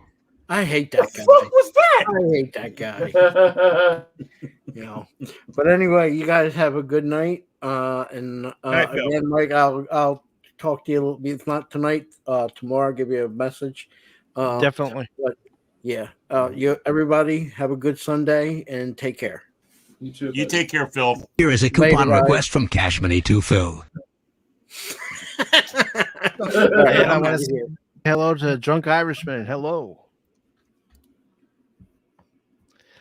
And Baron, thank you for giving me the link Yeah. to this story because I don't know what happened because it was I clicked on the thing, but it still had the other one on the bar, even though I had the story. I don't, but there it is. All right. Excuse me. Sorry about that. Suzanne Shepard, Sopranos and Goodfellas actress, dies at 89. Damn. Suzanne Shepard, the celebrated actress who starred in The Sopranos and Goodfellas, passed away Friday morning. She was 89 years old. And let me take this opportunity to post a link to this article over to Rumble. There we go. It says Shepard, born October 31st, 1934, so she just recently celebrated her birthday, was also a theater director and acting coach who gained fame for her portrayal of Aunt Tweety in the 1988 film Mystic Pizza. And if you haven't seen Mystic Pizza, what are you waiting for?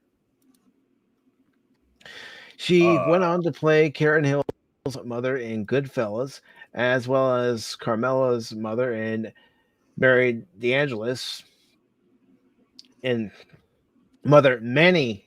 I can't even speak. Mary DeAngelis in HBO's The Sopranos. She also starred as Miss Pratt in the 1997 film Leota. She made guest appearances in Law & Order Special Victims Unit. That's where I've seen her the most because Mom used to watch the Law & Order shows. And most recently, the CBS drama Blue Bloods. Shepard was the first woman to teach at Stanford Meismar's program of acting study, which differentiated itself from method acting during the mid-20th century. I studied with Suzanne as a young actor. Actor Tom Titone wrote on Facebook Saturday, "She was a huge presence, a big personality. She roared with life and added, may she rest now."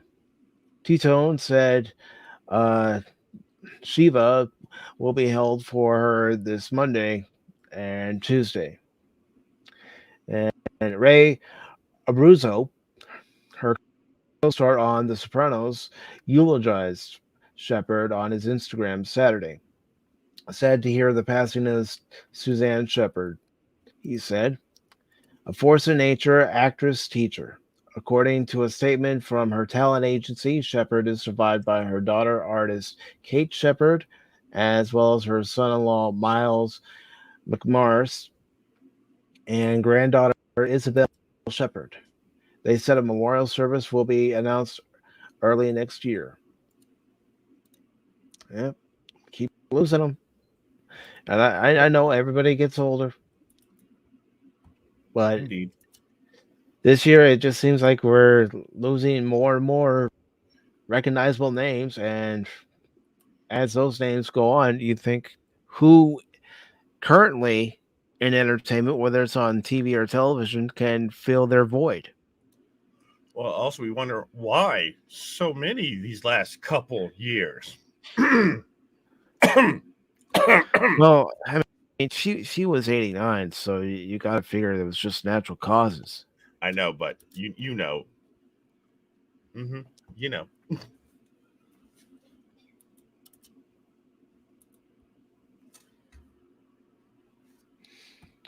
Yeah, let's see. Padawannabe says the kids from Sopranos have a podcast together. I'm sure they will address this soon.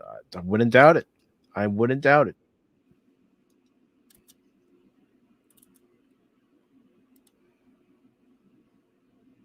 And no, this is not a boxing channel. This is a channel where we talk about entertainment and we also talk about gaming, and I stream games. And dies glorious deaths in games. Not on purpose, it just happens. Bro, you said you wanted a hug. Oh, well, you know what? You got to try to reason with the Juggernauts and State of Decay, and sometimes that reasoning, well, it doesn't work out right. That's why the next character brought out the big scope rifle and said, bye-bye. That was smexy. I'm not going to lie. He was running around with a boomstick of epic proportions. So, any comments on that last article before we talk about Madam Web? Nothing from me.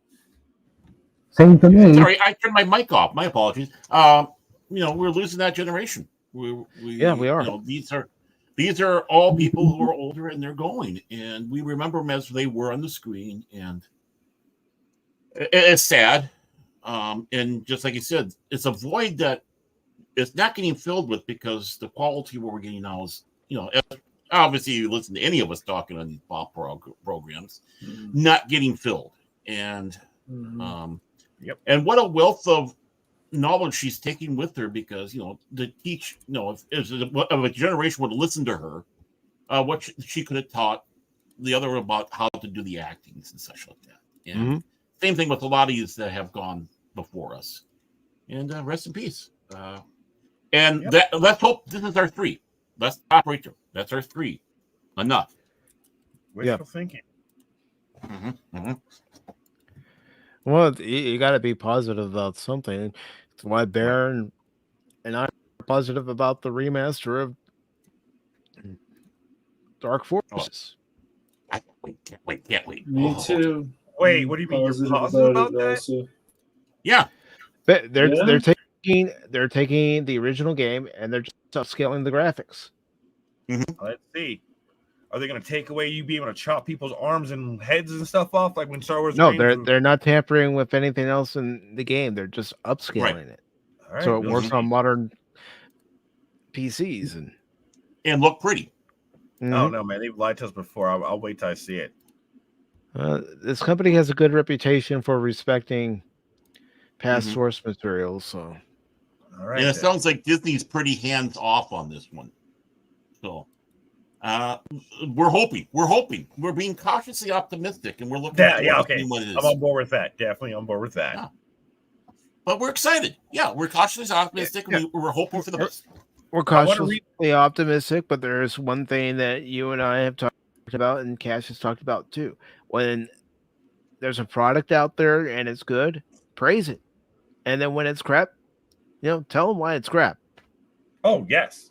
See me, I'll be fired up if they say we're doing a modern version of Star Wars Jedi Knight Academy series. I'd be like, yes, and we're gonna upgrade the graphics, maybe tweak the fighting style system a little bit to make it a little bit more fluid, and touch nothing else. I'd be like, shut up and take my money. Like All right. Jedi Knight Academy. Oh my god. Okay. Yeah, that was good. That was good. So, Madam Web. I've watched the trailer and I'm going, what the hell is this movie about? Oh no. Honestly, what is it about? Yeah, we saw it Anybody? before the show. It's like, what is this? Yeah, Madam Web. Ugh. Oh, yeah. I mean, I'm already going to tell you, it's not a movie I'm going to go see. Hell no. No. Madam Web trailer connects a group of strangers as it weaves its way online. Does it really? The newest entry in Sony's Spider-Man cinematic universe has Dakota Johnson team up with a group of women connected by Spider-Man-esque superpowers. This is by EJ Tagnoff. Posted 4 days ago. It says Sony continues to capitalize on its banner franchise as the studio has now introduced the brand new expanded characters in their Spider-Man cinematic universe. The company continues its partnership with Marvel to bring us the new trailer for Madam Web. Right off the bat, we see Spider-Man-like imagery as the film star Dakota Johnson encounters a mysterious masked menace that resembles everyone's favorite Webhead. The trailer sports somewhat of a departure from the usual origin story beats, as it resembles more of a thriller. I wouldn't say that. Which the producer, Lorenzo Di Bonaventura, well, there's your problem. There, he's part of the Michael Bay films. Indeed. Described. The synopsis reads, in a switch from the typical genre, Madam Web tells the standalone origin story. Yeah, standalone. No, if the movie has any moderate success, they'll make a sequel. Of one of Marvel's publishing's most enigmatic heroines. Really? The suspense-driven thriller stars Dakota Johnson as Cassandra Webb, a paramedic in Manhattan who may have the clairvoyant abilities. It says, forced to confront revelations about her past, she forges a relationship with 3 young women destined for powerful futures, if they can all survive a deadly present. Okay, the trailer really didn't grab me like that.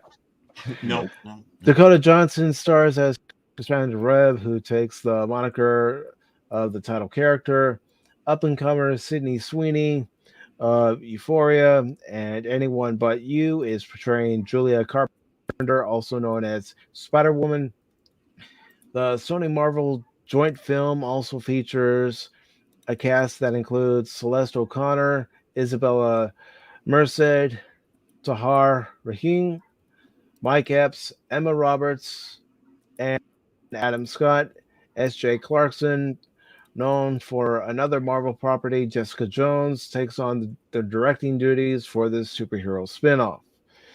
Madam Web joins the upcoming Kraven the Hunter in extending the Spider-Man universe. The director of Kraven insists that his film is more of a tragedy, just as Di Bonaventura calls this movie a thriller. So it looks as if Sony is still attempting to put fresh spins on every entry that connects to movies like Venom and Morbius. Oh yeah, got a few things to say about that movie. The film co-star Sydney Sweeney spoke to her excitement in landing the role of Spider-Woman. She stated, I went straight to the comic store and I bought every comic that mentioned my character. Sweeney added, I don't believe that. Added that this movie can stand apart from the usual superhero comic book adaptation. I think it's different from what people expect a superhero movie to be. Quote that. All right, we've heard it many times, and we know exactly how it ends. That's a quote because the tabloids will pick up everything else we talk about. Madam Web is set to hit theaters on February 16th, 2024. And because I'm not interested in it, especially after watching the trailer, it won't be getting my money. In other words, I won't be buying it for $1. I'd buy that for $1. Oh, come on, Mike. You're going to make Stephen King mad. Let me make Stephen King mad. He doesn't care.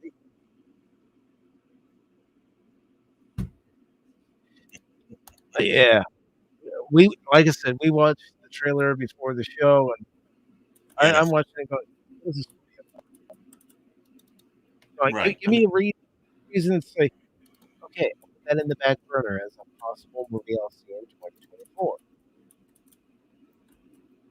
But I saw nothing that grabbed me. And that's the state of Hollywood. This is what I have to say to Stephen King lately. Lighten up, Francis. Wow. Whoa, Yeah. wow. Yep.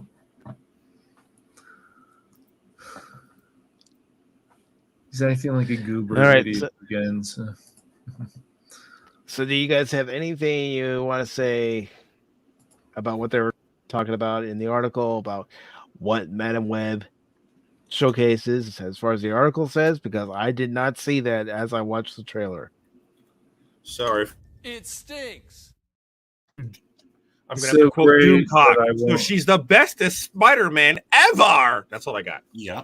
I don't understand the whole thing with their friends and stuff, but since this is based on, I guess, some wacky do comic, then I guess it shouldn't be surprising. I'm telling you, Why I don't know, the dialogue already in this trailer just is like, what? Why? And why am I supposed to care? This is just another one of these Marvel films, and this is Marvel Sony, that I go, why am I supposed to care? Because I think of Madam Web, of course, as an old lady talking to Spider-Man. I don't. Guys, it's looking like they're just going to keep doing the same thing until there's a collapse, and we're just going to sit there And wait that's until there's why a collapse. that's why you don't support him. That's why you don't support him. Yeah. If they do something right, but if they do something wrong, forget it. Yeah, but the right to wrong ratio is very skewed currently. Oh yeah, you're right. Like in the last 3 years, what's the right you can think of? Okay, we'll go Top Gun Maverick. What else? I like Ghostbusters Afterlife. Oh yeah, Ghostbusters Afterlife. Yeah, respect to that as well. See, we have to. I liked Megan. That came out this year. I liked it. I didn't see Megan. I thought that was going to be crap. So I didn't even bat an eye at that thing. So yeah, I can't speak on that. I was going to say Dune, but that's technically last year. Yeah. Yeah, that's last year. Dune. Yeah, I That said the was last good. 3 years. Yeah, so that counts. I said last 3 years. What can you think of? And I was like, Top Gun Maverick. Christmas Story, Christmas. Yeah, that was good. Oh, okay. Yeah, I've heard good things I mean, about there that. is some stuff out there that is. It just we fixate so much on the bad because they push it so hard out there. We need to look for the good stuff out there. I have an which is ear a for little bit harder. both. I have an ear for both. Yeah, but So it's, when they're like, yeah, but it's harder to find some of the good ones because of the hype machine, because everything is blockbuster.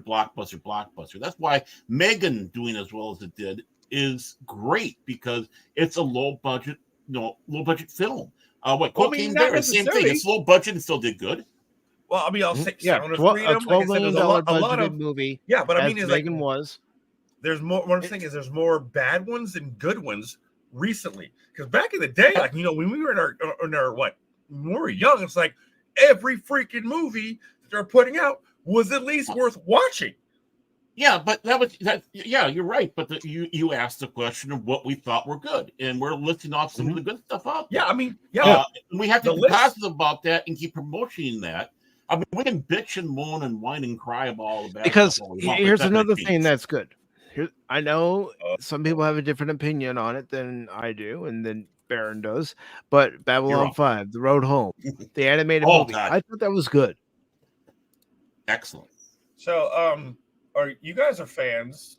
I'm gonna DM you a video, and I want to know your everyone's on the panel's opinion of this, because right now, Well, I'm thinking, right now we're gonna go to the next story. yeah, after your next story, we'll look at that later. It'll be in your Discord.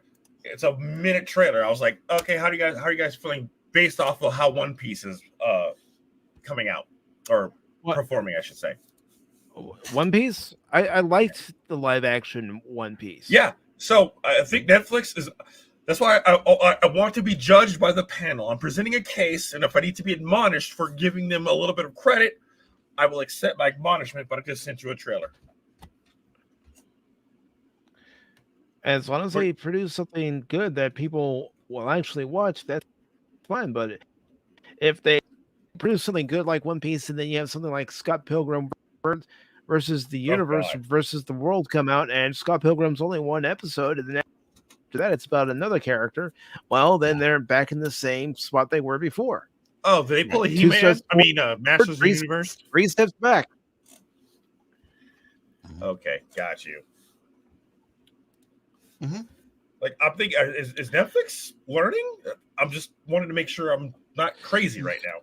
Not 100%. Not 100%. But they're improving. I think there is slowly a light turning on. It's a very dim one, but I think, I mean, even morons at Netflix has to see the response to One Piece compared to the response of Cowboy Bebop. And why?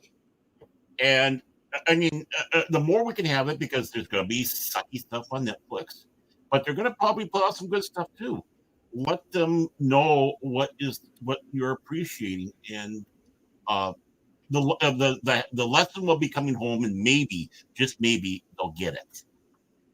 I mean, One Piece plus this, I'm like, holy crap, they're getting it.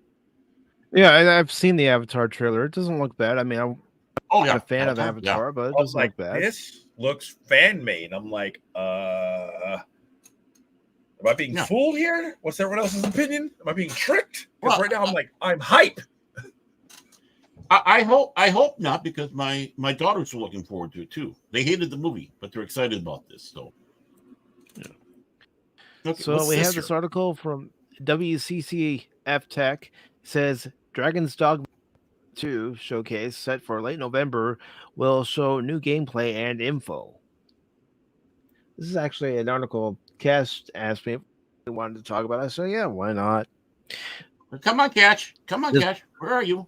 This morning, Capcom announced a new Dragon's Dogma 2 showcase scheduled for Tuesday, November 28th, airing at 1 p.m. Pacific time or 9 p.m. General Mountain Time. It says the publisher has promised brand new gameplay and lots of information straight from the game.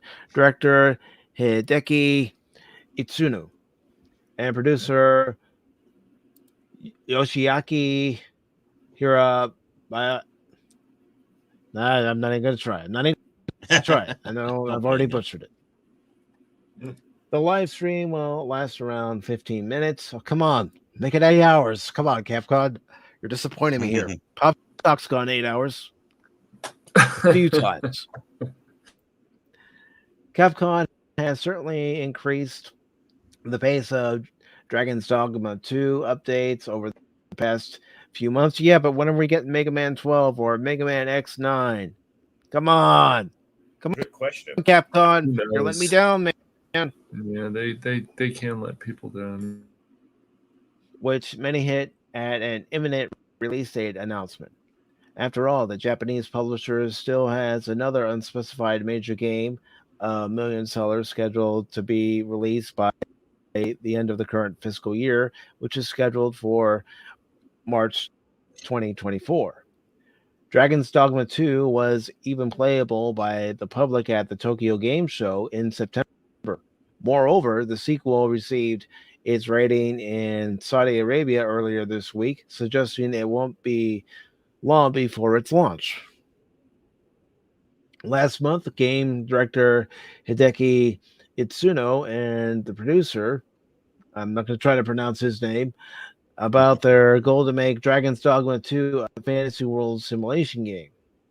And Itsuma says by applying tools such as physical calculations, even a single slope has meaning in gameplay.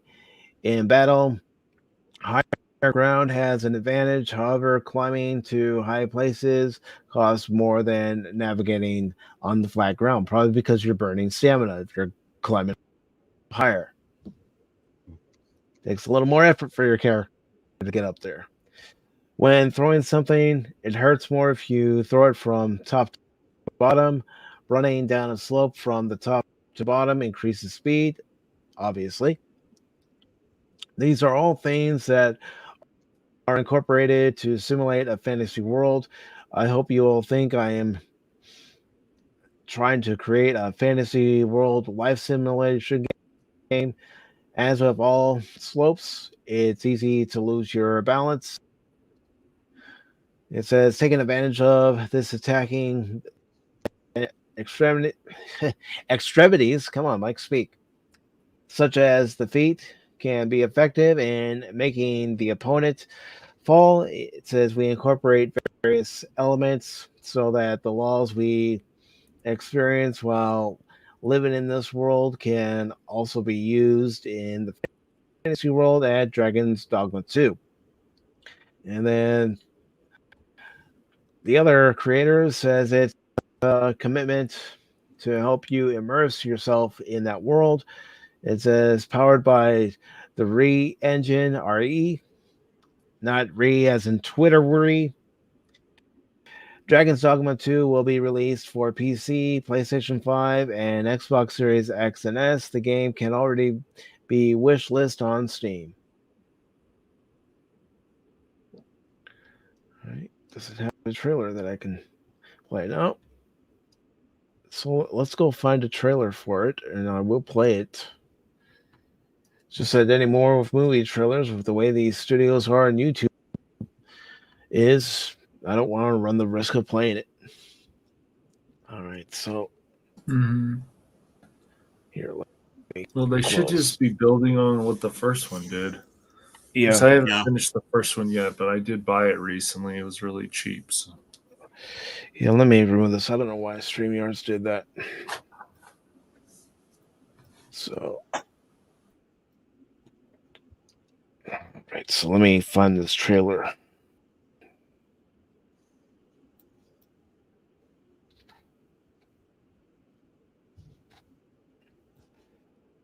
All right. Let's see. 9-minute gameplay. Let's go ahead and take a look at it. And it says this video may be inappropriate for some users. It is from Capcom, so if you're offended by blood and gore, you might want to turn away. I don't know why I have to approve it. I mean, I'm old enough. Blood, gore. Hey, this is Pop Talk. That's all we've about. Ooh, I hate it. Nice scenery. Yeah. Glorious battle.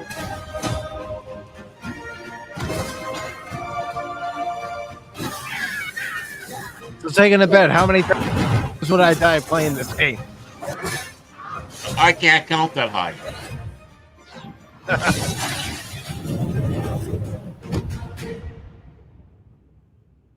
Wow. Hello, everyone. I'm Hideaki Itsuno, the director of Dragon's Dogma 2. Dragon's Dogma 2 is a narrative-driven action RPG set in an immersive fantasy world designed to place player choice at the heart of the gameplay experience. The action gameplay is designed to challenge your creativity, and although this is a single-player adventure, AI-controlled companions will accompany you throughout the experience. Today, I'd like to show you a little of what you can expect from the world of Dragon's Dogma 2 with this new gameplay footage.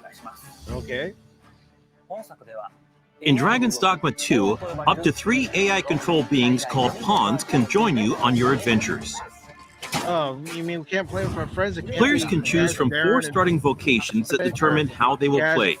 Chaos and Brandon. Of course, you will be able to change your vocation at any time by visiting vocation guilds.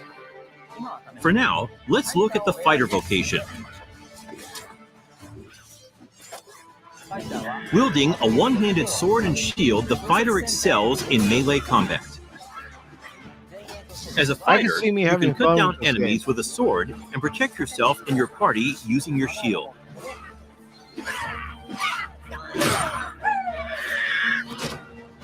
As we keep going, we can see some harpies in the distance.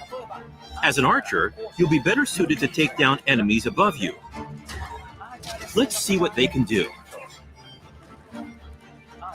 The archer is a vocation that uses a bow and arrow to attack enemies from a distance. Make full use of your arsenal, including exploding or blighting arrows. You can also aim at your enemies like a third-person shooter. Oh, nice. The monsters of Dragon's Dogma 2 behave organically in the world around them, and will even react to players by using their wits against you. Next, I would like to show you the mage in action. Mages excel at long-range magical attacks, as well as healing and support spells that bolster your party with various enchantments to give allies an advantage in battle. The more advanced and powerful the magic is, the longer the incantation will take.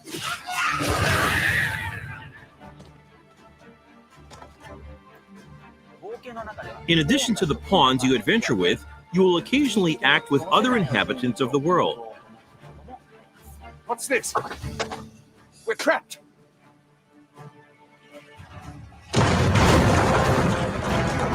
Boom. Nice.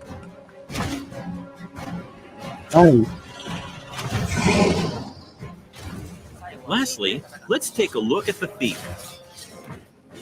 As a thief, you use daggers to strike at your enemies, relying on agility and quick attacks. Use Swift Step to quickly move away from enemies after an attack. The key strategy for the thief against massive monsters is to find openings and cling on to the enemy to deal damage. Did you say Klingon? Fighting head-on is always an option, but it's a good idea to utilize the environment around you while engaging with enemies.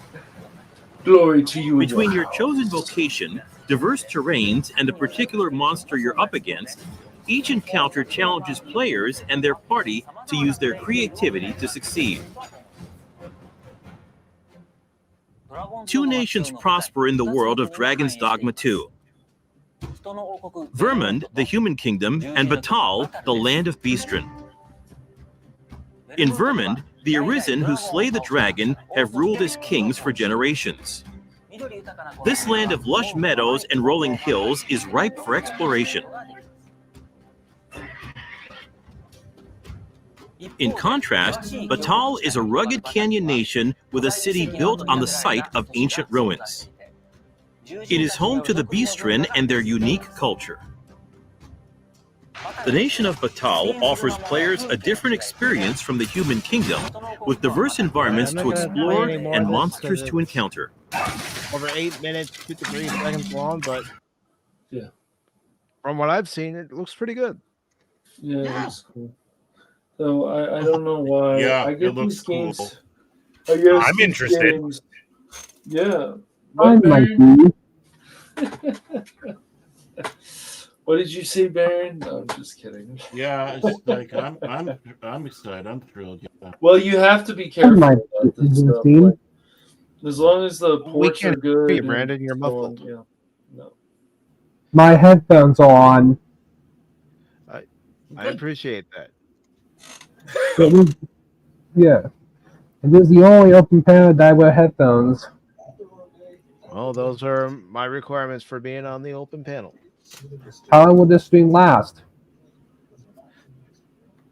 Huh? Who cares? How long? Who cares? Did you say over? Nothing is over until we Yeah. decide it is. Was it all?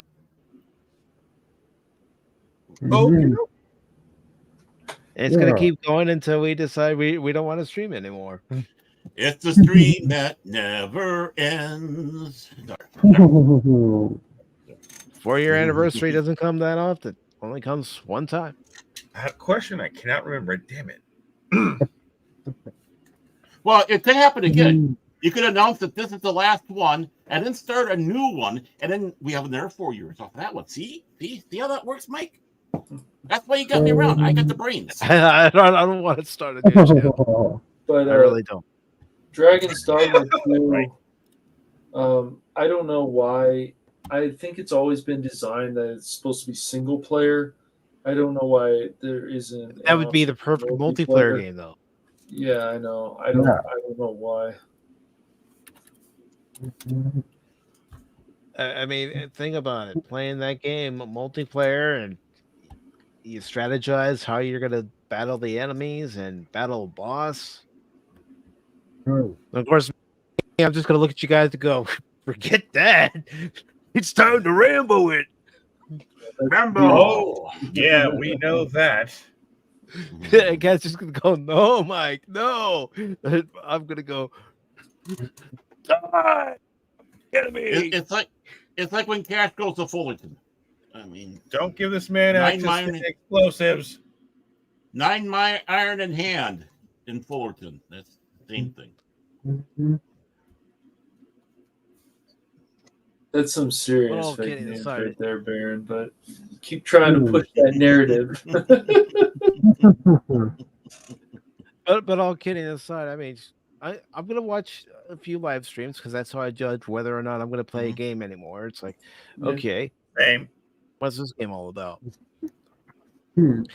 Well, will I actually play it more than once, or is it a game where I'll play it initially and then I'll get bored of it, and then I've wasted my money? That's just how I look at it. I want to be able to get repeat playthroughs of the game, and not play through it once and then not do anything with it afterwards. Good point. Very good point. So we do have this other article, and it's an opinion piece from the New York Post. Oh God. And it's an interesting one, though. It's an interesting one. You know, you gotta step out sometimes and try to see the whole picture and not look at it through, rose colored lens or tunnel vision. And it's good to see this guy. Don't get to see this guy that often. Whoopa! Whoopa! Oh shit! Whoopa! Whoop! Whoopa troop! Whoopa troop! Whoop! Troopa troopa whoop! Where have you been, Whoopa? I tell you. Seriously. He's been working. He's been working. Oh yeah, it's good to see you, brother. Glad to see you. Get that hustle on, bro. I'm having to do the same thing, so I haven't been around for a while. So this opinion piece is by Chadwick Moore. Why do I all of a sudden want to have a stiff upper lip and talk like this with a name like Chadwick Moore, and drink my tea with my pinky out? I don't. You mean like Cash Monet? Yes, like Cash Monet.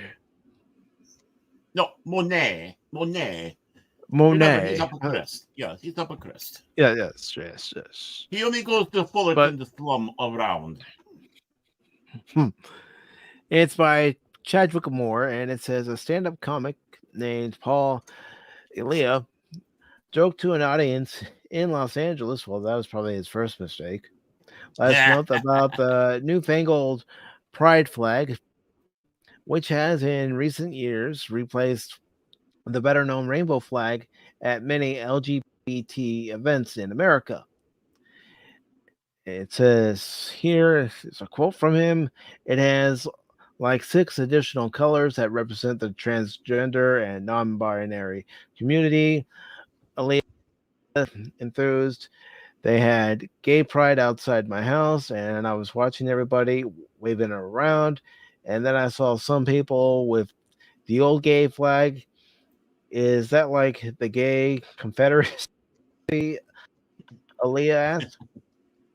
What if there's a gay civil war? Again, this is it. This is enough, folks.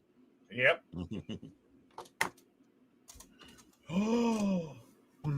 Yeah, chuckled, but Aaliyah was onto something. A movement is underfoot on both sides of the Atlantic to the couple the alphabet soup that has come to be known as the LGBTQ plus. And this is the opinion of Chadwick Moore. It's not the opinion of Pacific 414 Pop Talk, anyone in the chat, anyone on the panel. I want to clarify that right now.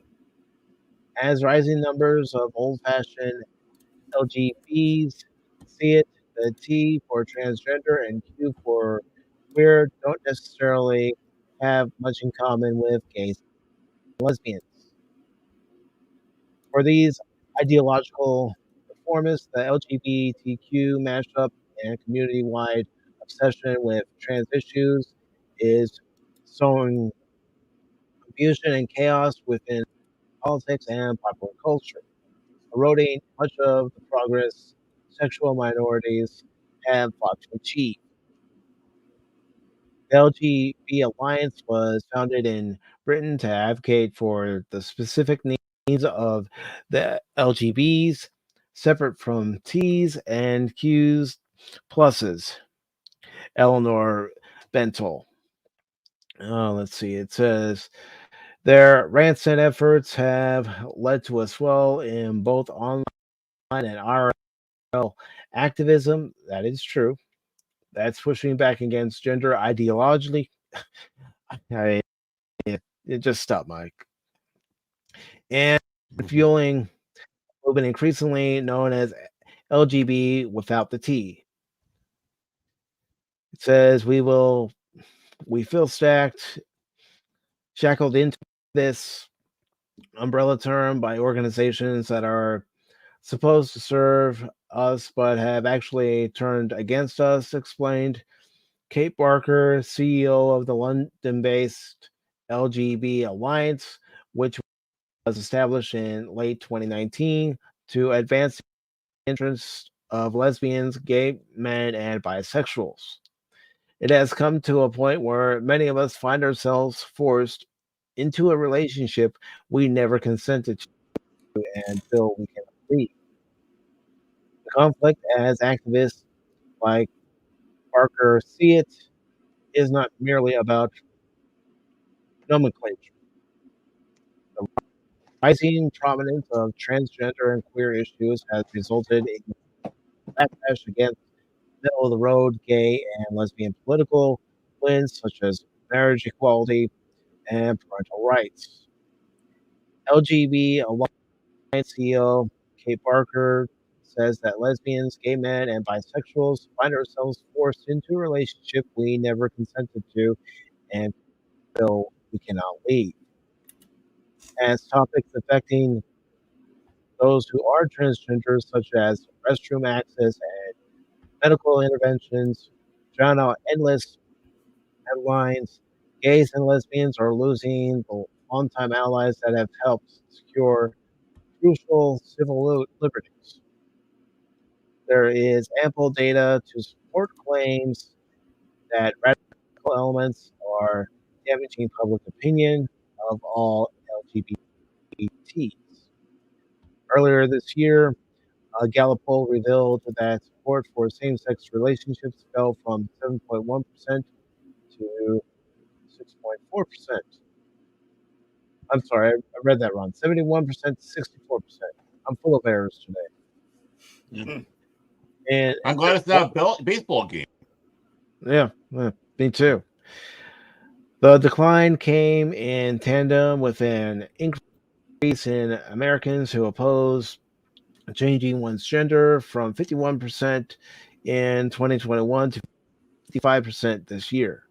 The Gallup numbers follow a survey conducted last year by the Public Religion Research Institute, which found that Americans are widely in favor of general non-discrimination laws protecting LGBTs.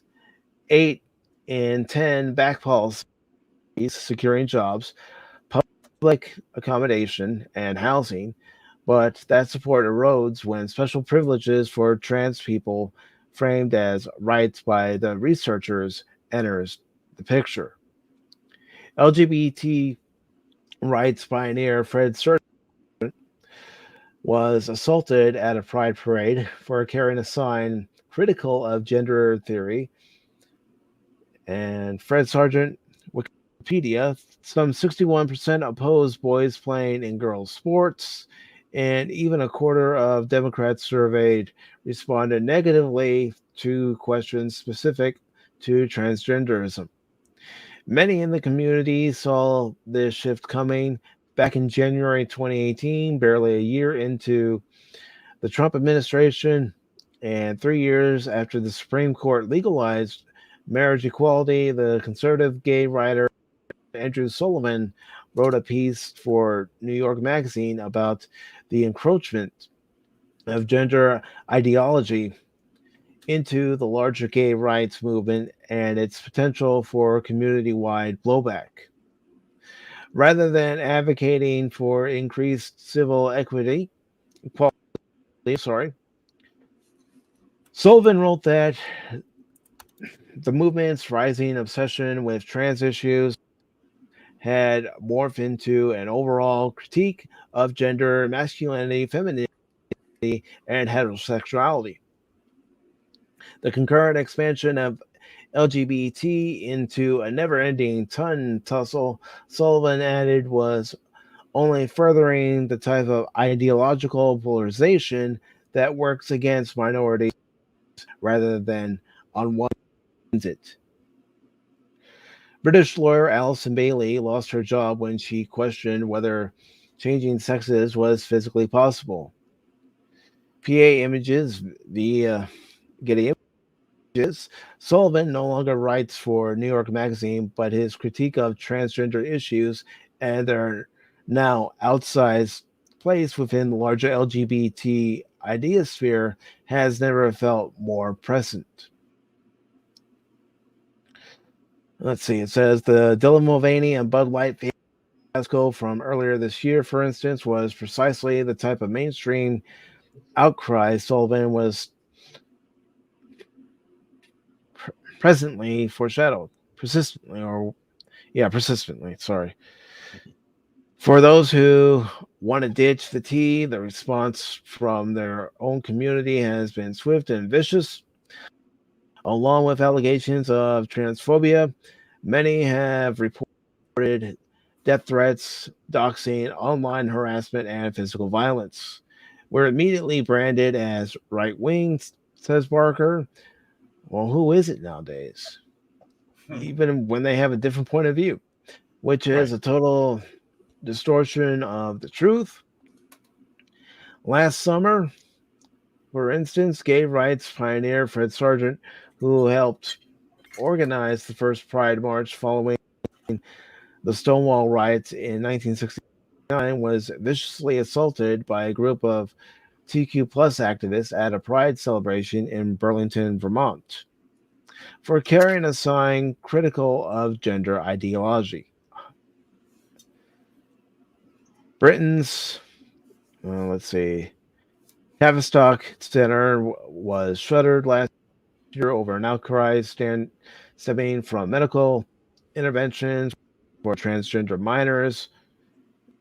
It also says they stole his placard, knocked him to the ground, and poured coffee on him. Like many who want to reconsider LGBT, Sargent's stance is not rooted in transphobia. It says here, the concern I have is that the movement that I knew, the gay liberation movement, has metamorphosized into a gender identity movement that is quite misogynistic, homophobic, values that I cannot share, Sargent 75 told reporters at the time. I do not recognize it any longer. Something similar happened to 34-year-old Texan Rob Van Luvine last year when he began posting his support for nixing the T on social media. Like many, his stance is rooted as much in biology as ideology. Being gay is about same sex attraction. Being trans is anchored in an alternative gender identity, and two are not necessarily aligned. Again, that's their opinion. It's not the opinion of the panelists here on Pop Talk. It's not the opinion of Pacific 414. Comedian Paul Elia has used the ever evolving word soup known as LGBTQ plus as fodder for his stand-up routines. Still, gay men who reject interest in potential trans partners are quickly accused of spreading hate. All I said was gay men don't like female body parts, which should be common sense. The result, transgender activists embarked on a widespread doxing campaign suggesting Van Leuven, I'm trying it, folks, I'm trying it, was knowingly spreading HIV and making sexual advances toward minors. And Van Leuven says he's looking into legal recourse with so much of the LGBT only movement taking place online. Drop the T videos on TikTok, for instance, have been viewed over 7 million times alone. Such experiences are becoming increasingly common.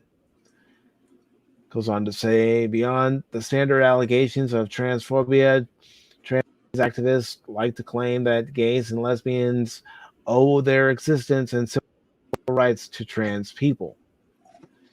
Their assertions, while lacking in historical precision, are rife with the type of identity politics and intersectionality that has come to define every contemporary political cause. It says queer people for color led the LGBTQ charge, but were denied the rewards, proclaimed a New York Times headline from a few years back. Indeed, according to this narrative, a trans woman of color threw the first brick at Stonewall, igniting the June 1969 riot outside Manhattan's Stonewall Inn that marked the beginning of the modern gay rights movement.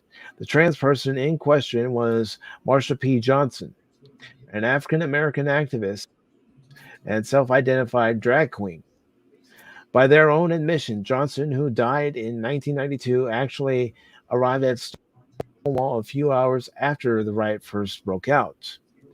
Indeed, no one claimed otherwise until about a decade ago when the push to elevate LGBT voices of color began to take root. It says transgender trailblazer Martine Rolfpault, probably mispronounced that, and I do apologize, not trying to do it on purpose, spoke decades ago of the need for trans folk to attach themselves to the larger LGBT rights movement. James Golden Photography is the one who's provided the picture, I guess. Nonetheless, the Johnson tale has all but replaced recorded fact, so much so that in 2020, New York changed the name of the East River State Park in Williamsburg, Brooklyn to Marsha P. Johnson State Park. An indication of things to come can be found on a sign at the park's entrance, which informs visitors that it commemorates LGBTQ plus acceptance. And the TLGBTQ plus community inserting that T to the front of the line. Okay. Advocates for the T divorce date to the rise of mass trans prominence to the 1990s when queer theory, the academic concept that preaches biological sex and heterosexuality are merely social and cultural constructs leached into the larger cultural arena. It also goes on to say, some say the trans takeover began in earnest in 1994 at the third annual International Conference on Transgender Law and Employment Policy in Houston. Noted gay writer and author Andrew Sullivan spoke of the threat posed by the rising dominance of trans ideology within the larger LGBT community in 2018. It was there that the transgender trailblazer Martine Rothblatt, a billionaire entrepreneur who built a robot version of her wife, told attendees, if we don't join with the current gay, lesbian, and other queer rights issues being proposed, then we might have to wait another 20 years for our own liberation. In the US, snipping the T has proven an uphill and mostly informal battle, but across the pond, the split has seen greater support. The LGB Alliance, for instance, has received formal charity status, holds annual conferences, and is petitioning the British government to separate the LGB from the T in crucial census and data gathering policies. Other British groups like Get the L Out have taken to marching in pride parades carrying signs like lesbian, not queer.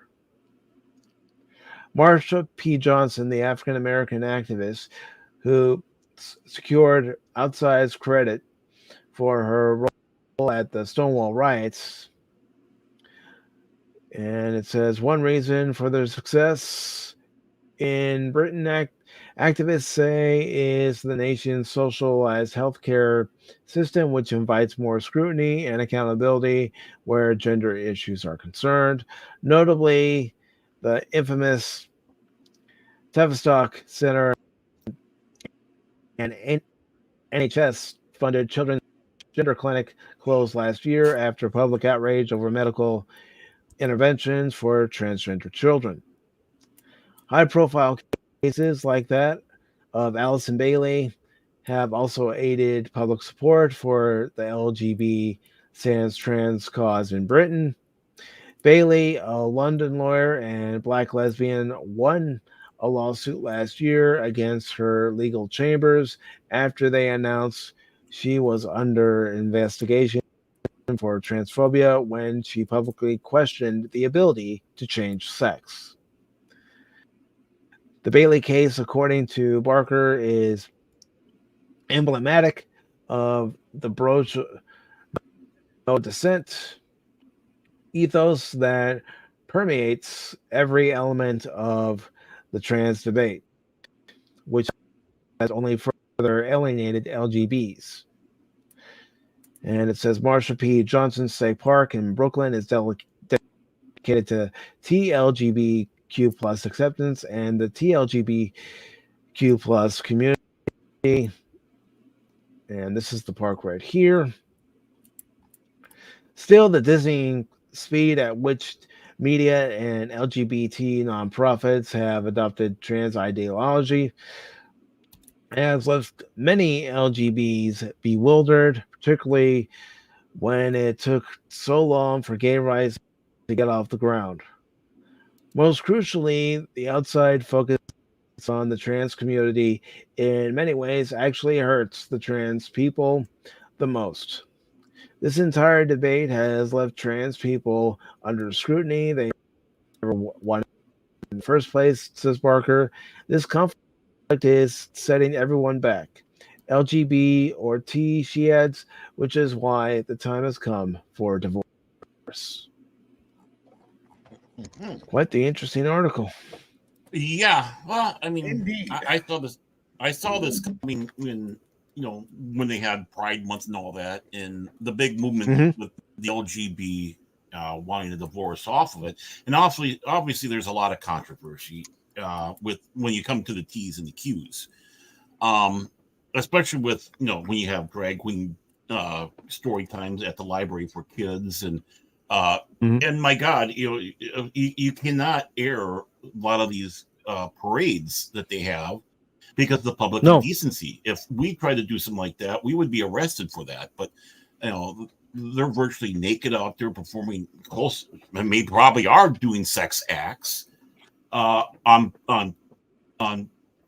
floats and such. And no, this is not hyperbole. My cousin, not my cousin, my brother-in-law, who goes out and to these things, and he says, "Yeah, there's pictures on here you don't want to see.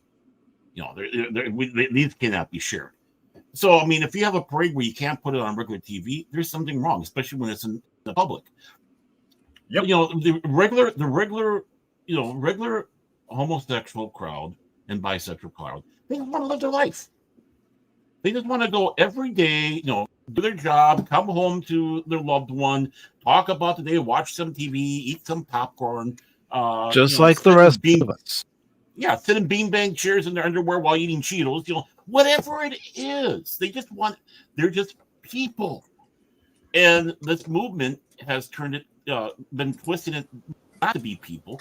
And unfortunately, it has been that. Well, first of all, why does queer need to be different? Queer used to be, and I'm using the term as it was, for the whole lot. You're homosexual, we're allowed, we're here. So this is not going out there and slandering or anything. It's just that's what they had on that. This has a very, very simple explanation, which when we go to Rumble only, I will explain. But we're not doing that tonight. Unfortunately, we're not. I know. When we do, but I'm saying it. Watch Yuri Bezmenov explain how you do a takeover, a communist takeover of a nation. He will explain it step by step. I believe this was in the 80s, and you will be able to hear what he says and check off a list of everything he's saying. You'll be like, "Oh, that happened. That's when this happened. That's when this happened." This is on a planned destruction of our nation for what it is, to try to get it into a socialist nation. Yuri Bezmenov, everyone write that name down, listen to what he says. He's an ex-KGB agent who defected when he saw how bullshit this was and came over here and said, "America, this is what they're trying to do. Don't let it happen," back in the 80s. And it is happening slowly, step by step. The only reason why we haven't fallen already is because of the First and Second Amendments. We already have the reason why this is happening. This is done on purpose. This isn't an accident. This has been planned by the globalists, and we can see the playbook. It's been out there. I forgot what was it. Rules for Radicals. There's another book saying how to take over, how a market take over of a country. These 1984. Yes. Well, that's a fiction, but probably based off of. It may have been fiction at the time, but read 1984, you see what's happening now. This is a planned attack. We are moving from Animal Farm to 1984 right now. We're in that bridge crossing area, and do we want to cross that bridge? Well, no, we don't want to. I mean, to be arrested and prosecuted because you bring up a question. It's a question. If you cannot answer the question, if you can't answer the question, you have to resort to either name calling, insulting, slamming down, censoring, arresting, throwing in jail. Then you don't have an answer. All it is just being brutality. That's all there is. No one should be afraid of the question. And you know what? The answer to "I don't know" is a perfectly perfect answer. The free market of ideas. Those who are lying will not survive the free market of ideas. Because the answer "I don't know" only makes us strive to go and learn more. Yep. Now, this is philosophy. I mean, you sit down and go, "Why is something this way?" I don't know. Well, let's find out. Yeah. And if you're not sure, ask the question. If you don't know the answer, ask the question. No, you can't. Punished for that. You can't ask the questions anymore because this is more about their entitlement. Nothing is ever good enough. People get certain. Look at all the groups that's happened, the Me Too movement, other groups out there. It's all the same nonsense. It's entitlement, or it becomes that way. It goes to the extreme. It starts out like, oh, this is good, and then it goes crazy. Look at all the letters. Oh, you misgendered me. You can be fired for that. Like it's Looney Tunes. It's just Looney Tunes. And then we have on top of it, we have an astrophysicist denying biology, real biology. Like biology is real. It doesn't matter what people think. It's still real. And so people get mad, and then they want you to call them this, and they want you to call them that. It's really just ridiculous. It's a it's a circus, and it just never stops. Imagine somebody coming up to you and say, you need to say this, you need to do this. How dare you don't do this? Like, shut up. Okay, it's so stupid. guys, listen. This is literally a plan. Now, you have a united nation, right? Everyone gets along with everyone, right? You are an authoritarian. Not really. I'm painting a scenario. And if you're an authoritarian tyrant, how are you going to get communism, dictatorship in your nation? What you have to do is divide people into two groups, oppressed and oppressors. And you have, well, four common ways of doing it. Either divide people, well, two common ways. Divide people into race. This race versus that race, or this religion versus that religion. Those are the most popular ways of doing it. Now, in order for you to do this, you have to create a situation where you cause a problem. Now, one of the things they did to the black community is they went in there and they pushed welfare onto black communities. They go, oh, well, the government can give you assistance, but if the man is still in your life, well, you're not going to get any money. So that encouraged black women to break up their families so they can get that government money. Now, doing that caused crime and stuff to go up.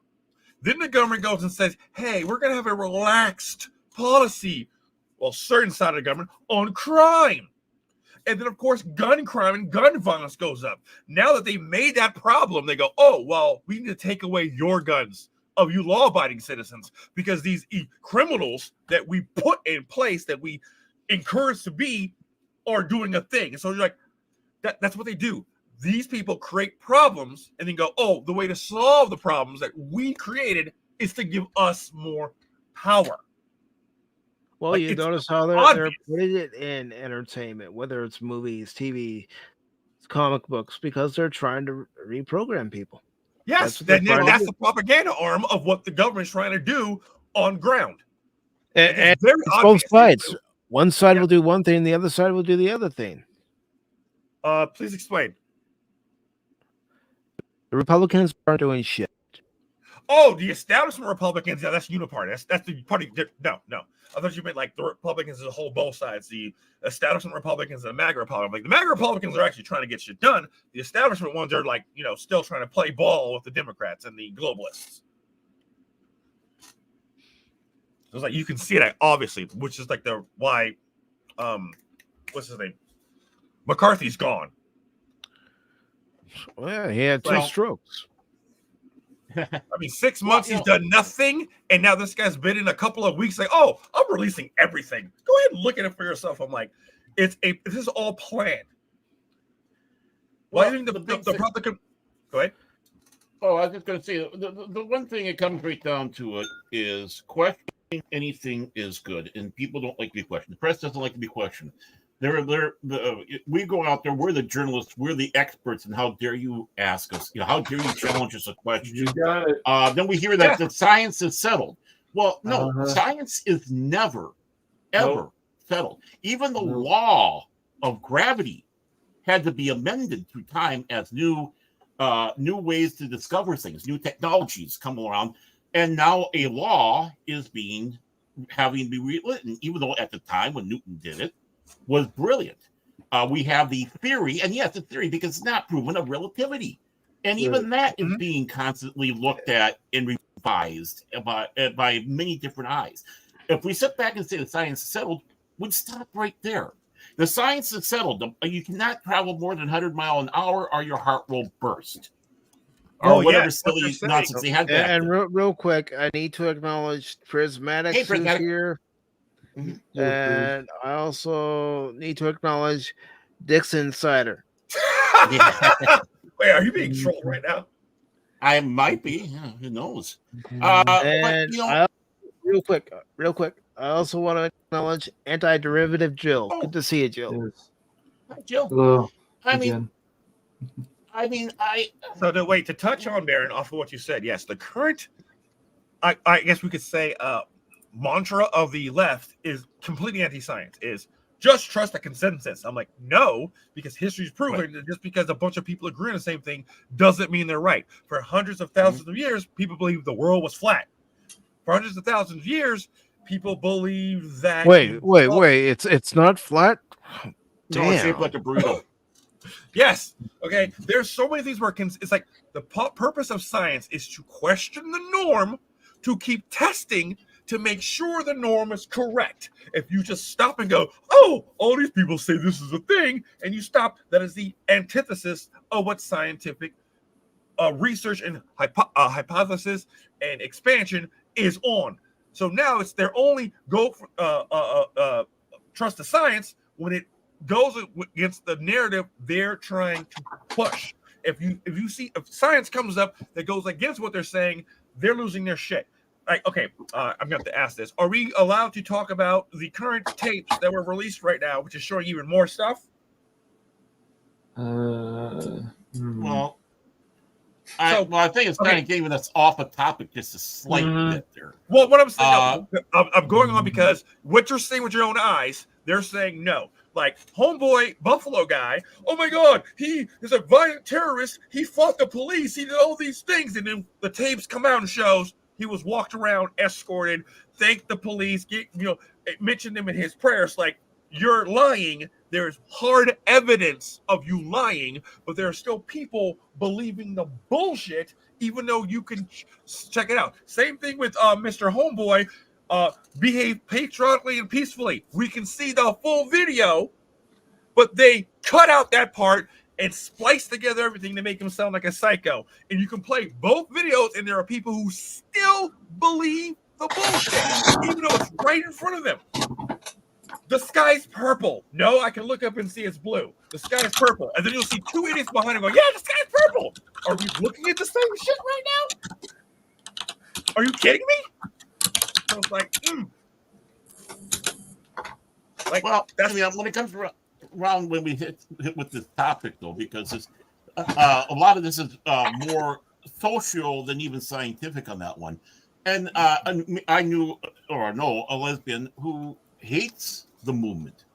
She can't stand Pride Month because she figures, rightly so, she's being pandered to, and that's just it. When you're hearing that from people there, it doesn't take long until they start talking amongst each other, saying, you know what, we're being used. And it's not even proper. These people are writing on our coattails and claiming that they were responsible for all this when they were not. Yeah, and now they're doing things that we don't agree with. I have a friend that's a hermaphrodite, and she says she cannot get actual medical care for life. Like, it's affecting this person's life, but people who are 100% healthy of one sex get free care. But this person who's like, I need this care to live because I was born with both and my body needs to make a choice or I die, can't get care to live, but they get care pretty much for cosmetics. And I'm like, this is stupid.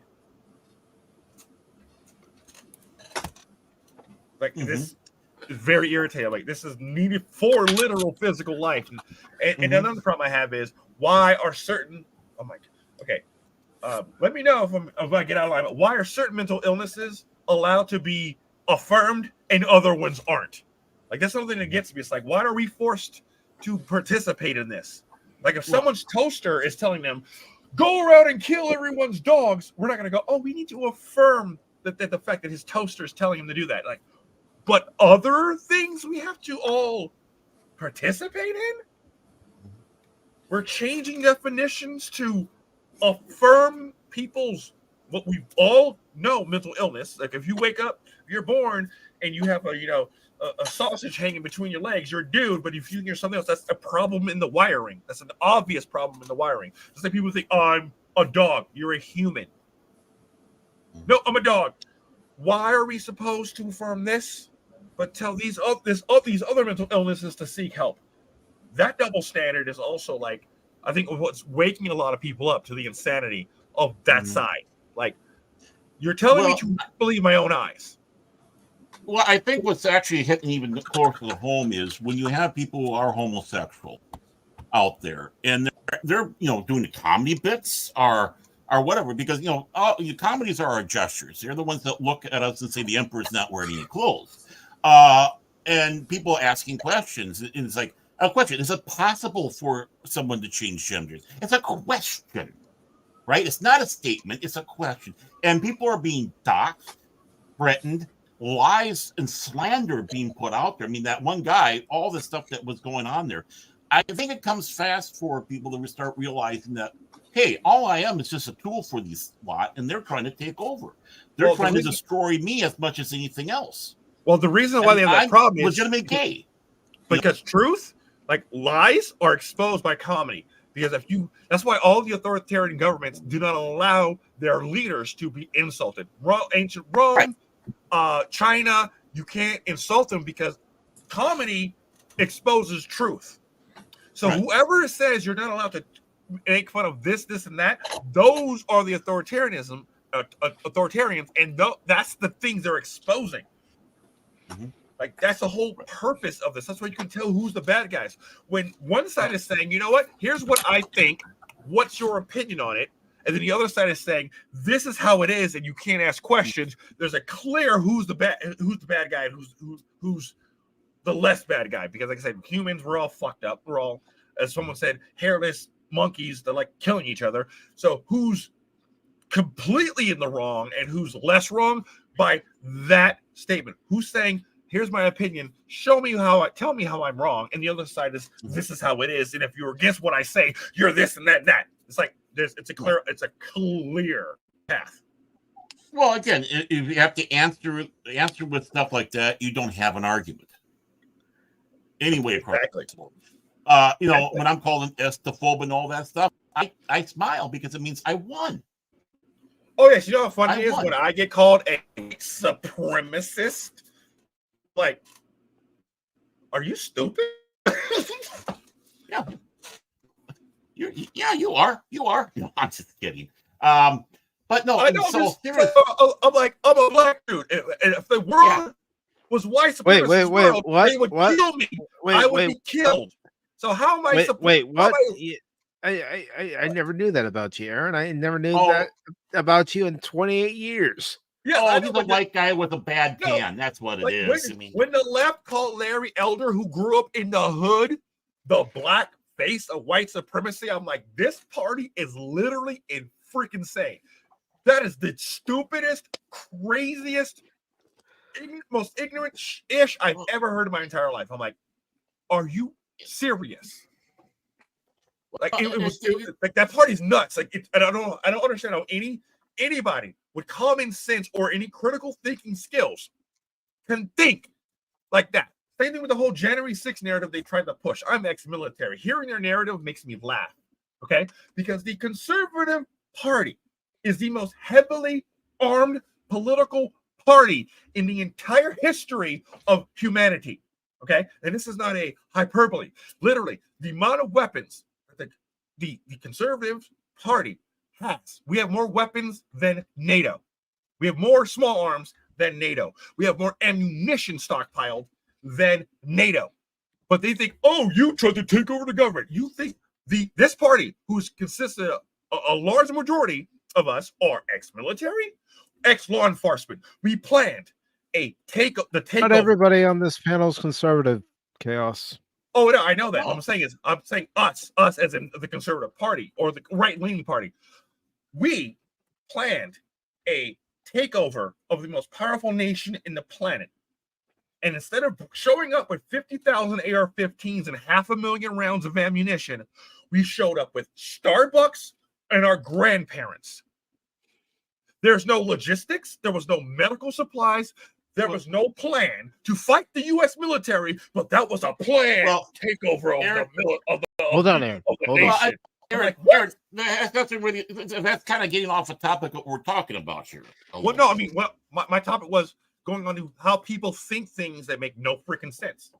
With the gender, with all these narratives that are being pushed, where if you stop and use any common sense, you're like a group of people we're talking about like what? The person That in doesn't this make sense. article who is saying that there's a time for the LGBs to separate themselves from the Qs, right? And the Ts. A divorce, because they do divorce. not represent everybody in that community, right? Yes, because people, and on that part, people are confusing personality traits with gender. I don't even know what this gender thing is. You're a male or a female. There are feminine men. There are masculine women. And just because you want to have sex with a certain sex does not make you the opposite sex. Again, it's the stupidity that people, when you say it out loud, it doesn't make sense. Just because a guy may want to have sex with another guy doesn't make them both girls. It just makes them, like I said, homosexual. Like, it's the same thing. When you say this stuff out loud and it doesn't make sense, is what I'm saying with that specific side of the spectrum. It's like, say it out loud, it doesn't make any sense. Just because you gay, you're not the opposite gender. It doesn't make sense. And we're trying to stay on topic here of what we're having, not January 6th and such like that. I did. I switched right back to what I was saying. I was using that as an example of how people get these ideas that don't make sense when you put it out, say it out aloud. It's like, that's not what happened. This is not what that is. Thing is. Well, to look on the other side, there's a lot of people who are seeing it, and it's within that movement, and their eyes are opening up, and that's a good thing. Right. And you know what? And it's not a bad thing. People think, having a divorce like that's going to be traumatic for everybody. No, why can't there be two different movements in that type of situation? Let the LGB be there. Let the TQ plus be, whatever on the other side. There's nothing wrong with having two different movements. Well, yeah, but I've known that there's been a hostility amongst them for a long time. For many years, it's just conveniently not told about. But I think with things that's been happening in the last couple of years, really has hacked off, especially those that were part of Stonewall back in the day. Well, a lot of people are also getting woken up because the whole how do I word this? Teddy bears trying to be considered as part of that community too. Having a lot of people asking questions like, "Whoa, wait a minute, whoa, whoa."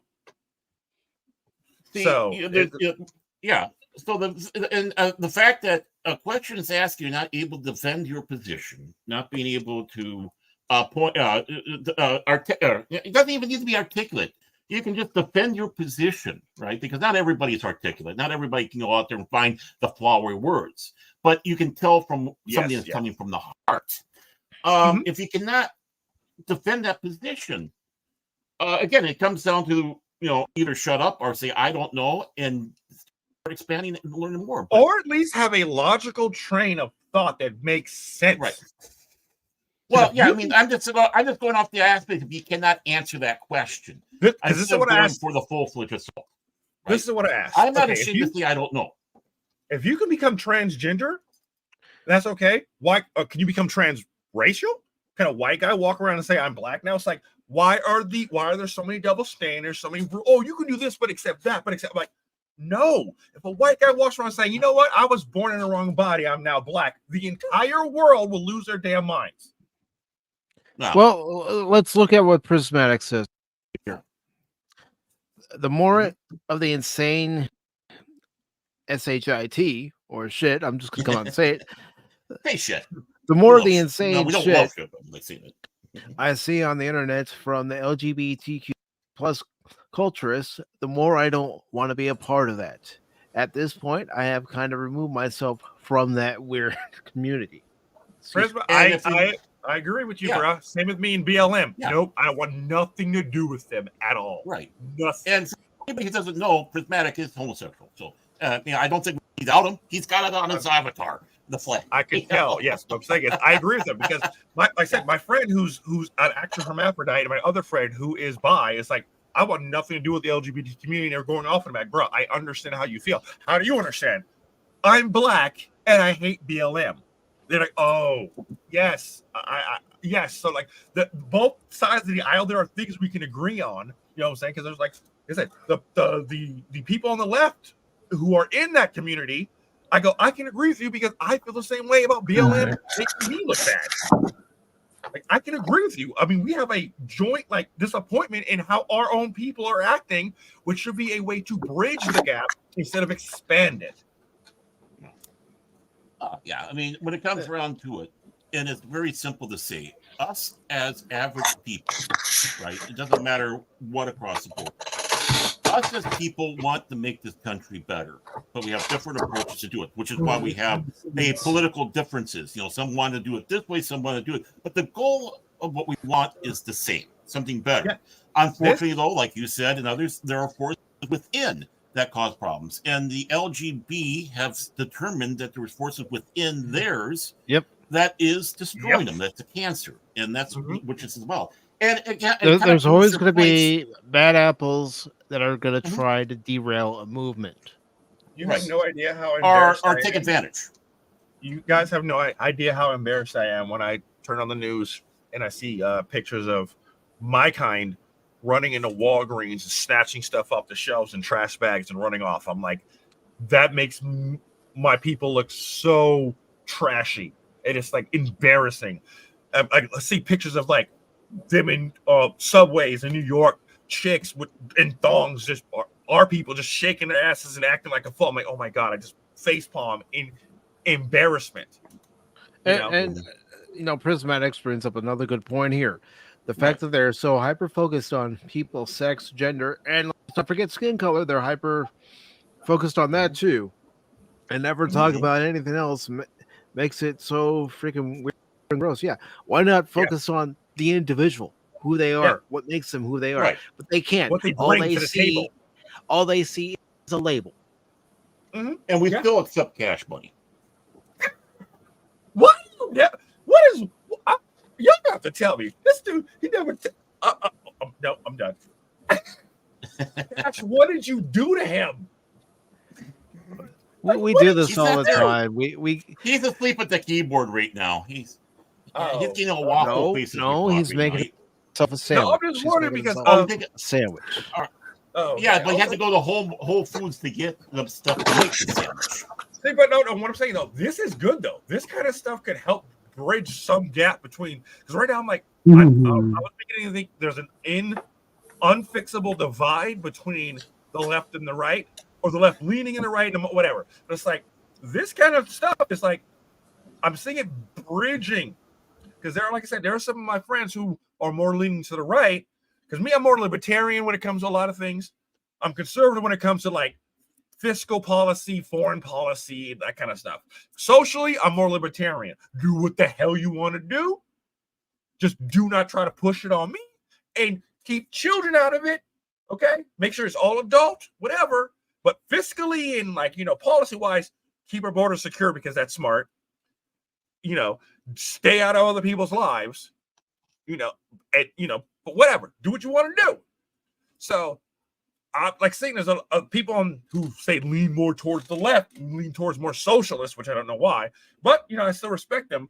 But we talk on certain things and we agree with a lot. Like there are some crazy individuals just pushing some nut stuff, or when you stop and go, "Hey, are you into this?" And there are still people within this country who have common sense. It doesn't matter what political party they're a part of. There are still people that have common sense. Yeah, that is a great way of putting it. Yeah.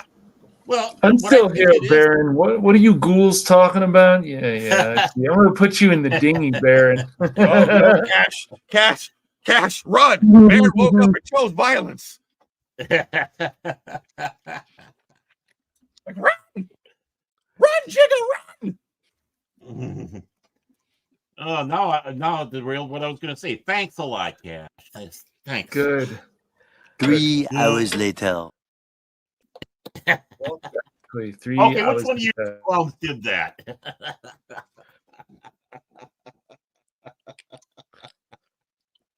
But no, I mean it's charged, and the thing is charged and all that. It shouldn't be charged.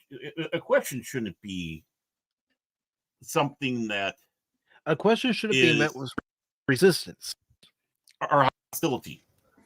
No, because we're humans and we should be able to ask any dang question we want. And when people are continuing to deny biology, they continue to deny biology. They continue to deny what they can be, whatever they want.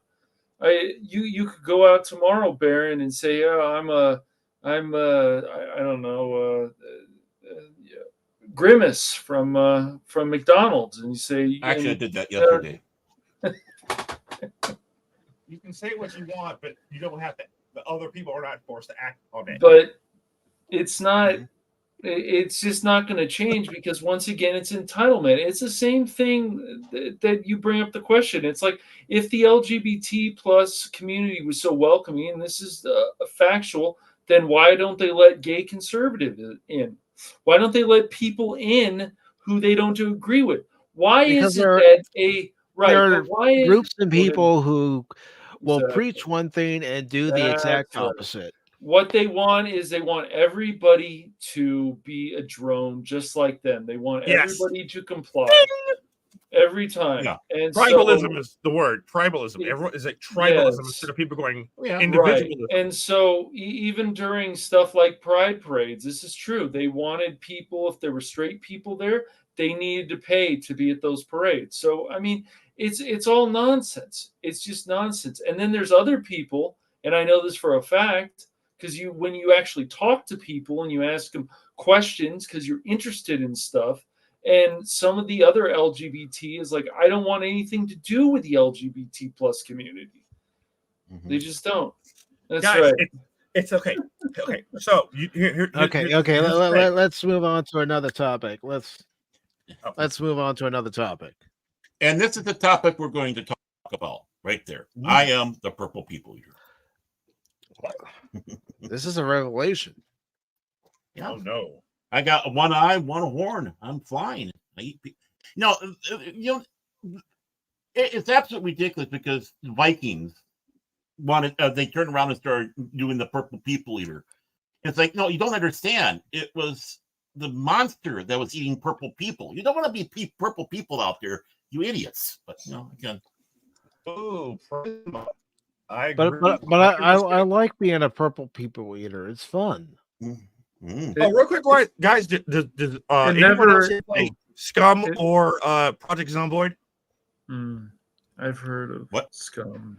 I've seen Scum, but I'm Sensitive for an urban male? No, I was asking if anyone here played Scum or the game Project Zomboid. No, can't say. All right, no, okay. Just wanted to know on a side note. All right. I'll be honest. So this is going to be the last story. Last article.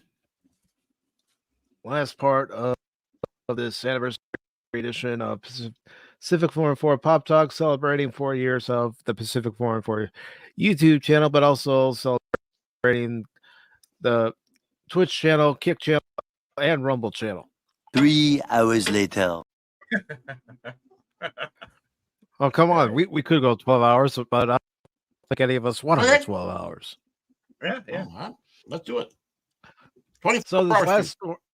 this last story, and I'm not shocked about this news. If it's true, I'm emphasizing that. Star Wars Knights of the Old Republic remake reportedly not being worked on right now. I'm going to be surprised. What the hell you say? Sorry. This is by John F. Trent. It was posted on November 17th. It says, a new report claims that the previously announced Star Wars Knights of the Old Republic remake, well, why don't you just play the original? It's available on Steam. It's no longer being worked on at any studio. The new report comes from Jeff Grubb at Giant Bomb. I haven't heard of them before. Who stated on a recent live stream, the game is not being worked on right now. Just full stop. This game is not being worked on in any way at any studio. says the game was originally announced by Lucasfilm Games, PlayStation, and Aspire back in 2021 during a PlayStation showcase. At the time, Aspire lead producer Ryan Treadwell revealed the game would be a complete remake. Treadwell was asked, "Is this like a remaster of the original game? What's going on here?" He responded, "It's so much more." Said, "This is a complete remake of this beloved Star Wars story. For Star Wars Knights of the Old Republic remake, we are rebuilding from the ground up while maintaining that integrity and story from the original." Says Schumann then asked, "So Ryan, how much of a remake are we talking about here? Is this updating some graphics, adding some higher resolution modes?" Treadwell responded, "The original Star Wars Knights of the Old Republic is a true classic and one of our favorite Star Wars stories ever. We want to honor the original story and make it as impactful for players today. In terms of visuals, we had the opportunity to present the story for a much higher level of fidelity than was possible in the past while making sure that we're being authentic to what players love about the original game." Says by May 2022, Embracer Group's board member Matthew Karch announced that Evil Dead developer Saber Interactive was working with Aspire on the remake. He said during the company's Q4 report, Aspire has gone full in to make the best game they can make. When we acquired Aspire, we knew from the start that they would require our assistance, and Saber has tremendous expertise in creating these types of products. Karch added, "We're fully confident that the game is going to be fantastic, but it's a massive, massive product, and massive products require a lot of effort and a lot of time to make good. And especially when you're talking about a game already old, very old. We basically had to remake that game from scratch." It says by July 2022, there was a rumor that the game had been indefinitely paused. Jason Scheer at Bloomberg reported that following a demo for executives at the end of June, Aspire's design director Brad Prince and art director Jason Miner were fired. Says following these firings, Scheer, Aspire's studio heads, told staff that the vertical slice wasn't where they wanted it to be, and that the project would be paused, according to two people who were in the meeting. He added, "One person familiar with the discussions suggested that a disproportionate amount of time and money had gone into the demo and that the project's current course wasn't sustainable." And it says by August 2022, another rumor from Scheer at Bloomberg suggested that the game's entire production had shifted from Aspire to Saber, and Scheer claimed the project formerly in development at Austin, Texas-based Aspire Media is now being led by one of Saber Interactive's Eastern European studios, according to a person familiar with change, who asked not to be identified because the details are private. This rumor came after Embracer announced in a financial report that one of the group's AAA projects has transitioned to another studio within the group. Embracer also explained the transition, saying this was done to ensure the quality bar is where we need it to be for the title. During the company's Q4 end year report in May, Embracer Group CEO Lars Wingfors was asked, "Could please clarify the current status of Star Wars Knights of the Old Republic remake in regards to its development status and what shape is it in?" Says Winforge responded, favorite question, I have no further comments. Well, that pretty much tells you it's dead in the water. Well, if I can chime in real quick. So there it is. Yeah, I just sent you a article in the private chat, which is pretty much that the the Old Republic MMO has been put in hospice at around the same time this is going on. Well, when you see the article, you'll understand why this is getting canceled. Because of certain people who were involved with it. Well, yeah. First off, the writers she claimed, "Oh, I'm gonna wokeify it," and then the Old Republic MMO is being transferred to a studio that pretty much only does upkeep of the game, which means everyone who's knows that the game, that means that game is dead. I sent you the article. Yeah. Mm-hmm. Yeah. Well, I mean, we already know that because I already said it's dead on arrival. Yeah, but I mean the reason why it's dead. I sent you one of the big reasons why this game. Let's see if it's in this article first, Chaos. Roger that. Says at the end of September, all the promotional trailers announcing the game were privated on YouTube. Yeah, that pretty much tells you it's dead. A Sony spokesman informed Kotaku that the reason was a license expiration as part of a normal business. We list assets with licensed music when the licenses expire because it's dead. At the time, the explanation did not make any sense given the PlayStation Spain YouTube account still had the trailer publicly listed. It has since been privated. It also goes on to say most people weren't buying what the spokesman was selling. If YouTuber Ryan Cannell stating, after 2 years, it looks like whatever iteration this was in is completely and totally dead. So bad that they deleted any mention of their social media, that they're busy making videos private on YouTube. Ex-user Data Eraser also stated, this was exactly 2 years ago. That's a corporate decision. Knights of the Old Republic remake is done. And what do I make of this report? I'll still play the original. That's what I make of it. Yeah. I still have the original to play. Yep, I don't need a remake of everything. I don't need a remaster of everything. I mean, I would not be mad at a remake of Soul Reaver. Just saying.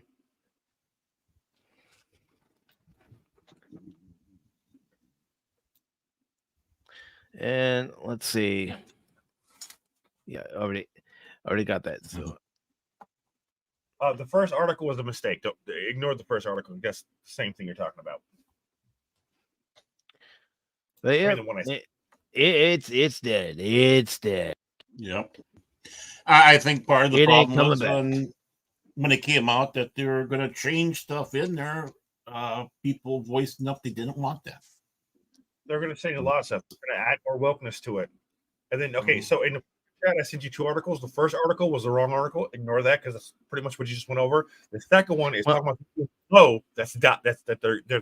they're putting in the graveyard. Well, we don't need to talk about that. We all know it's dead. We don't need to go further into. No, this is a different game. This is a different game. Because remember when they did? I'm saying that the Knights of the Old Republic article is the last article. I'm getting ready to wrap up. Oh, okay. Well, you'll have that for whenever if you care about it.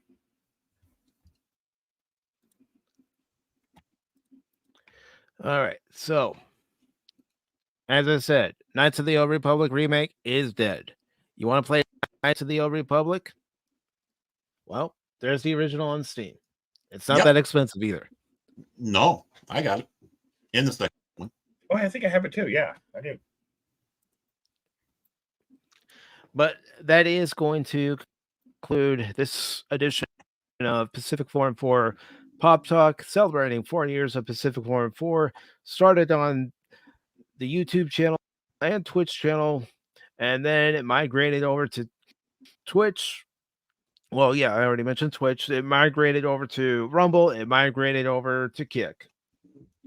And I want to thank each and every one of you for your continued support of Pacific 414, whether you come for the box score in the past, which, as I said in the very beginning of the broadcast, is moving to Pacific 414 and so much more. There's actually a Mound Visit video already up there talking about some manager hirings, one involving Craig Counsell becoming the manager of the Cubs, and the Cubs letting go David Ross. So there's that over there. And also, if I do any recaps for the Cubs next year, that's where you'll see episodes of the box score next year. But I do want to take the time to let everybody promote anything they want to promote. So, Cash, the floor is yours. Go ahead and promote Phantom Booligans. Hooligans. Booligans. Goober. Hooligans. Booligans. Just because you say it a few times doesn't make it true, Mike. Oh, yes, it does. Doesn't it, Baron? No, it doesn't. I don't know. Don't ask Baron. I think Baron would agree. Agree Baron, that we need to call your channel Phantom Booligans. Yeah, it should be Booligans. Yeah. Hooligans. Yeah, no, I don't think so, guys. Hooligans. Anyway, hooligans. Anyways, so what's coming up on the Phantom Hooligans? That's Phantom Space Hooligans. Is part 3 of Ratchet and Clank Rift Apart. So that's what's coming up. And then after that,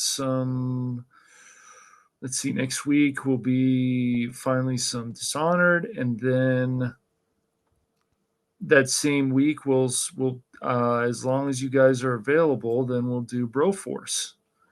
So I know on Friday. Yep. Broforce. Those are some things that are coming up, and then some videos of other stuff haven't been finished yet, but I'm still working on how I want them to sound and stuff. So. Yes. All right, and Chaos, what do you have coming up? Well, I was planning within maybe 30 minutes to an hour of dropping a War Thunder stream. My first actual YouTube stream with you and Smoking. I'm trying to coordinate with him. I don't know what your plans are on that, but that's kind of what I was planning on doing. You know, making my first stream on Get some YouTube. dinner? Huh? My plans are to get some dinner. That's why I said later on, because I do have our operational mission is to find Wendy's has failed me. We're now going on a Jack in the Box. We're going to find Jack in the Box, and I'm going to invade a whole ass nation to get an ultimate bacon cheeseburger. So, and I'm pretty sure everyone here knows, you know, I'm DDOD. It's my channel, Access Entertainment, and what is that? Chaos WTNX at twitch.com, which you can come see me do dumb shit and accidentally or intentionally, I don't know if he does, get Pacific killed. Yeah, I plan on doing more content and possibly starting up a second, we'll say, political channel that will be on the DL. I pay attention. I see things. I think everybody pays attention. Is what they choose to talk about is the thing. Yeah, that's true. I mean, some people just willfully do not pay attention.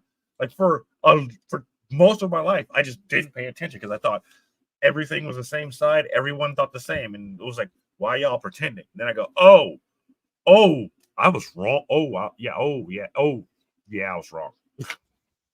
Wow. All right, and let's say the next victim. Brandon, if you're still there, what do you have coming up on your channel? Okay, I do live streams almost every day, and I don't talk much during Pop Talks. I usually mute myself almost the entirety of Pop Talk streams. Well, as I've told you before, if you want to say something, just speak up. That's how it works here. Just speak up. I usually speak when there's less people. The less people they are, the more better, the more easier I can talk. Yeah, what happens if you had 24 on panel? You can't have 24 on panel. You can't. I don't want to have 24 on panel. That would be madness. There's no way I would put up with 24 on panel. Holy crap, that'd be crazy. People have to unsubscribe to you. Oh, it happens, Brandon. It happens. Yeah. I usually have streams.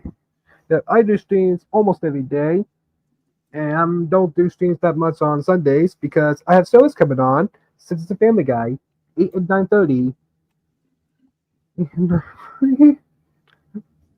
24 people on panel will be crazy. Lots of people will unsubscribe to you. You will lose a lot of subscribers. It's not about gaining or losing subscribers, Brandon. It's about coming on here and having fun. That's what it's about. It's about providing fun entertainment that people want to watch. Yeah, my channel has no foul language. If you see a single swear word, you'll be removed from the stream. Well, that's kind of harsh. Well, yeah, right. That's nice that you have that for your channel. We're talking about our channel here on that. So you have your rules for your channel. We have our rules over here. I wouldn't think about imposing what we have here on yours, and I hope it wouldn't be the other way around. Nope. Yes. And do you know this person? I wouldn't expect anybody to have the same rules that I have here. Everybody has their own rules. It's like entering someone's house. Everybody's house rules are different from one another. Right. Yep. My avatar. Yeah. So I'm getting your links right now, Brandon. So just one moment. Yep. So here are Brandon's links. Yep. They're going into the Rumble and YouTube and Twitch sides all at the same time. So I don't know when I'm going to be able to do cooperative State of the Day too, because I got to figure out how to get them to switch my email. That's going to be fun. There's be some ground down too. And I do certain live streams with certain guests. Whoever asks the favorite Looney Tunes character, I use their favorite Looney Tunes character as my avatar. Yes. Nice. Do you have a favorite, Mike? Yep, you'll see Sam. He's always been my favorite. Now, if you did came, I'll use my Yosemite Sam avatar. Well, I'll just have to work something out because I usually streams Sundays, Tuesdays, Wednesdays, and Thursdays, and then I'm usually doing a stream with Cash and Baron on Fridays and Saturdays. Well, do you know this person? Cash and Baron, yeah, they're on the panel right now. They're my avatar. Yeah, Marvin the Martian. Yes. This is my favorite right here. Roadrunner. Yep, there is a stream to see your audience button right there. If I hit it, your stream will be pulled over to my channel. Well, we're getting ready to wrap up, so I wouldn't recommend streaming this over to your channel, especially since you don't allow cursing. That would go against your rules. This channel is probably rated R. It says at the very beginning for the warning disclaimer that it's not recommended for those under the age of 18 because of adult language and humor. Because that's how I want it. That's how I want it. My channel is not for people under the age of 13. And that's fine. Everybody does their channel differently. Just like Baron does his channel differently. No. This is good hamburger. Good drink. Oh, there's this area we got adult humor and adult situations. Yes, there we go. We'll go with that. I like that. Yeah. So, Baron, what is a coming on Battle and Tags Fandom Legacy? I don't know yet. I'm hanging with you guys. So whatever Cash Monet and Mike said, I'll be with them. Copy and paste. How's that sound? Baron, I just looked up at your avatar. Copy and paste. Copy and paste. Mm-hmm. Oh, he just looked at my avatar. Now he gets it. There we go. I just looked up because it's full screen. I was like, what the fuck? Nom nom nom. Nice. I love Nice. Burger King. Holy crap. Actually, I love their fries. That caught me off guard. Oh. Wow. Yeah, Barrett's actually showed up on Pop Talk dressed like that. Yeah, I have many times. I mean, that's impressive. Like I'm like, what? Okay, all right. Wow. Mm-hmm. That's actually wow, impressive. Wow. As far as what's coming up on PACIFIC414, well, Tuesday I will be playing more Cuphead. It's so hard. I love it. I do. I love that game. It's got nice challenge to it, but as some of you saw yesterday, I was able to beat 3 stages, so slowly getting there, and I don't care how long it takes me to beat that game. I am determined to beat it. And then on Wednesday, it will be PACIFIC414 Pop Talk, but it'll be a Thanksgiving themed episode of Pop Talk where we're going to talk about what we are grateful for. My God. Yes, Baron's grateful for the turkey he's going to receive. Or is it cat that's a turkey? I don't know. Oh, he that is. sound like Baron. That sound like Baron, definitely. Me? No. I'm trying to make a joke here. You're ruining the joke.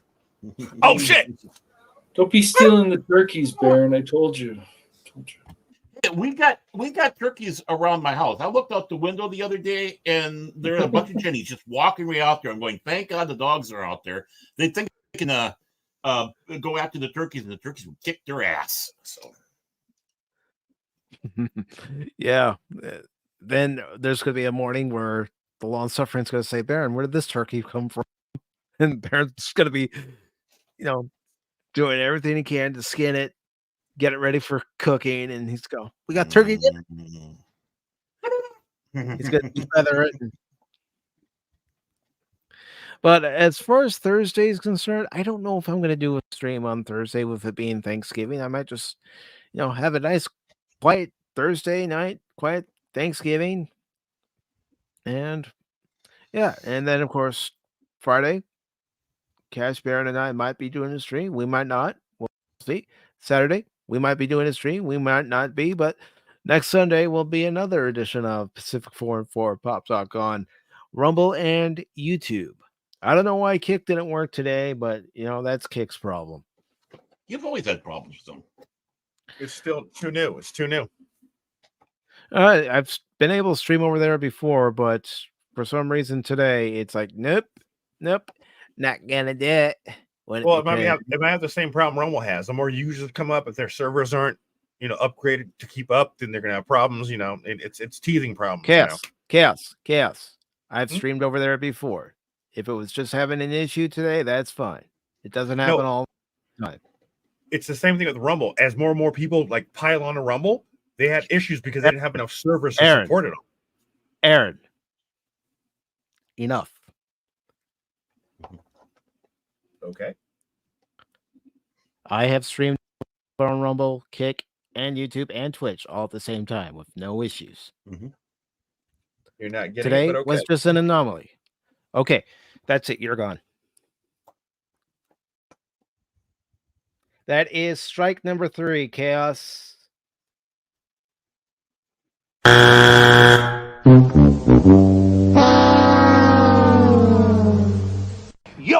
gone! Oh, that hurt my ear. Well, sorry. That's okay. I didn't hear him. But I do want to take the time to thank everybody who was over here. And let me get down through the list. We had Anti-Derivative Jill, Happy 4 years on YouTube. Oh, how sweet of you. We had Dickens Cider. Thank you very much. We had Prismatics. Whoopa Troopa. Drunk Irishman. Everest Productions. Who's that? Crit. Dempsey. Raquel SSG. The Smoking Patriot. Superfan Adam Shawhan. Low Spec Linux Laptop. John Rendell. And of course, our soap opera writer, T-Gap Steve. Who was falling down on the job. Yeah, he did. He did this time. Don't think I wasn't wasn't going to forget. The Padawannabe. Christian Phantom Geek. Jet Sparks. And of course, even though he was just booted, DDOD. Apion, thank you very much. Irate Specialist. Anonymous. Anonymous. Pop Culture Mechanic. Bush McFadden. And let's see, we had Jace. Kathy Skywalker. And Phil McCracken over on YouTube. Also, Brandon Looney Tunes Fan 2000 on YouTube. And then over on Rumble, we had Leia Rose over on Rumble. So thank you all very much for watching this edition of PACIFIC414 Pop Talk. Let me get myself off the full screen. For Baron Orman Tag, Cash Money 007, I have been your host, Mike. Hope you all have yourselves a good night. And real quick,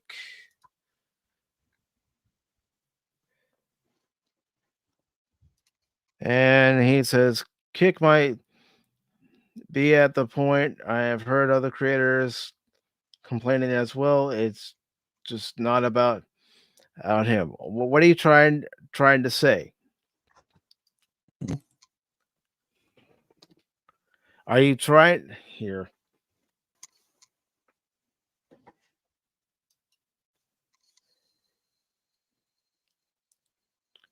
Okay. You know what? Chaos, come back to the panel. We are talking after the stream.